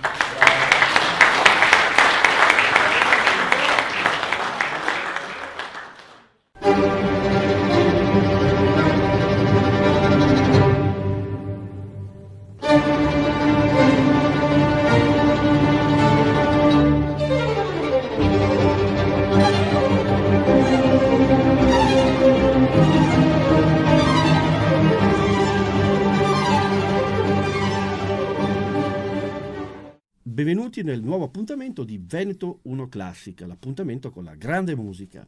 E oggi avremo un ospite illustre che fra un po' vi presenterò, ma vi voglio anche ricordare che trasmettiamo per Radio Veneto 1 delle frequenze di 97.500 e anche nel canale digitale 86 di Eden TV. Bene, ora la sorpresa è poi qui con me, il grande violinista Lucio Degani, grande artista, grande virtuoso, e naturalmente sappiamo bene che sei anche uno dei componenti più prestigiosi, tra i più prestigiosi di solisti veneti. Sì, ormai quasi 30 anni, il 26 di febbraio di questo mese. Cioè. No, 30 anni di carriera con i solisti veneti, quindi penso che hai girato il mondo e visto parecchio. Largo, sì, da quando avevo 19 anni. Sì. 19 anni, ma penso un po'. Però insomma, andiamo un po' agli inizi. Quando è stato il tuo primo amore con questo meraviglioso strumento? Questo meraviglioso strumento che è un Don Niccolò Amati del 1731. 1731, trovato per puro caso in una soffitta triestina nel 92 e mi ha accompagnato fino ad oggi nei miei concerti. Mi ha fatto un po' penare per vari restauri, cose, però è uno strumento che dà molte soddisfazioni, soprattutto dal punto di vista della qualità. Certo che insomma da una soffitta è qualcosa di arcano, è qualcosa di particolare. Sì, apparteneva a una signora vedova, questo era del marito che suonava, poi quando è mancato il marito lei ha cercato di venderlo, ma siccome lo strumento presentava parecchie crepe ed era incollato, anzi più che incollato, attaccato sulle fasce con lo scotch, nessuno lo voleva. Ma d'altronde Trieste è una città in cui ci sono i termosifoni centralizzati, le temperature medie invernali negli appartamenti sono di 25-26 gradi, che per strumenti del genere sono la morte, in quanto il secco poi favorisce il formarsi di crepe e di scollature. Quindi nessuno... Io avendo visto questo strumento me ne sono subito un po' innamorato, poi tramite dei giri particolari sono riuscito a venirne in possesso, l'ho fatto vedere a Londra, e lì me l'hanno battezzato. Diciamo, e ti ricordi il primo concerto fatto con questo strumento? Allora, il primo concerto fatto non con 1731 questo... Non credo. Ben lontano da... No, il primo concerto che feci con questo strumento era nel maggio del 1992. 1992. Io l'avevo preso a marzo. E ti ricordi il primo brano che hai eseguito con questo strumento? Con questo strumento feci un brano di Paganini. Ah, penso ricordo, sì. Probabilmente le streghe. Le streghe. Non ricordo se erano le streghe o il Mosè. Uno dei due, comunque col pianoforte. Quindi, insomma, inaugurato con un grande compositore, non da poco, Paganini, italiano, che rappresenta la scuola violinistica per eccellenza italiana. Bene, allora andiamo ad ascoltare l'arte di Lucio Degani ed eseguiamo un pezzo insieme. Cosa dici? Visto che parlavi di Paganini, facciamo il cantabile. Facciamo il famoso cantabile di Paganini? Sì, che è un pezzo che mette distensione e serenità. Ci portiamo poi la tastiera e eseguiamo questo brano di Paganini, il cantabile. Buon ascolto.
E rientriamo in studio dopo aver ascoltato il cantabile di Niccolò Paganini, interpretato magistralmente da Lucio Degani, che abbiamo qui fisicamente, e per noi è un onore averti qui.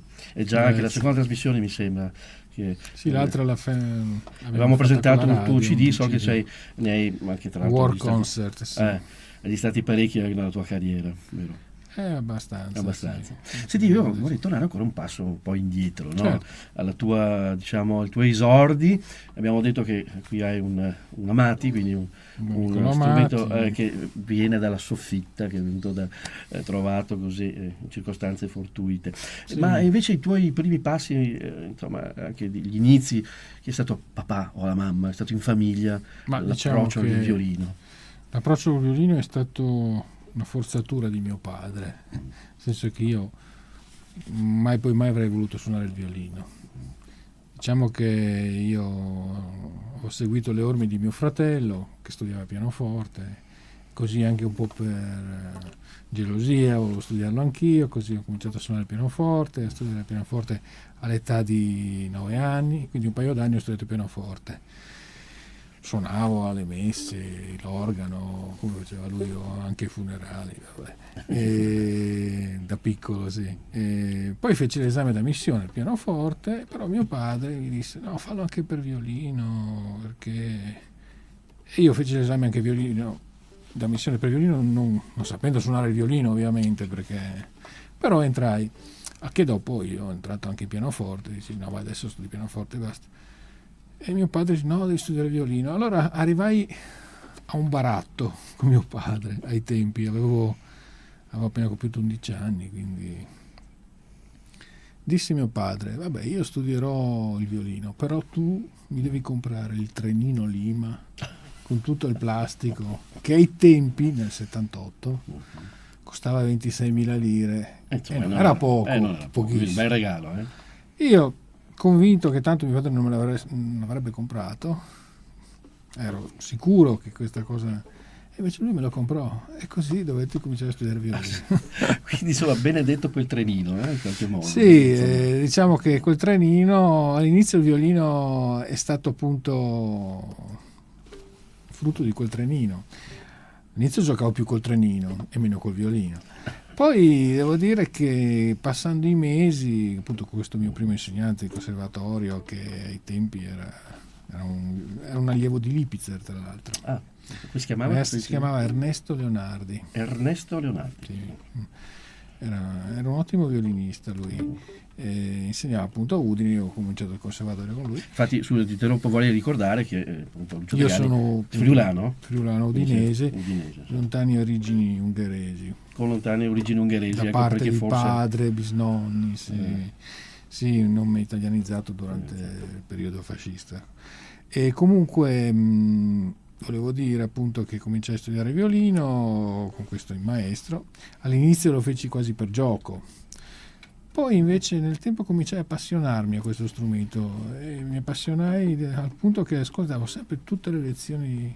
Io avevo una lezione di 3/4 d'ora e stavo in conservatorio 4-5 ore a ascoltare le lezioni degli altri, e questo mi fece crescere una gran voglia di studio verso questo strumento, e poi così fu che mi innamorai e bruciai un attimo le tappe. Sei entrato in conservatorio? Dove hai fatto? Ero in conservatorio. A Udine? Sì, in conservatorio Jacopo Tomadini. Il tuo primo insegnante era di Udine, il conservatorio? No, lui era goriziano, però insegnava a Udine. E feci infatti, bruciai un attimo le tappe, feci il 5º anno in 3 anni. Quindi già lì si vedevano subito le tue doti, insomma. Sì, spiccate, poi durante un concorso che feci nell'82 conobbi il maestro Zanettovic, famoso violinista del trio di Trieste, e cominciai a studiare con lui. Da qualche mese dopo che feci questa conoscenza, anche tramite un aiuto del figlio Daniele, compositore famoso, e l'anno dopo mi trasferì appunto a Venezia, al Conservatorio di Benedetto Marcello di Venezia, dove seguì appunto le lezioni regolari del maestro Zanettovic. Poi mi diplomai da privatista a Firenze, al Cherubini, e poi perché la tua carriera, ma diciamo già prima, io mi diplomai nell'87, però già l'anno prima facevo la spalla dell'orchestra giovanile italiana a Fiesole. Fiesole, sì, importantissimo. Sì, dove c'erano i corsi, corsi. E dove c'era il maestro appunto Farulli, con cui facevo quartetto, Zanetto, Ciderosa, musica da camera, e Principe appunto, io facevo la spalla, quindi c'erano le tournée estive, ma allo stesso tempo feci un'audizione nel febbraio appunto dell'86, esattamente il 26 febbraio, col maestro Scimone. Feci un'audizione al mattino, al pomeriggio lui mi fece fare una prova con l'orchestra, e il giorno dopo, il 27 febbraio, il mio primo concerto con i solisti veneti a Perugia. Già Ricordo anche che lui, siccome io ai tempi non avevo il frac, cioè neanche pensato, mi prestò il suo smoking per il primo concerto. Sì. Il scivone. Beh, Sì. Questa è proprio interessante, tra l'altro, e poi tu sei diventato anche il primo violino solista Diciamo di che Solisti sì, dal 2000 ricopro il ruolo appunto di violino principale principale e solista, insomma. Bene, allora ascoltiamo la Ciaccona di Johann Sebastian Bach in re minore, interpretata magistralmente dal violinista Lucio Degani. Buon ascolto.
E rientriamo in studio, sempre nella nostra trasmissione di Veneto 1 Classica, e abbiamo sempre qui con noi ospite Lucio Degani.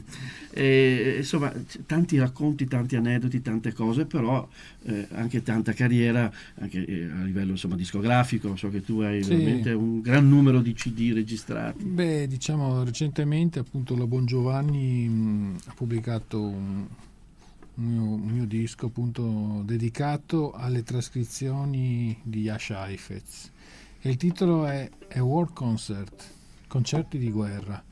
Praticamente Heifetz durante il secondo conflitto era capitano delle forze alleate americane, e venne appunto anche in Italia, sicuramente a Parma e forse anche a Gorizia, e lui praticamente faceva concerti per allietare, diciamo così, gli americani, e la maggior parte di queste composizioni spesso sono originali dei compositori americani, quindi abbastanza quasi nostalgiche per l'esercito. E in questo disco io appunto ho inciso quasi tutte queste trascrizioni, tipo Deep River, Jenny with the Light Brown Hair di Foster, Estrelita di Pons, che un brano per chitarra, poi, perché ha scritto molto per chitarra. Era messicano, ma Heifetz era spesso in Sud America o a Cuba, quindi poi pezzi di 2 brani di Castelnuovo Tedesco, che era molto amico di Heifetz, e Sea Murmurs, il tango. Heifetz, vorrei ricordare che è stato sicuramente uno dei più grandi violinisti della storia. Sì, dopo Paganini del violino. Sì. Diciamo che quando Heifetz entrò in carriera, quando venne conosciuto, fece terra bruciata di tutti gli altri. Basta menzionare i suoi cachet. Quando Heifetz, quando Milstein o Stern prendevano $5.000 a concerto, Heifetz ne prendeva 30. Quindi insomma una grande star. Sì, infatti Chrysler quando lo sentì dice qua è meglio far valigia, perché era un grande violinista, che alla fine poi è morto solo anche nel 1980. Infatti sembra quasi la fine di una star importante, finiscono sempre. Sì, lui viveva a in Beverly situazioni Hills, un po' drammatiche. a Beverly Hills, e era uno dei primi a aver avuto una macchina elettrica in America. Però infatti c'è anche un libro sulla vita così di Heifetz, di Alberto Cantù, che si intitola L'imperatore solo, perché era un imperatore del violino, ma nel fondo della sua vita è stato abbastanza solo, nonostante avesse avuto due matrimoni alle spalle, così finiti malamente, però era un grandissimo violinista. Quindi insomma è stato anche questo un po' una tua tuo indirizzo anche a livello così di mito, perché insomma abbiamo Oistrakh, i pianisti hanno Rubinstein, Oistrakh, certo, musicalmente Oistrakh. Diciamo, Heifetz è stato quello che ha creato una nuova tecnica moderna del violino, diciamo, ed è tuttora attuale. Bene, siamo giunti al termine di questa trasmissione con un ospite d'onore, Lucio Degani, che ci ha fatto sentire la sua arte e anche di più, perché insomma c'è un grande vissuto, molti anni con un prestigioso gruppo orchestrale che sono i Solisti Veneti, dal quale volevo ringraziare anche il maestro Scimone, dal quale mi ha dato la carriera, mi ha dato tutto, l'insegnamento. Lo studio che io ho fatto prima è servito certamente, però nella vita è stato un maestro anche di vita lui. Certo, allora possiamo dedicare un brano che vorrei prendere dal nostro concerto che abbiamo fatto a metà gennaio. Lo dedichiamo al un bis che mi era stato chiesto da una signora tra il pubblico, una scelta quindi che io non avevo minimamente preparato, che è stata una cosa così abbastanza simpatica da eseguire. Cioè, un diavolo, no? Mi ha chiesto un trio del diavolo. Noi, non avendo appunto preparato il trio del diavolo, io ho suonato la cadenza che Fritz Kreisler ha scritto per quella sonata. Benissimo. Allora, intanto, grazie ancora. Grazie. Spero a te, ancora di poi tornare qui con noi sempre. Senz'altro. Con la tua, sarà un con la tua grande arte. onore e piacere. Il piacere nostro. Bene, allora ascoltiamo delle magiche note di Fritz Kreisler, della cadenza del Trillo del Diavolo, e lo ascoltiamo sempre nella magistrale e artistica e forza interpretativa del violinista Lucio Degani. Buon ascolto e arrivederci alle prossime puntate di Veneto 1 Classica.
Benvenuti ad una nuova puntata del nostro ciclo dedicato al Polo Museale della Grande Guerra di Vittorio Veneto. Insieme a me, come sempre, l'architetto Maria Cristina Scalet, direttrice del Museo della Battaglia di Vittorio Veneto, che ci introduce all'argomento di questa puntata, una delle collezioni, possiamo dire uno dei fiori all'occhiello del Polo Museale. Certamente, stiamo parlando di un patrimonio che è stato donato dalla figlia Mariemma Marzocchi di immagini fotografiche e immagini stereoscopiche, lastre stereoscopiche, che Luigi Marzocchi, un fotoreporter che lavorò durante la prima guerra mondiale in campo di battaglia, in seconda linea, dove c'erano gli ospedali da campo, insomma facendo un reportage completo della vita durante la Grande Guerra, e di questo importantissimo patrimonio acquisito al Museo della Battaglia ce ne parlerà Francesca D'Aros. Come molti altri musei, anche il Polo Museale Vittoriese si è arricchito negli anni grazie a delle donazioni di privati che hanno donato al museo le proprie raccolte. Una di queste, una delle principali, è la collezione di Luigi Marzocchi. E allora, Francesca D'Aros, iniziamo intanto a dire chi era questo Luigi Marzocchi. Allora, Luigi Marzocchi nasce il 3 agosto del 1888 a Molinella, in provincia di Bologna. Intorno al 1907 venne arruolato per svolgere il servizio militare e lo porta a termine proprio come addestramento, in quanto non c'era ancora la guerra. Venne nuovamente richiamato nel momento in cui scoppia la guerra, quindi nel 1915, proprio perché l'esercito italiano si stava organizzando, e venne richiamato con un incarico molto particolare, perché venne assegnato a Luigi Marzocchi l'incarico di organizzare il reparto fotografico ufficiale del Comando Supremo. Cos'era questo compito? Il compito consisteva nel produrre immagini fotografiche che rappresentassero il territorio sostanzialmente, ma anche aspetti di vita quotidiana e di qualsiasi cosa che potesse portare un'informazione in più ai comandi. Quindi era un ruolo innovativo perché nasce proprio in ambito militare e assolutamente interessante a livello informativo. E quindi poi di tutta questa sua attività, parte di questo materiale che Marzocchi ha raccolto l'ha donato al Museo di Vittorio Veneto? Esatto, per me è proprio un onore parlare di questa donazione, in quanto io insieme alle altre 2 ragazze del servizio civile stiamo studiando questo fondo. Questo fondo è arrivato al museo nel 1987 su donazione della figlia proprio di Marzocchi, Maria Emma, la quale ha deciso di donare l'intero lavoro che ha fatto il padre in ambito di guerra. Questo fondo raccoglie 11 album fotografici, di cui il primo contiene dei documenti che raccontano proprio il lavoro di Marzocchi. Gli altri album invece raccontano di vari luoghi e anche di varie situazioni che Marzocchi ha immortalato proprio negli anni, nell'anno di guerra dell'occupazione, quindi dall'ottobre del 1917 al novembre del 1918. Ecco, visto che lo state studiando, lei e le sue colleghe, approfonditamente proprio per portarne a termine la catalogazione, cosa raccontano queste foto scattate durante la guerra da Luigi Marzocchi?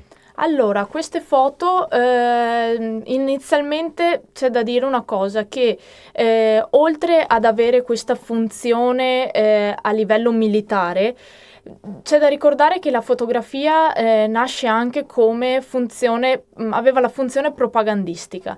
Dunque non si dovevano rappresentare scene troppo cruente e scene che rappresentassero il malessere dei soldati, in quanto potevano relazionare ai dini, non vedendo la guerra, potevano percepire questo malessere dei soldati, che erano molto semplicemente figli, mariti, e chi più ne ha più ne metta, quindi non doveva trapelare il malessere della guerra. Quindi queste foto raccontano la prima parte, le prime 400 foto circa, rappresentano la ritirata dell'esercito italiano dopo Caporetto, e quindi Marzocchi non lascia spazio alla disperazione dei soldati e neanche lì. Bisogna presto riorganizzare l'esercito, e questo traspare proprio dalle foto di Marzocchi.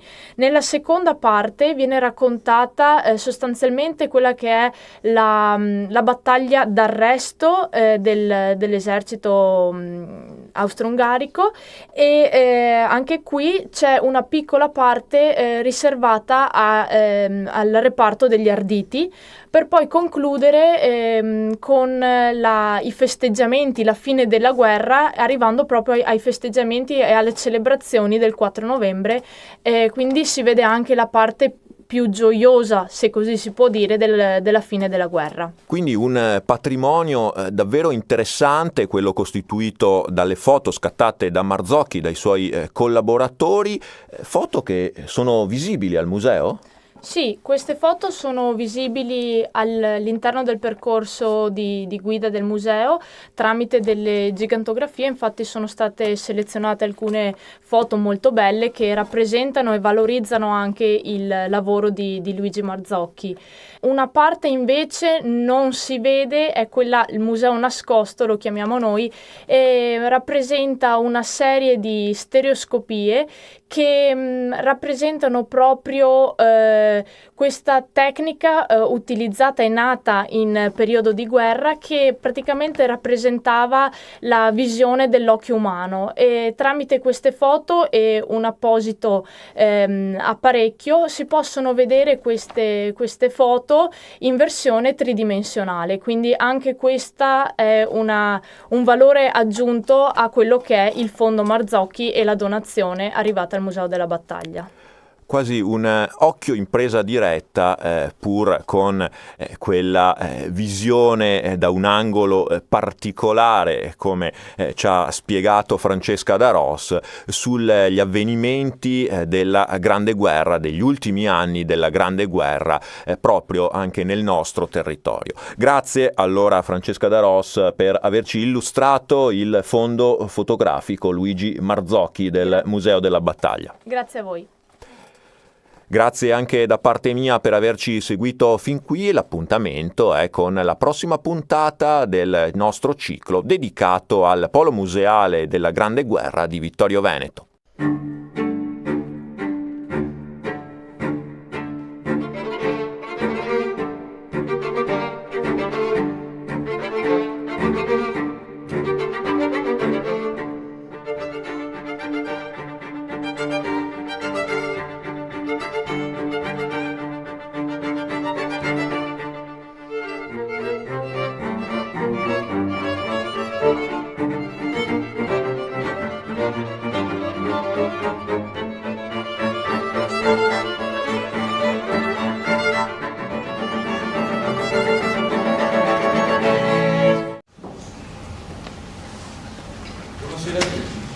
Prima di tutto un grazie a voi che siete qui presenti in un numero che non avrei mai supposto. Questa sala è piena. In Veneto, grazie. In Veneto, per piaceria, ma se che fosse anche degli italiani, come faremo? Per piaceria che potesse seguire tutti. Col cuore lo passo in Veneto. Usiamo così una lingua portata più ampia del nostro Veneto, magari, però col cuore lo passo in Veneto. Fatto grazie che si arrivai tutti così numerosi, e un grazie dunque ai presenti prima di tutto, ma un grazie soprattutto all'Associazione Culturale Raise Venete, che si prodiga in maniera proprio indefessa, con volontariato da parte di molte persone, per ottenere gli spazi che noi qui abbiamo. Mi sarebbe piaciuto poter ringraziare anche per la magnanimità l'istituzione che ci ha messo a disposizione questo spazio, e va comunque ringraziata non per la magnanimità, perché purtroppo logiche commerciali impongono anche una certa richiesta. Proprio per questo, dato che l'associazione è una onlus, mi piacerebbe invitare, faccio a titolo personale, invitare tutti quelli che possono, sono intenzionati a concorrere magari all'uscita quelle che sono le spese che non sono di poco conto per l'affitto di questo ambiente che, come vedete, è splendido. È un ambiente splendido che presenta questa sala o la sala della biblioteca con caratteri completamente diversi, ma che ci dà un'idea dell'ambiente in cui ci muoviamo dal punto di vista non solo monumentale e artistico, però anche proprio culturale. Insomma, il microfono. Non si sente? E così? Allora parlerò con la bocca vicinissima al microfono. Io vorrei leggere, mi sono portato una fotocopia, perché siamo qua innanzitutto.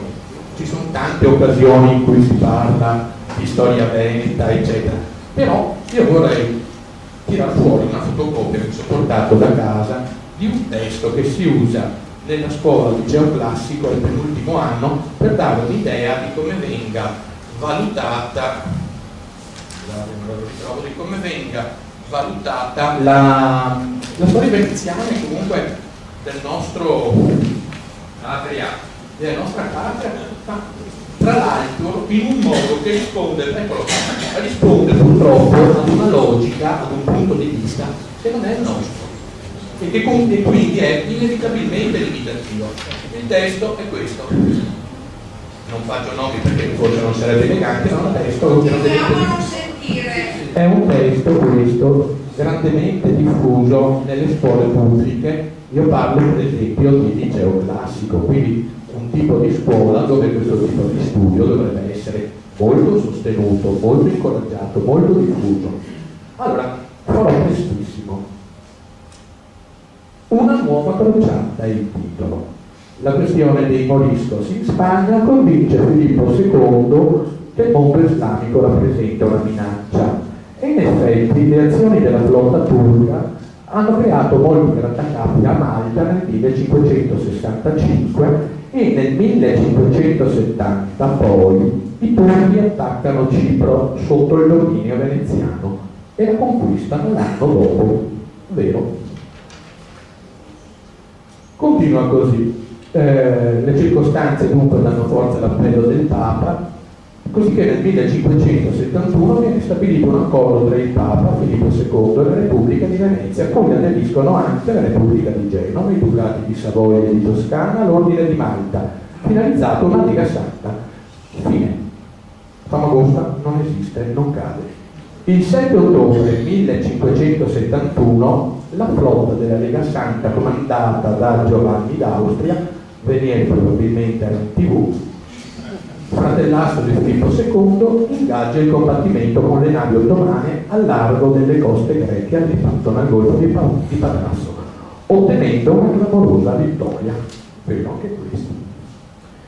In Europa appunto viene celebrato, però poi cosa succede? Che alla vittoria non seguono altre azioni militari di rilievo perché la Repubblica di Venezia, maledetta, preferisce sfilarsi dalla Lega e trattare una pace separata con la quale dal 1573, pur rinunciando a Cipro, ottiene dai turchi garanzie e franchigie per la propria flotta mercantile.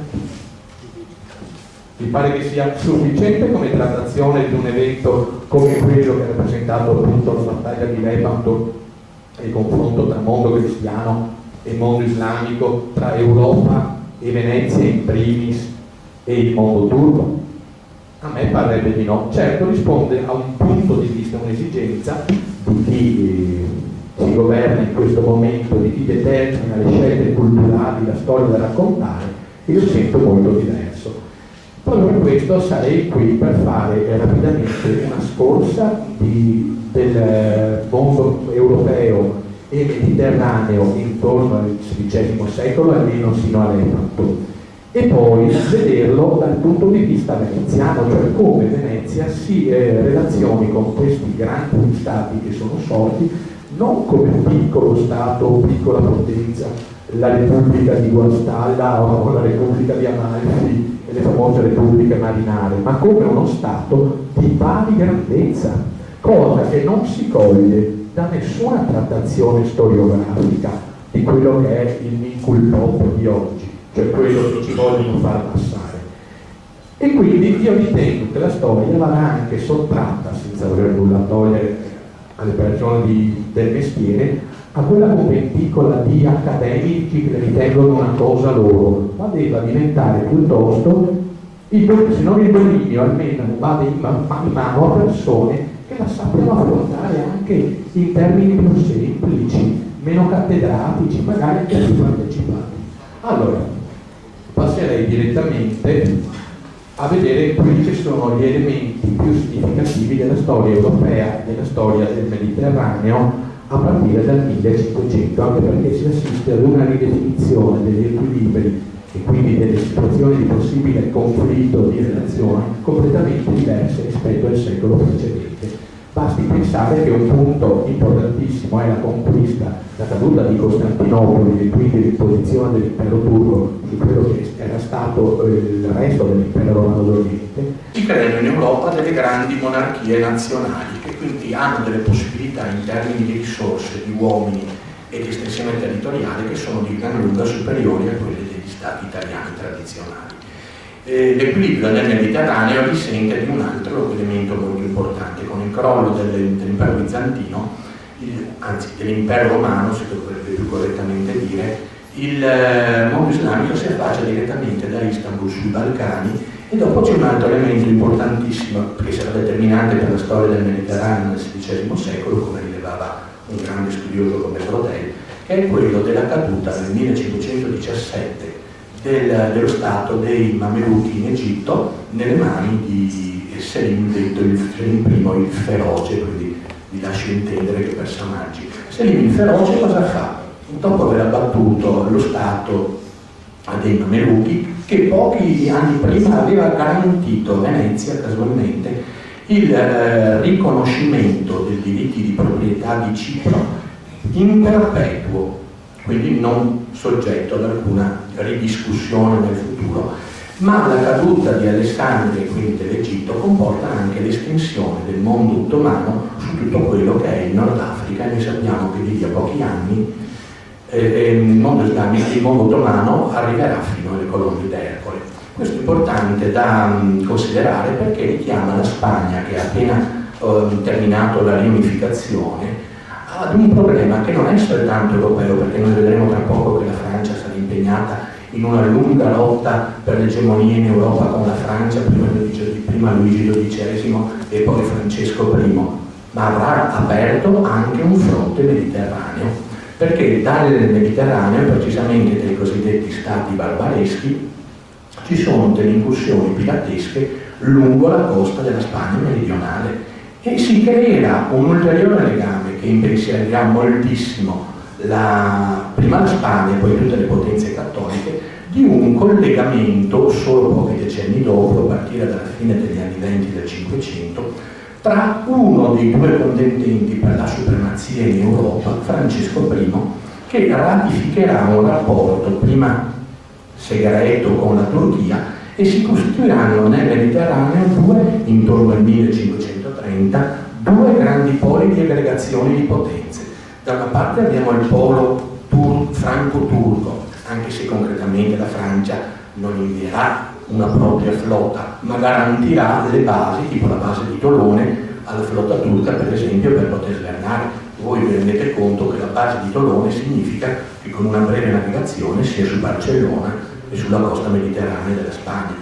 Tutto questo avviene perché? Perché questo tipo di contrasto si colloca in un contrasto molto più ampio, che è il conflitto tra la Francia di Luigi XII prima e la sua morte di Francesco I e la Spagna di Carlo V. Carlo V è una, senza dubbio, delle grandissime figure che improntano di sé il secolo XVI. Nasce nel 1500 a Gand, nelle Fiandre, e per questo è noto prima di ricevere il titolo di Carlo V come Carlo di Gand.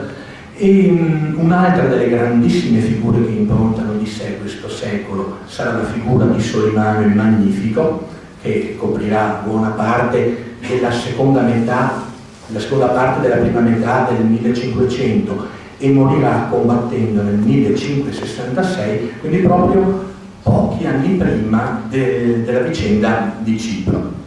Dall'altro abbiamo un grande sconfitto, che è la monarchia francese, prima nella persona di Luigi XII, poi nella persona di Francesco I, e abbiamo anche un grandissimo progetto che Carlo V, che ottiene appunto questo suo titolo a metà degli anni, non ha ancora 20 anni e diventa imperatore di Germania, cosa vi lascio immaginare, lui è del 500, nel 1520 lo diventa, ha un fratello che è imperatore d'Austria, diventa addirittura signore suo fratello di Ungheria e lui della Repubblica dello Stato Ceco, perciò della quella che si chiamava Boemia, quindi voi potete facilmente comprendere che l'intera Europa centrale viene sotto un'unica grande famiglia, la famiglia appunto d'Asburgo. In questo caso l'obiettivo che si prefiggeva Carlo V era quello di una renovatio imperi, cioè un rinnovamento del potere imperiale in chiave di ripresa del potere carolino di Carlo Magno e una parallela renovatio ecclesiae. Perché si sente il bisogno di un rinnovo anche della Chiesa in Europa? Perché nel 1517 si è verificato un altro avvenimento importante, che è iniziato lo screzio con Martin Lutero, la pubblicazione delle famose 77 tesi, e quindi buona parte della Germania, soprattutto i principi tedeschi, colgono questa opportunità come l'opportunità per sganciarsi da Roma, dal mondo cattolico, sosterranno le nuove idee protestanti di Lutero, e quindi anche l'Europa diventa un grano subbuglio, iniziano le lotte di religione. Delle lotte di religione risentirà tutta l'Europa centrale e si protrarranno fino alla prima metà del Seicento, ma ad esempio un altro Stato che inevitabilmente uscirà da una politica di grande potenza in Europa dopo la morte di Francesco I e di Enrico II di Francia sarà la Francia, perché anche lì si crea il problema delle lotte di religione con gli Ugonotti. L'episodio più famoso, la famosa notte di San Bartolomeo, e si arriva in cui vengono fatti fuori per le strade, prima a Parigi, poi in tutto il resto del paese, tutti gli Ugonotti, i supposti tali, cioè seguaci della confessione calvinista che passavano, e si arriverà fino alla fine di quel secolo, del XVI secolo, quando solo con un editto, l'editto di Nantes, si arriverà a definire che ciascuno ha libertà di professare la religione che crede. Però dopo la metà del secolo, del XVI, la Francia esce. Pare possibile che si possa realizzare questo grande rinnovamento imperiale di Carlo V, ma non andrà a buon fine. Le forze dei protestanti, dei luterani nel nord Europa non daranno tregua, addirittura spossato, malgrado avesse solo 56 anni, Carlo V si ritira e morirà poco dopo, addirittura in posizione di eremitaggio in Estremadura. Quindi quali sono le condizioni che a noi interessano? Noi da veneziani dobbiamo vedere quale sia stata la politica che Venezia, la Repubblica Veneta, adottò di fronte a queste grandi insorgenze di nuove civiltà, di nuovi rapporti politici e anche militari all'interno d'Europa. Noi teniamo presente che secondo gli studi di alcuni, soprattutto inglesi, Venezia fu definita il cardine d'Europa, ed è un'espressione che a me piace molto, cardine d'Europa dalla fine del 200 fino alla fine del 400. Perché mi sono chiesto proprio questa definizione cronologica? Perché intorno alla metà del 400 Venezia trova un interlocutore d'Oriente come l'impero ottomano, che è molto molto coriaceo. La prima guerra, la guerra veneto-turca, è degli anni 60, dal 1463 al 1479, e vede Venezia ridotta sulla difensiva, perdere gran parte anche dei suoi domini nel Egeo. Poi abbiamo una interruzione e Venezia è comunque impegnata nella politica di terraferma. Noi sappiamo dell'acquisizione del suo stato da terra, sappiamo del tentativo da parte della Repubblica Veneta di governare direttamente i territori sui quali sfociava il Po, e quindi l'esigenza irrinunciabile di scendere a sud verso Cervia, verso Rimini, verso Ravenna. Continue erano richieste di aiuto da parte anche ad esempio degli anconitani e soprattutto delle città delle Puglie, che trovavano in Venezia un possibile difensore da quelli che temevano gli attacchi appunto turchi, come si sarebbe verificato, perché nel 1480 a Otranto i turchi fecero un massacro. Ma questo ovviamente metteva Venezia in pessima luce di fronte alle potenze peninsulari e anche di fronte al Papa, e anche di fronte agli stati europei. E quindi noi sappiamo che il Cinquecento si apre da un certo punto di vista positivamente per lo Stato da terra, con maggiore difficoltà per lo Stato da mare. Questi studiosi inglesi che hanno approfondito la nostra storia in quegli anni ritengono che dalla guerra veneto-turca tra il 1499, conclusa con una pace del 1503, sancisca che Venezia non è più l'interlocutore, il nemico, l'avversario primario dell'impero ottomano nel Mediterraneo. Noi in effetti tra questa data e la data del 1509, con quello che ne consegue, conosciamo tutti la vicenda della guerra di Cambrai, della battaglia di Anadello, del disastro che ne seguì, i testi normalmente di storia dicono inizia una inesorabile decadenza. I portoghesi portano direttamente le spezie sul mercato di Lisbona e a Venezia fa la fame, non c'è niente. Io infatti vorrei contraddire questa che è una visione molto stereotipa. Venezia ovviamente non conserva più un atteggiamento offensivo, ma non comincia affatto la decadenza. Inizia invece una intelligentissima ridefinizione di quelli che sono gli obiettivi di questa Repubblica. Una Repubblica che ha interlocutori europei nel Mediterraneo molto molto difficili e ci lascia vedere il suo comportamento. Ce ne ho più avanti in un lampo anche all'uscita dalla Lega Santa dopo la battaglia di Lepanto, che non può che farci vedere quale fosse l'intelligenza della classe di governo veneziana di fronte alla realpolitik che le si presentava davanti. Ad esempio, il fatto che nel 1476 un tentativo da parte della dinastia Aviz, mi scuso con l'accento, non so se sia Aviz o Aviz in portoghese, di espansione nella penisola spagnola viene stroncato da una sconfitta ad opera appunto di sovrani spagnoli. E il Portogallo a seguito di quella sconfitta cosa può fare? Non può fare altro che aprirsi al mare. Potrebbe sembrare una notazione banale a noi dei portoghesi, che siamo qui nell'Alto Adriatico, che ce frega. In realtà i portoghesi cominciano a navigare l'Atlantico e come tutti dopo di loro anche Colombo vogliono trovare i mercati delle spezie dove andarsi a rifornire direttamente, saltando tutta una serie di intermediari che faceva come polo terminale Venezia, il mercato di Rialto delle spezie, e ci riescono. Il problema è molto sentito a Venezia, non solo a Venezia, ad esempio anche nella Repubblica di Ragusa, e c'è un fatto che in genere viene sottaciuto, che nel 1509 per la prima volta una flotta portoghese, dopo che nel 1498 Bartolomeo Dias aveva aperto il periplo dell'Africa circumnavigando il Capo di Buona Speranza, noi abbiamo i portoghesi che cominciano a stabilirsi nella zona di Calicut, con Álvarez Cabral e altri, e i veneziani si rendono immediatamente conto che se è successo questa iniziativa di andarsi a rifornire direttamente dal produttore, loro non potranno più essere intermediari.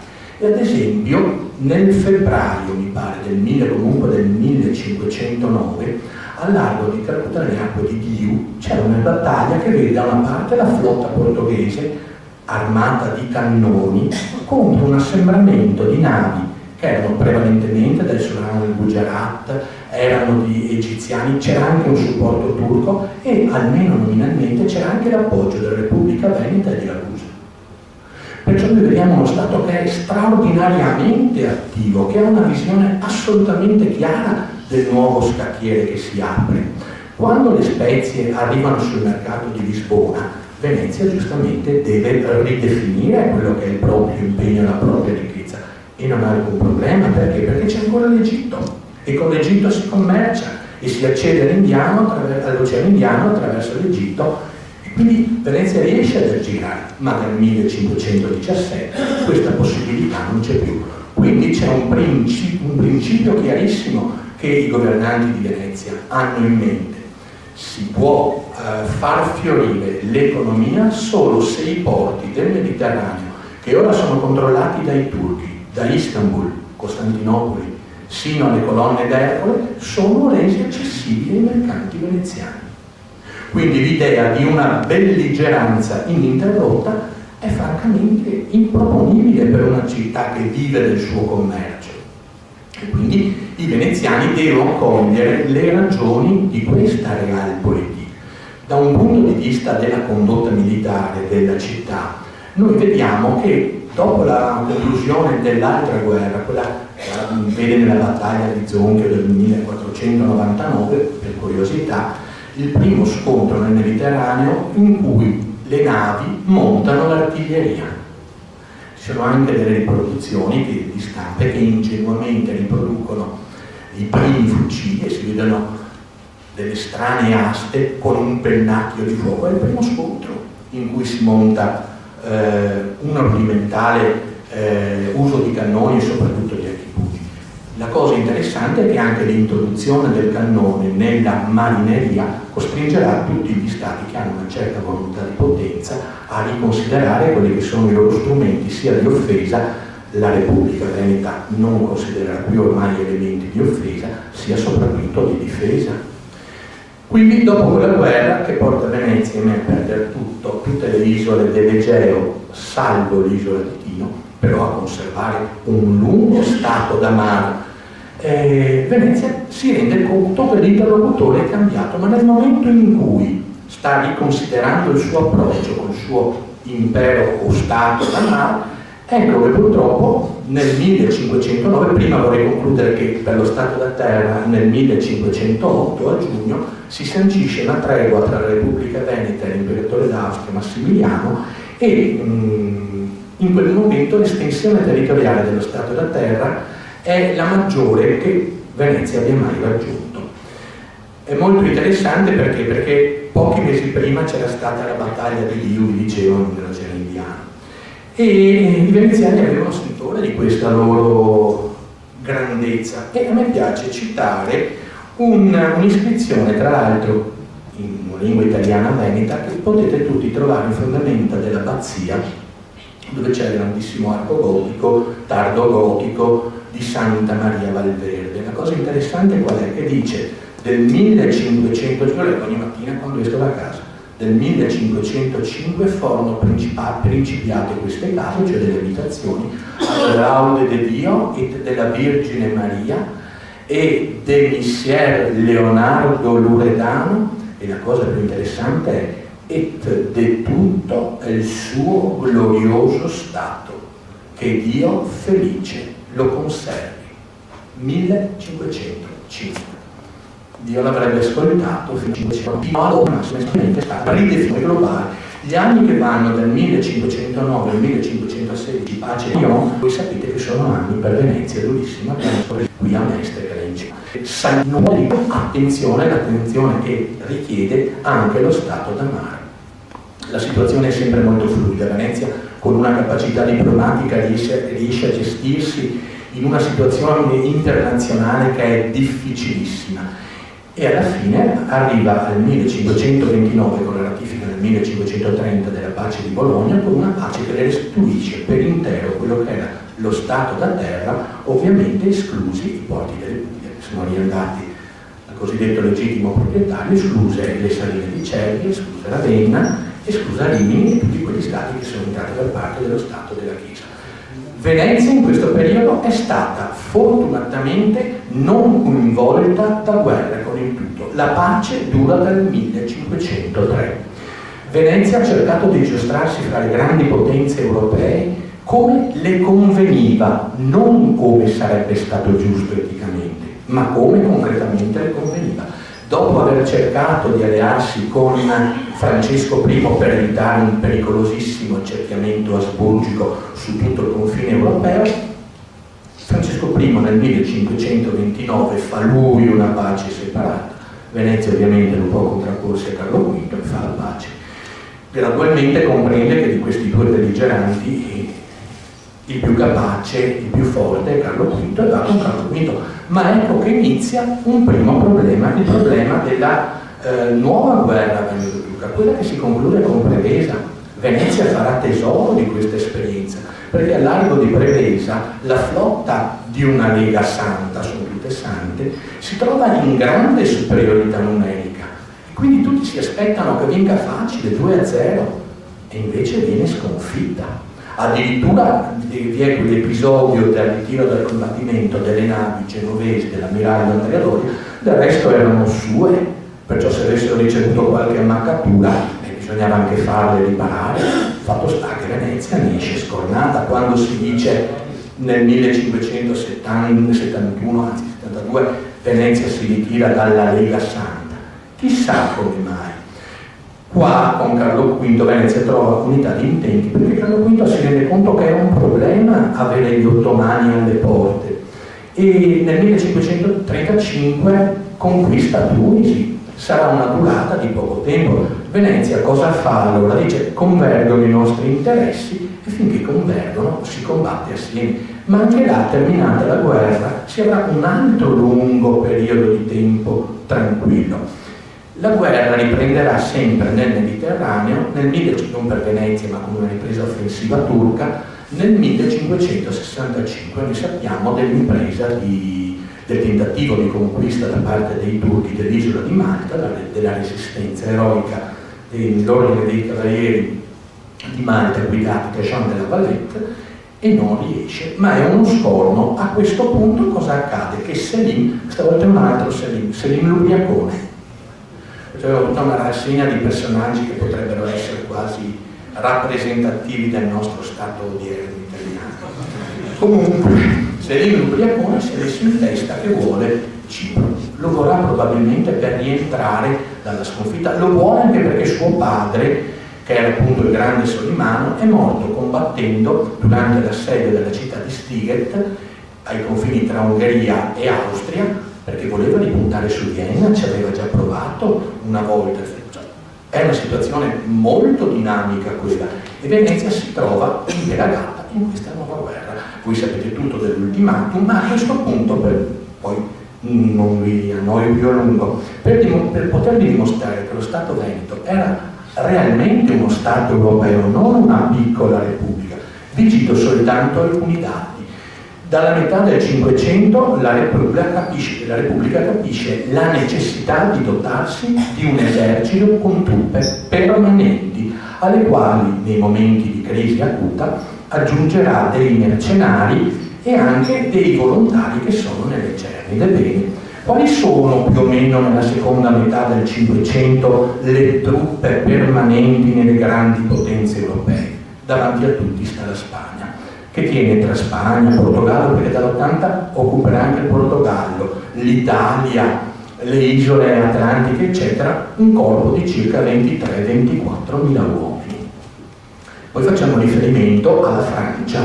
La Francia tiene stabilmente un corpo in armi di circa 12.500 uomini. L'Inghilterra elisabettiana, che tutti noi conosciamo, tiene un corpo stabile di circa, dai dati che possediamo, di circa 2.000 soldati permanenti.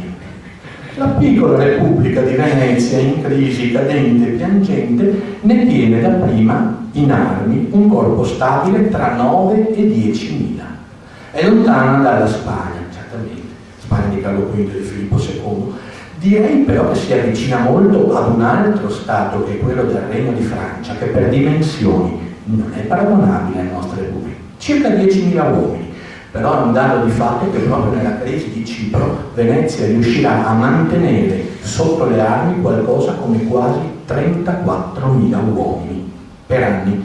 Per dirvi, pochi anni prima Cosimo I, per conquistare Siena, ne aveva arruolati 8.000.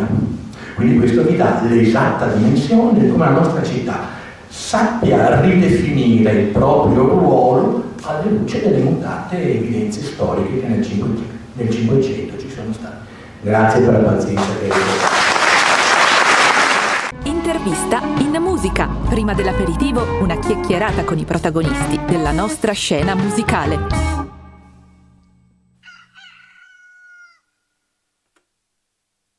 Gotta get rid.